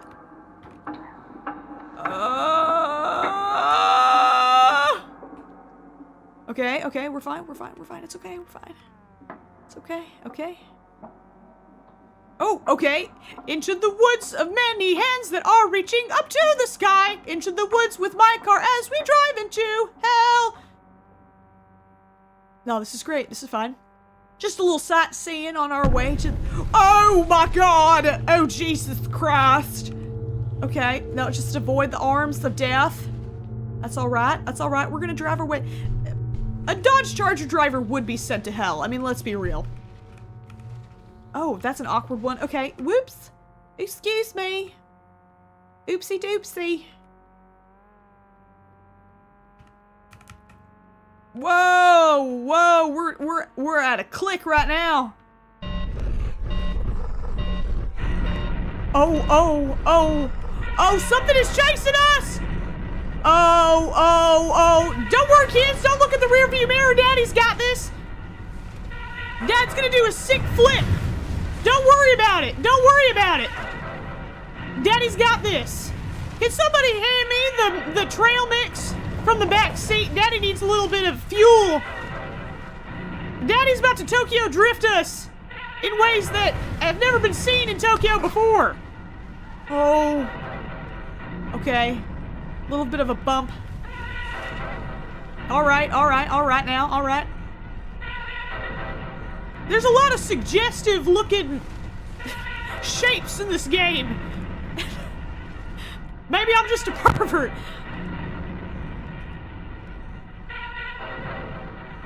Right, just go this way. It's no problem. No problemo. Oh. Where the hell are we? Okay, oh, it's narrowing. Oh, man, those are spike walls. Those were spike walls, okay. And now, we are in the meat tunnels. Very cool. Whoa! Okay. Dodge and weave. Sisters, dodge and weave. Oh, sick! Did y'all see that sick drift? Oh, I should not have managed to do that. That was epic as hell. Oh, come on! You can't give me a gap like that! Oh, here's a visible gap, but it's slightly too tight for your car. F you. I was doing good. Hello? Excuse me, Mr. Satan. I think why is... I hope there's gas stations in hell. What about... this is not a fuel-efficient vehicle. Okay, yep. We're just gonna keep driving. This is not my business, Oh, not my business. Not my business. Nope. Just keep on moving. Just whoa! Okay, that's fine. That's fine. I don't know. This is so confusing. I keep expecting it to turn and then it doesn't. I don't know. I can barely see a foot in front of me.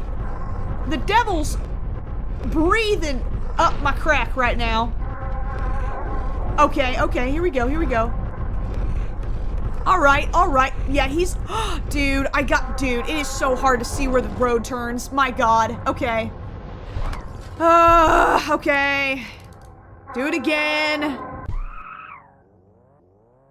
Where are you dropping? Oh, not all the way back here. That's just messed up.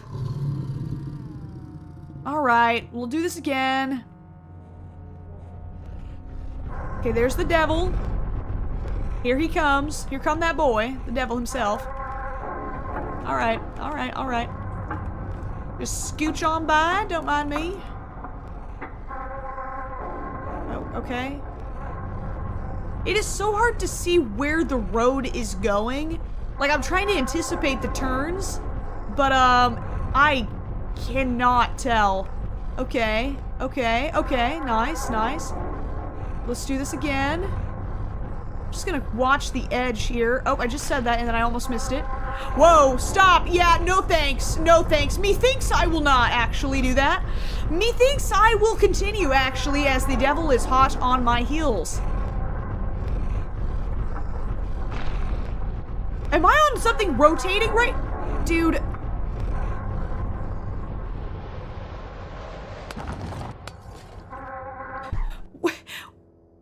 Guys, you're kidding me. This is effed. This is so effed. I cannot see where the road is. I have to, like, just kind of use vibes. Just gotta use vibes. Is this how you drive in hell? Just use vibes? Alright, locking in expeditiously. Locking in as no one has ever locked in before. Okay, alright, big spiky chain thing, alright. Okay, see, I don't... How am I supposed to tell that there's an edge there? How the hell? How the ever-loving hell am I supposed to... Well, I mean, we're here, aren't we? I don't know, I got some rotten hamburger helper just in my seat. All green and rotten with maggots, but okay.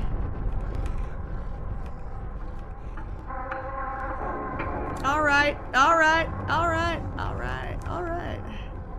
Woo! Ooh, got a little close to the edge again. I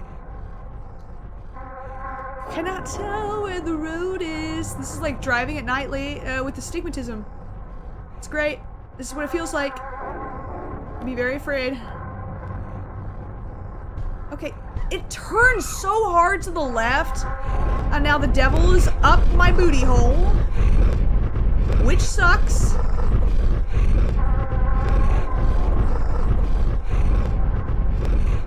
Oh, okay, dodging and weaving. Okay. Just, this is crazy. Okay, it's the chain that moves, okay. Ah, man, you've gotta be kidding me. This is torture. This is actually torture. This is the torture of hell. Is playing the same segment of a game over and over again. That is it for sure.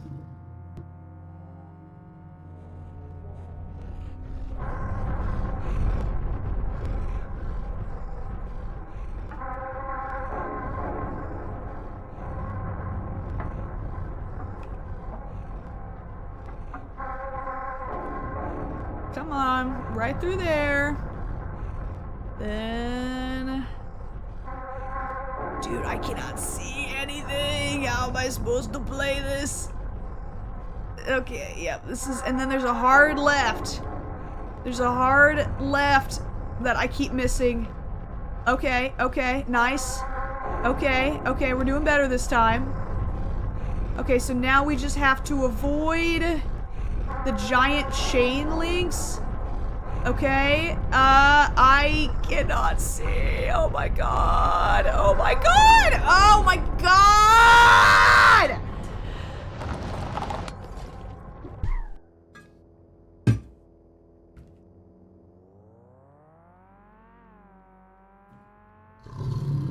Am I just getting more problems the more times I die?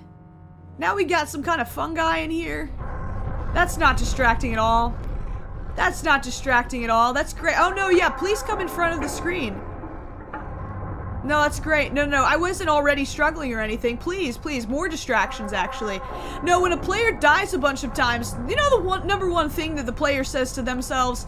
I actually would love it if there was a giant, protruding, a spine actually making it even more difficult to complete the task that I'm struggling to complete. The player says to themselves, that would make this game even more fun if I had a giant red blob in front of my screen for no reason. That would just add so much to the experience. It would be so sick and so cool and so epic if that were the case. The player says to oneself, what if I had more obstacles to complete the task that I am already struggling with? That is what the player says. The player says, what if this was more difficult for me to do? Because that's what every player wants, you know? Oh, nice, nice, nice, okay. Dodge and weave, dodge and weave, dodge and weave. More hands. More grabby hands. Okay. Just ignore that. Just hey, I'm not gonna stop and ask for directions, okay? I'm a man! Cassandra, I don't care! Oh, lovely, lovely! Oh yeah, just take that door, it's fine. I didn't want that door, that's fine. We don't need the door. I wasn't planning on reselling this car or anything. Its resale value is actually pretty low. Actually, in the grand scheme of things, the resale value is pretty low on the vehicle. So it's like, whatever, actually, it's whatever. Oh. Nice. Very cool.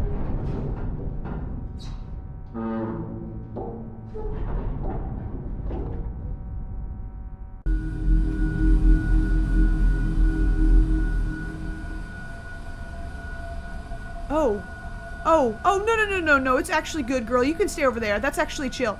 Oh, that's actually so chill, though. Oh, you don't have to, oh, okay, yeah. Okay, hi. Oh, hi, little girl. Oh, hello.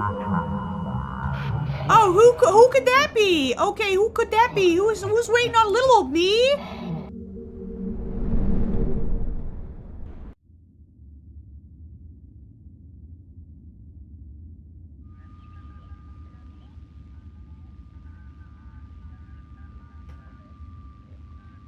Pardon me? Oh, it's one of these. I hate these. Okay, wait. Oh no, is this the site of the accident? Dude, my theory is that we killed a family in a drunk driving incident and now they're coming back to reap their dues. They're coming back to haunt us for our misdeeds. Why is that counting down? Why is that counting down? Why is that counting down? Oh, no, why is that counting down?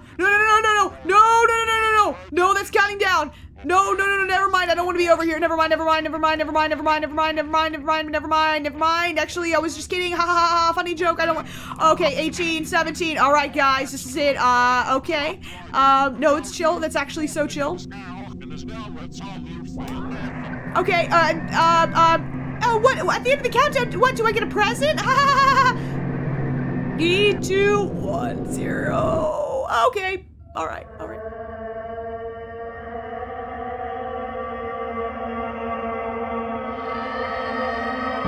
Oh, wow. Okay. And what if that was like a chill chill hug. And what if that was a happy embrace? What if that was actually fine? Okay! That was Drive Me to Hell. Awesome. We were embraced by the good Lord Satan himself. The ultimate where my hug at guy. Where my hug at Steven. Yes. Alrighty. Alright, that's chill. That's chill. That's good. That's chill.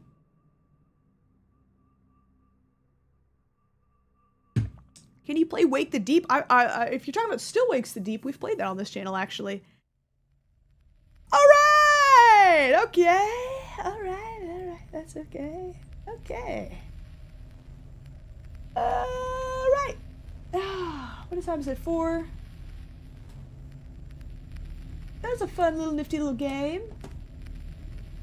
How are we doing, chat? We're doing good? We could play a little water park simulator if y'all like.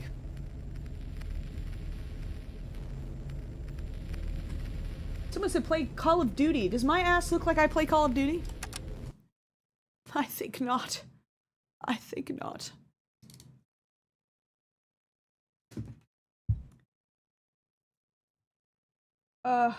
You're kidding. Hold up, guys. I have a missed call. Let me check real quick. Oh, I'm so sorry. Terrible.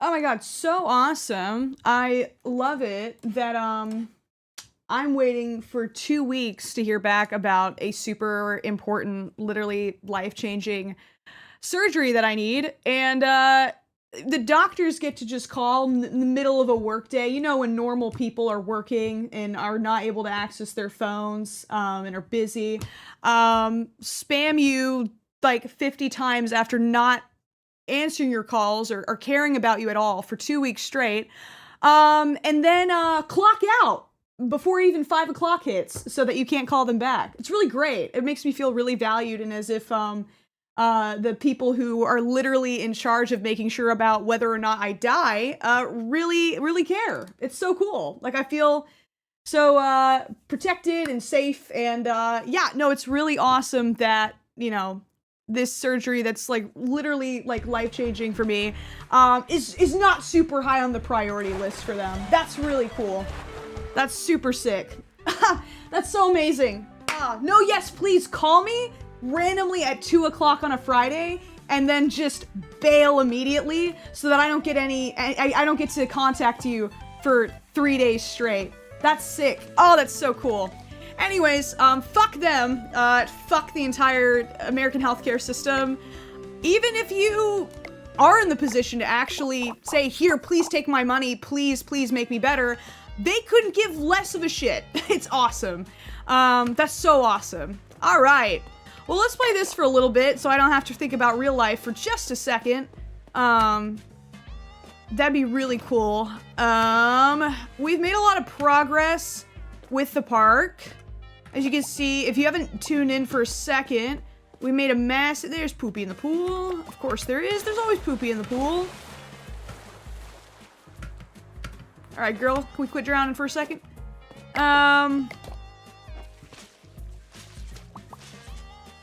Alright, let's do these puddles. I always forget to hit these diving boards back here. Every time. No, girl! Get up! Well, I'm top of the porta potty now. There we go.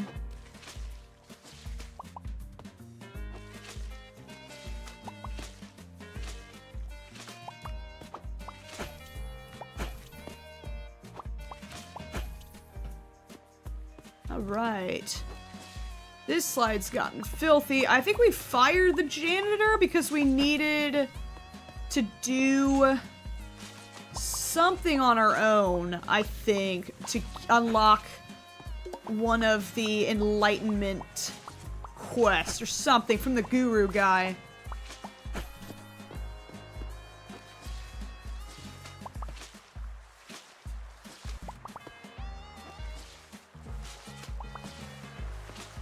Let's just kind of clean up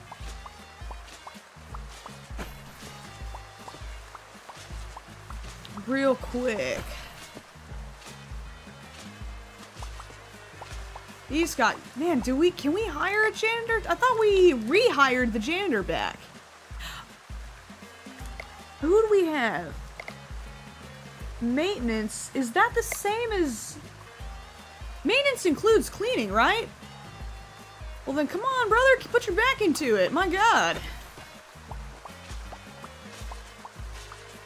Sorry that took so long, that was a complete waste of y'all's time and my time, that phone call. Really cool. It's really cool that a doctor can completely expect you to disrupt your entire workday at their beck and call, but can't be expected to actually stay on the clock till 5. Good. I'm glad she was able to get home to her kids. Good for her. That's awesome. Glad she got to clock out a little early today. That's so sick. That's so cool.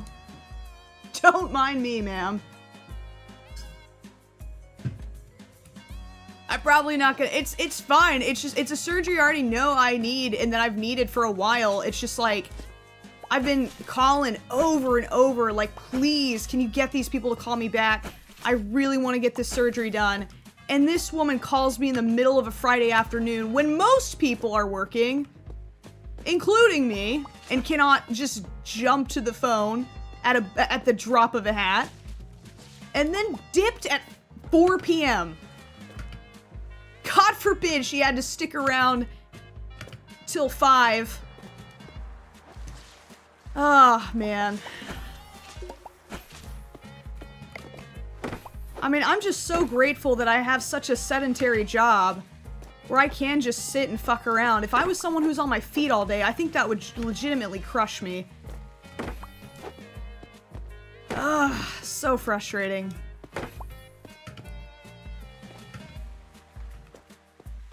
I think this is good. Do we need to, we do need to be cleaning these saunas as well. Are these clean?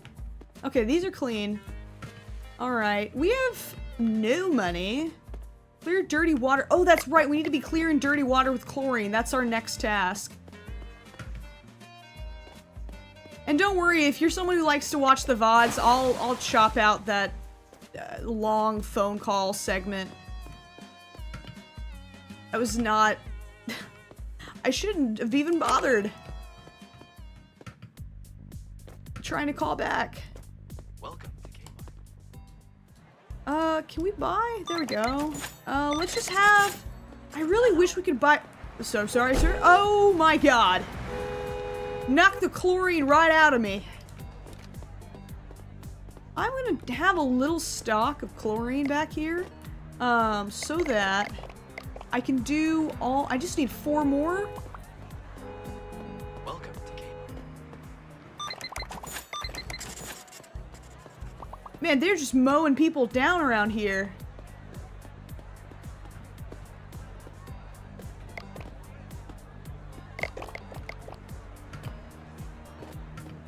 Alright. Here comes the money. Milady, please situate yourself. Hot tub. Okay, y'all straightened me out in the hot tub last time. These two things need to match. I thought these two were the same. Like they were related. Like it was just, wow, that thing sends you so high. I thought they were related, but you actually have to change them manually and separately. Clear, dirty. Okay, so in a weird way, I actually do want more people to poop in the pool today. Because I need to clear it with chlorine. So poop and piss away, y'all. Y'all love to do that anyway, so I might as well get an achievement out of it.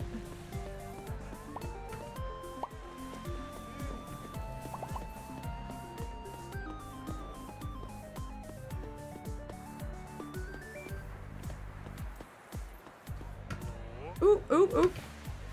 Woo! Don't mind me, sir. How you doing, friend? Service... Oh, service required over here. 60? No, no! Girl, I just got it! doing, disgusting pervert? Creeping?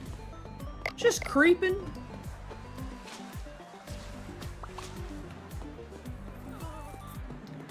Stinky! I don't know why she moaned like that. That made me uncomfortable. Pervert!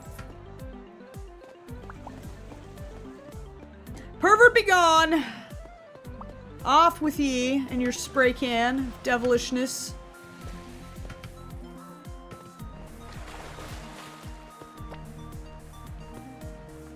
Do you really have to do all that, Apollo? You could fix the pool from the side. I do that all the time. You good, man? Alright, man. Going above and beyond. I like to see it. Whoop. New research point. Let's go! We got 6. Okay. We can do a lot with that. Let's see. Quick dry. Keep your paths cleaner and safer by minimizing the amount of water. Okay, that's pretty nice. The puddles are a pain. Construction time reduced more. Do I kind of want the baseball bat? I do. Sure. Oh, getting the taser. Give it. Yes. Yes. Oh, I am abusing this power immediately. Whoa, whoa, whoa, whoa, whoa, whoa! A bit too intimate with Bentley, my god! I was just trying to make you less stinky.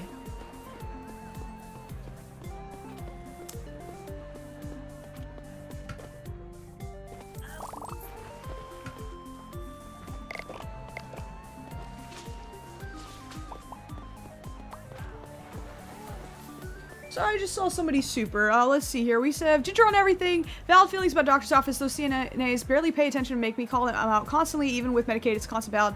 Yeah, and so I don't want to bum you guys out too much. I just wanted to make sure that y'all knew that I wasn't just like hopping off stream for no reason. I really try to respect y'all's time, and so if a game is like really slow, or if I'm not, you know, I'm not in my zone, I want to make sure that y'all know what's what, and don't think that I'm just like not taking it seriously or don't care.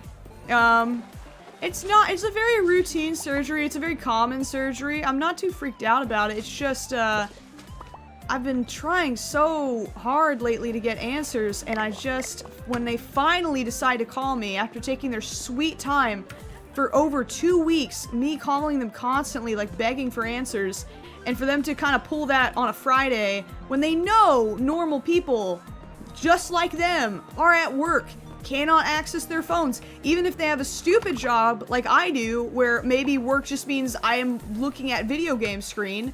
It's still like I'm off my phone just like everybody else is. There's no way that they can expect people to just, I mean, there's some people who like literally can't get on their phones at all in the middle of the day. Like, they'll get in trouble if they pull their phones out. So I just don't know why they expect people to be able to do that.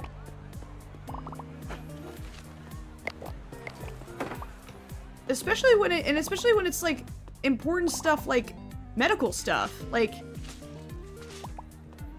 people have jobs. Pervert.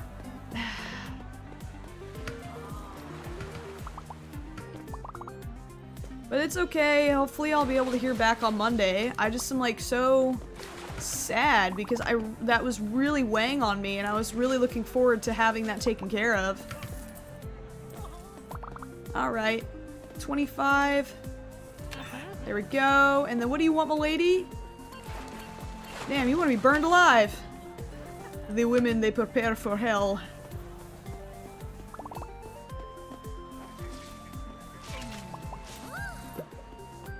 Bentley, come on, brother. You're giving the girls the ick. We gotta try the taser out on somebody. Is this how cops think? I gotta try the taser on somebody today. I just have to find somebody who I can use it on. Who can I taser today? Alright, do you want the 60? Do you like it at the 60? Are we good with that? Any temperature you desire, sir. Ow. Rude. That arch was crazy, though. Who's drowning? Wait, who's drowning? I can't find her. Where is she? Oh, she's over there. Oh my God, I'm coming, baby. I'm coming, baby. Don't worry about it. I'm coming. Woo! There you go.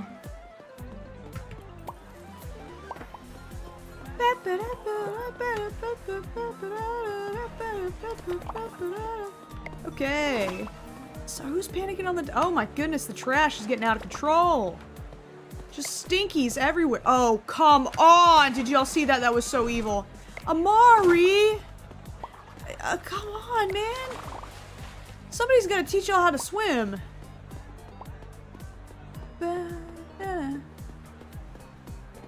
Dude, you really are going above and beyond, Apollo. You really don't need to be doing all that. You know that, right? You can just kind of do a little hammering on the side of the pool. It's okay. Oh, is no one at the hot dog stand? You can't just... I like your bikini, ma'am. Oh my God, I'm so sorry. I clicked the wrong button. I'm so sorry. I'm so sorry. I'm so sorry. No, hold on. I'm so sorry, Kimberly. I'm so sorry. I'm sorry. I always click the wrong button. Damn it!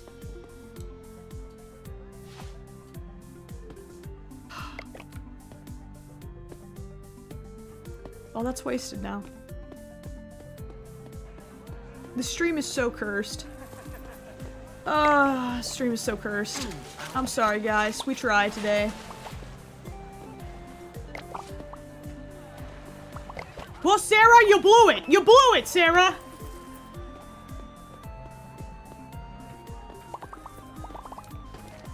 Chlorine. Oh, taser time! Taser time! Taser time! Taser time! Yes! Did you learn nothing? Did you learn nothing? That is craziness to watch somebody. You're gonna sit here and watch me tase 2 people in front of you?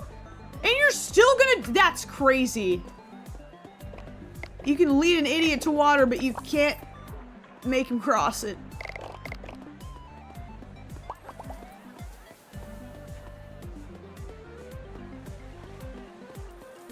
Oh, chlorine, that's right, that's what I was working on. I need to grab chlorine. Alright, we have a gross pool here. Throw that in. Awesome, awesome. It is so much faster than draining. Okay, is this one dirty too? I thought there was 2 dirty pools here.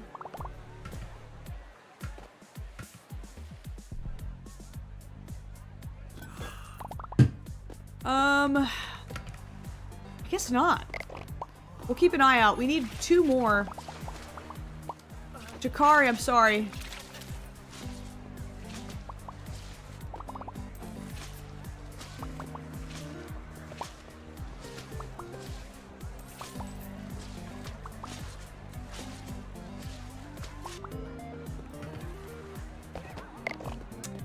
Oh, I'd be mad at you if I didn't need this so badly right now. That doesn't clear it? No. Okay, it does clear, okay. Pool pisser! Disgusting.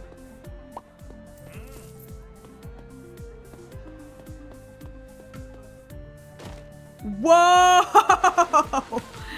Okay.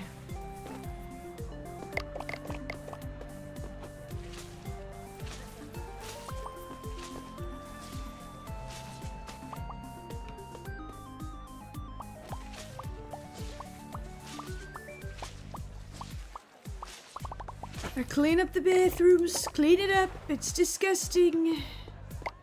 Up that too. Da da da da da da da da da da da da da.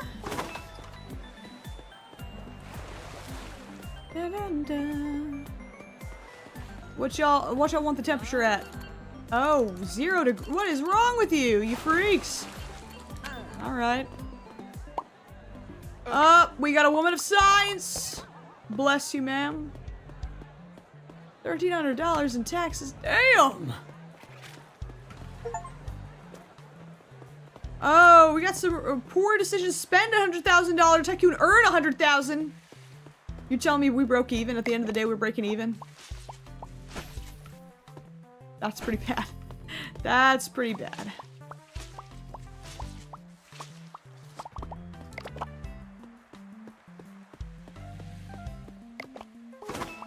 I wanted to build a cute little... Ooh, more science.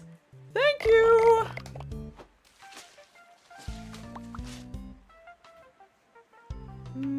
Let's see here. Ouch. Wow. Whoa, that arch is crazy.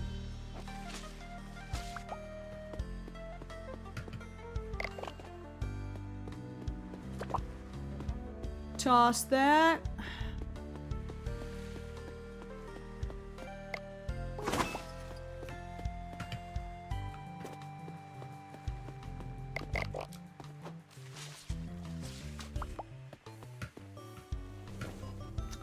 How are these looking? Oh, these are filthy. Oh, dude, there's nothing grosser than like a public hot tub. Ugh.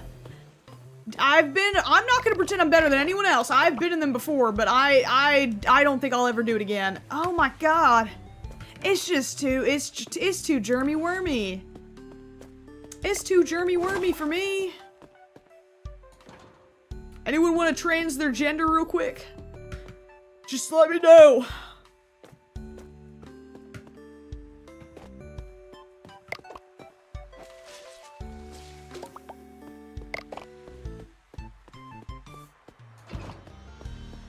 Da da da da da da da da da da da da da da.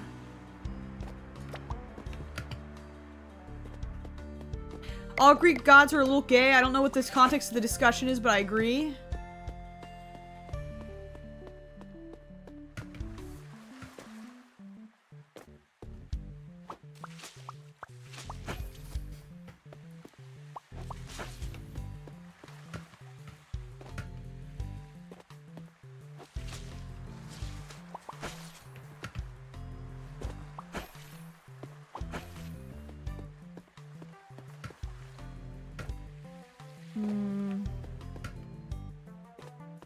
I think we're good.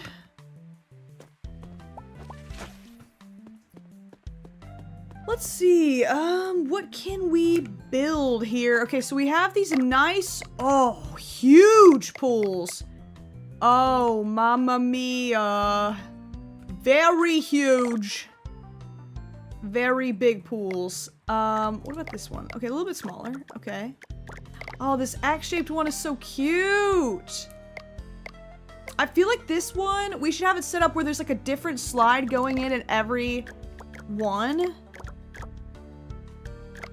So we should wait till we get more slides, and then we should have all, like, each edge of the X be, have a slide going into it, yeah? Oh my god. Ugh. How we doing, chat? We're doing okay? I'm sorry this stream has been so cursed. It was such a cursed stream today.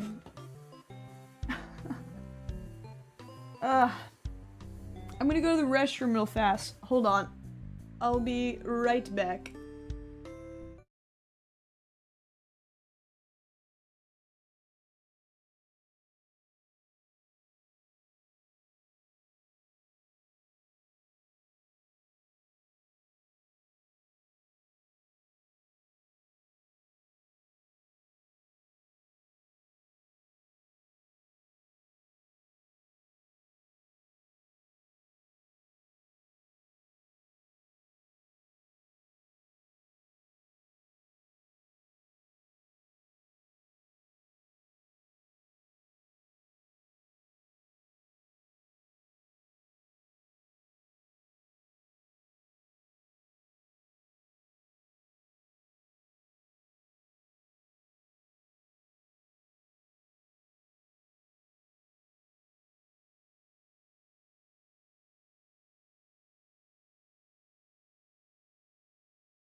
Guys,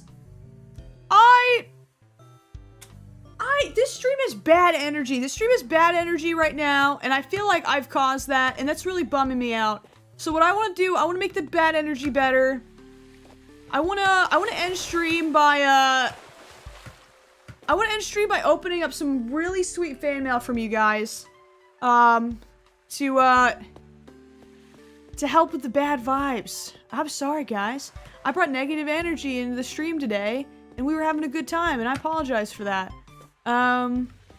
Yeah, let's go ahead and save, and then I have some really sweet packages from you guys. I don't know why it keeps doing that. Okay. Exit to desktop. There we go. Let's see. We have a few packages, for us to go through today. Let's see. I'm just gonna start a random one. So we have this one. I'm opening it down here so I don't actually dock somebody. So this one is from Stephanie from... What is is that Illinois? Indianapolis, I can't read. Indianapolis. It was very sweet. They're turning 16. And they're inviting me to their 16th birthday party, which is very sweet. I'm obviously not going to be able to come to that, but it was very sweet of you to think of me. Let's see here. It says, I'm turning 16. I know it's a stress to ask you to come to a Pokemon-themed party, but you're very inspiring and cool and stuff. Well, thank you so much for inviting me. That's very, very sweet. It sounds like you'll have a really fun itinerary for your party planned. But I'm not going to be able to make it. In fact, it's already passed. This was on the 17th. I hope that this was a really fun party for you. I hope you had a great 16th birthday. Apparently, Stephanie and all of her friends, Steph, right? Let me make sure I got that name right. Yeah, Stephanie, and her friends really love my videos, which is really great. Really hope to be as knowledgeable as you one day. That's very, very sweet. Thank you so much, Steph, for inviting me to your party. I'm so sad I couldn't make it. But based on the itinerary, this seems cool as hell. Y'all did D&D, board games, photos, cake and ice cream, dancing. Hell yeah. That sounds fun. I'm gonna steal your ideas for my future birthday party. And there's nothing you can do about it. So sue me. And a happy birthday to you, Steph. Thank you so much. Alright, what do we have next here? I'm gonna kind of grab a bunch of these. Go real quick. Alright, so next we have, just pull another random one here. This is from Vic from Colorado. Love to go to Colorado. I haven't been in so long. It is like one of my, I used to camp in Colorado a lot with my family. It's lovely to camp, especially in the summer, so you can escape the heat here. It's really fun to be able to go up to Colorado and breathe some fresh, cool air in the middle of the summer. Hi, Funky, including some stickers for the sticker mural. Oh, yeah, that's right. I sent out a request. Oh, dude. So many things have gone wrong this stream. It looks like the camera is slightly off. No, other way. Come here, come here, come here, come here. There we go. Okay. Hi, Funky, includes some stickers for the mural from sunny Denver, Colorado. Yeah, so I'm making a sticker mural right now to be the background for some of my videos. No pressure. I've just an open invitation if people want to contribute stickers. You guys have already contributed so many stickers, and it's starting to look great. It's only, I would say, about a fifth done, but it's starting to look really good, so I'm very excited. So that's what they're talking about. Neither an asset or a threat and Just a Dad from Indianapolis are inside Vlogbrothers references and charity stickers. Oh, sick. Let's see, where's the other one? Neither an asset nor a threat. Oh, the Vlogbrothers. We appreciate that. Yes, those are so nice. Sick. Those will be excellent additions to the sticker wall. From John and Hank's 2024 project for awesome. Thanks for publicly standing up for what's right. I love tuning in for YouTube streams while getting chores done. Sincerely, Christy. Thank you so much, Christy from Colorado. That's very sweet. We have some other fun stickers here. These will be great additions to the sticker wall. Hell yes. Thank you so much. I appreciate you. All right. Next up, looks like I have a whole bunch of stickers here. Heck yeah. This is from, oh, this one has so many cute stickers on the outside too. Anastasia Malang. I think I'm getting that right. Thank you so much. Appreciate you. Let's look at here. We have great. We have some cool ass stickers. Dear Funky Frogmate, my name is Stasia. I'm sorry if it's for Anastasia.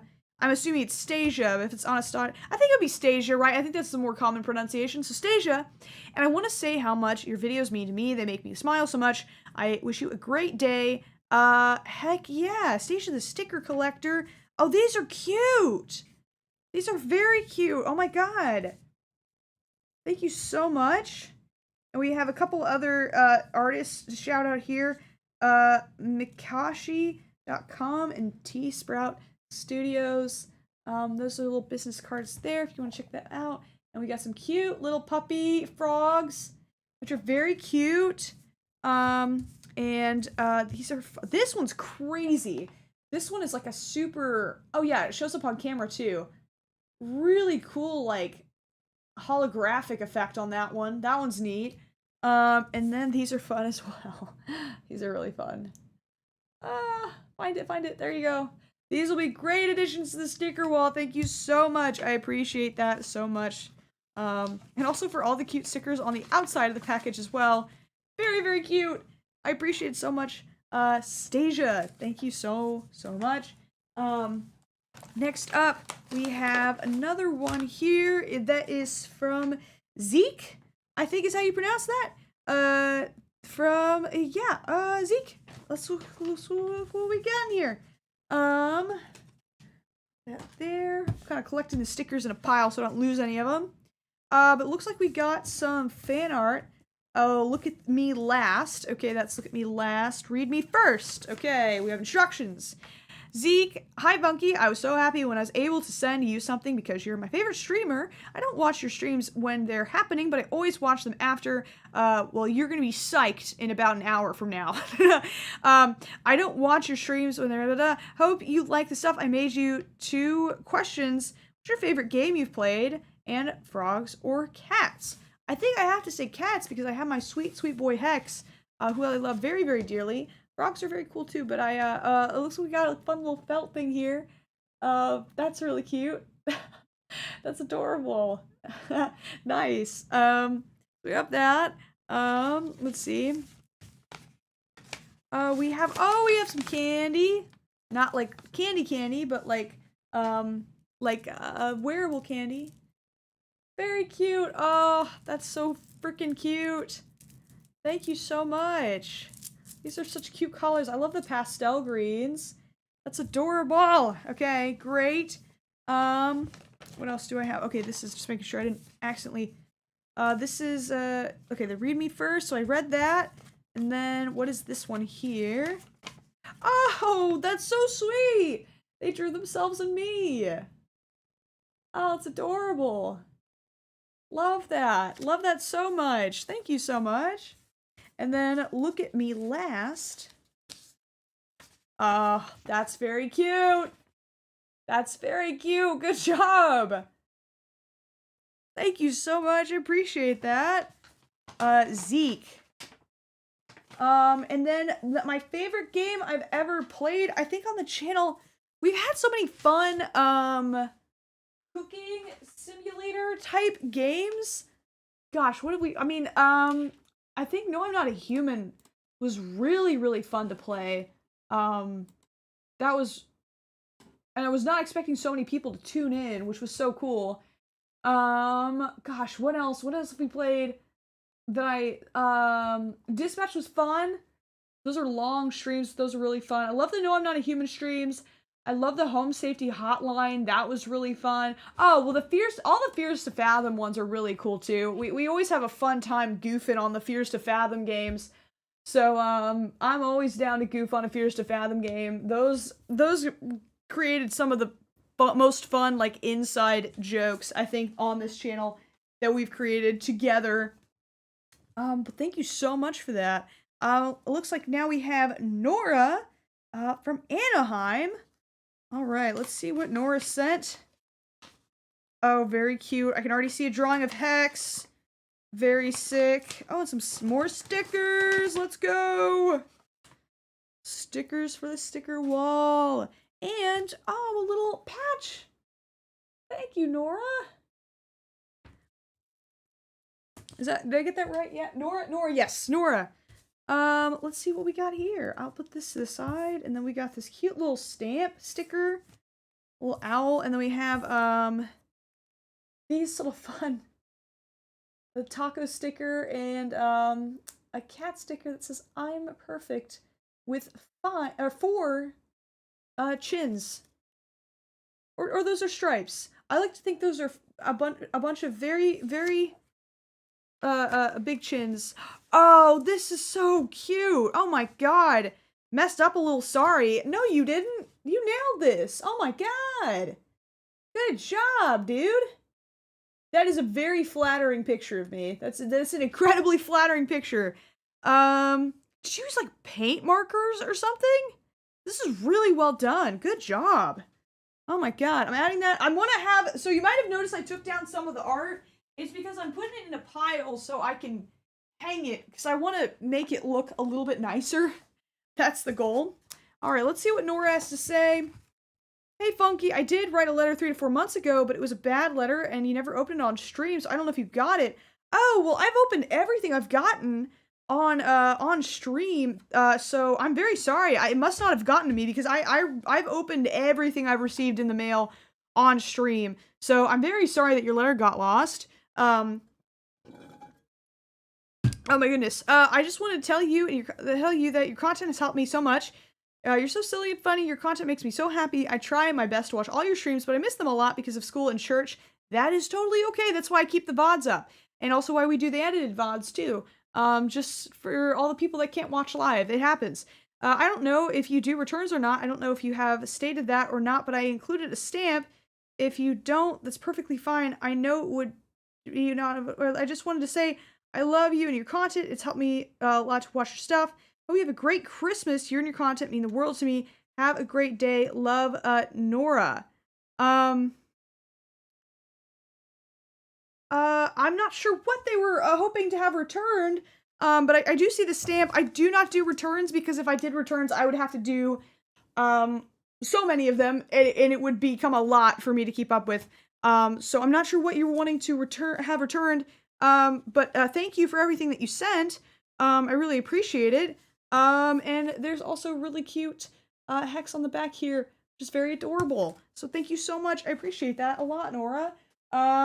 We got just a couple more here. Let's see, this one here. Gonna wiggle it out here. All right, we have, M. Overton. Let's see how they introduce themselves. Here, it looks like we have a nice piece of artwork in here. Very cute. Very well done. That's awesome. Looks like they typed something out as well. Hi, Funky. My name is Macy, and I'm a longtime fan. I genuinely love your content. I'm so happy to see how much you've grown. I remember finding your commentary channel 2 years ago when you talked about that one TikToker who thought he was Hitler reincarnated. Okay, OG, I see. I was 13 then, and there were only a couple hundred views, but I knew I just found my favorite person. Oh, that's very sweet. I'm 15 now, and you have grown to be seen by millions, and that fact still holds true. I'm genuinely so proud of how far you've come. You've helped me through my lowest and my highest, and I know that I am only one view among thousands, but thank you. You have changed my life in so many ways by just being your truest, funniest, and funkiest self. I'm proud to say you've baited my heart into loving you. I hope you like my drawing. Thank you, Macy. I do really like your drawing. P.S. If you're wondering why this was written on a computer, it's because my handwriting sucks. I'm actually quite good at reading bad handwriting, so I accept the challenge. Don't feel like y'all can't send your handwritten stuff. I actually am pretty dang good at reading, I'm pretty dang good at reading, messy doctor handwriting if it comes to that. But I appreciate the thoughtfulness. Thank you so much, Macy. Let's see, what else we have left? We have, I think, 2 more left. This one is from, let me put this aside over here so I don't forget it. It looks like this is... I don't know if these came together or separately. They were in the same bag, but that might have been on... Oh, we got more! Yes! I love all the cute little things people make. Handmade with love. Oh, that's so sweet. It's like a little tag that says handmade. That's really sweet. We'll put this on too. Awesome! Yes! Another bracelet. Let's see here. Oh, this is wax sealed. Very nice, very nice. Let's open her up. This is very, very well sealed. Here we're making sure that no nosy male man, male woman, or male them would get inside. That's good. Oh, I see a little bit of something in here. It looks aged. What could this possibly be? Okay. What is this? This aged paper. Oh, very nice handwriting. Hi, Funky. Sorry this letter might be chicken scratch, but I've been watching you since 2020. I love all of your videos. You're definitely my comfort creator. You gave me the courage to come out. So if you read this on live, hi, my name is Juniper or Eric's.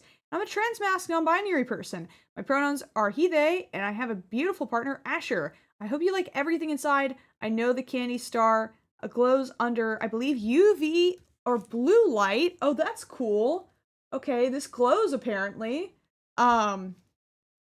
I literally love you, and you've taught me to love myself, and I recently got out of a really toxic friendship with a chaser. Ugh, I'm so sorry.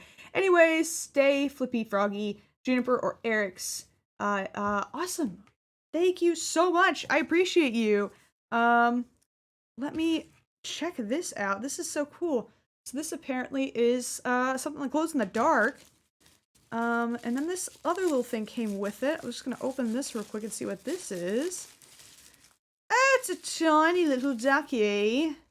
Lovely. Very cute. Very tiny little duck. Adorable. Adorable. Love it. I love how many of these little duckies I've gotten. They're so fun. There's so many different colors of them. We also have this, which is sick. It's a frog that's made out of like a... what's that soda called? The Poppy... Not Poppy. It's like that, like healthier soda. That is so funny. Oh, got a little crumbly. Got a little crumbly in the mail. That's okay. You're here now. You're safe. You're safe now. Shh. Shh. It looks like we also got another drawing. Oh my god. I can already kind of see it from the back. See it from the back. Stop discussing your sexualities in chat and help me. Famous line of me getting frustrated by y'all being so gay. Awesome. Thank you so much for the fan art. We have one more here, which was like, this person said a lot. I am so excited to show off this one. We got another author, sending stuff, which is so cool. Good on you, man. I am trying to get my book written as well. I'm working on it. It's very slow. But we have a couple of books here that were sent in, which is so neat. Oh my god. And it looks like one of these has not been published yet. That's very exciting. Thank you for giving me a sneak peek. Damn! This text is small as hell! Oh, man! Now you're making me feel really bad. Not only are you a writer, your books are thick as hell, and the text is that small. Oh, F me. I don't know how y'all do it. Oh, all of your books have tiny text like that. Oh, man. Oh, can you imagine if this was like Hunger Games sized font? This thing would be a tome. Oh, you got a lot to say. Hell yeah, that's impressive. My god. Oh, man. Gotta bring a magnifying glass. Oh, man, that is an impressive amount of writing. Oh my god, we also have this cool little thing. I think it's like, I think it works like a lava lamp does. Oh yeah. You can see the glitter moving down. Look at that. Like a homemade lava lamp type situation. That's so cool. We have that as well. Let's go ahead and get a note from the author themselves. Dearest Funky, I'm writing this in the same state, perhaps staying up for too late in front of a far too bright computer screen. That seems to be how most of my projects start and how they end. ADHD, copious amounts of YouTube, and perhaps a smidge of ambition. You've unknowingly accompanied me on such long nights many times before. Hours of plotting, revision, and planning. I guess it's in the nature of artists to latch to simple comforts. Mine apparently center around sarcastic, witty slices of humanity I was going to send this last Christmas, but life got in the way. And today I watched another one of your streams while editing another book. In that stream you mentioned ovarian cysts, an ailment I also suffer. Okay, sister. And then you mentioned the dreaded grapefruit attached to one of your unfortunate ovaries. Yep, that's why I'm so mad that this doctor didn't let me call him back. I need that ish gone, dude. I want to get back into boxing. The wince I made, I'm fairly sure it scared my dogs. With surgery in your near future, hopefully, my God, I decided now, rather than waiting for a perfect copy of my latest release, was best. Thanks for being, and continuing to be, one of the chords of sarcastic sanity driving me through comma splices and cursing out Grammarly. B. and Bahrain. Yes, the box within the box is a custom snow globe cup. Yes, snow globe. Yes. Wishing you well and stay funky. Thank you so much. Make sure to check out their books. This is really impressive. Let's see. We got some titles here. What do we got? We have the of Briar and Rose. The art is really gorgeous too. I don't know if this person does the art as well, but it looks like it's the same illustrator for all of these.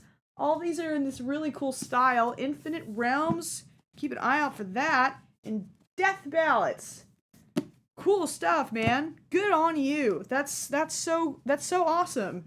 That is such an impressive volume of work. Oh, we got some fun. Oh, we got some mother effing dice, motherfuckers. Oh, we got some cute ones in here. These are definitely going straight into the pile, into the dice pile. And so we got some more little trinkets as well mixed in. No. Oh, we got some fun marbles. Where'd this other little thing fall? Oh, that goes. Oh, it's a tiny little gummy bear. This, my eyes immediately went to this one. This one is so cute. This is a very cute little dice. Very cute. Oh no, his wiggly little arm fell off. No. That's okay. The gecko is down a limb. It's alright. Nope. Let's see. I bet we could reattach it. Yeah. I think if I just hook it in. Yeah, it looks like it just hooks in. Yeah, there he goes. He's alright. He's okay. He's okay. See? Awesome. That's so fun. Bunch of little stars and stuff as well. Just a whole bunch of dice. And little trinkets. Oh, and another little ducky. Yay! We love. Thank you so much for that. Let's see. Oh wow, we have a lot more in here. It looks like. Butterfly Stickers watercolor series, and a few more others. We've got Deadbeat Boss. Oh, it looks like we have some stuff in here that's part of the book set. You just go ahead and open this up.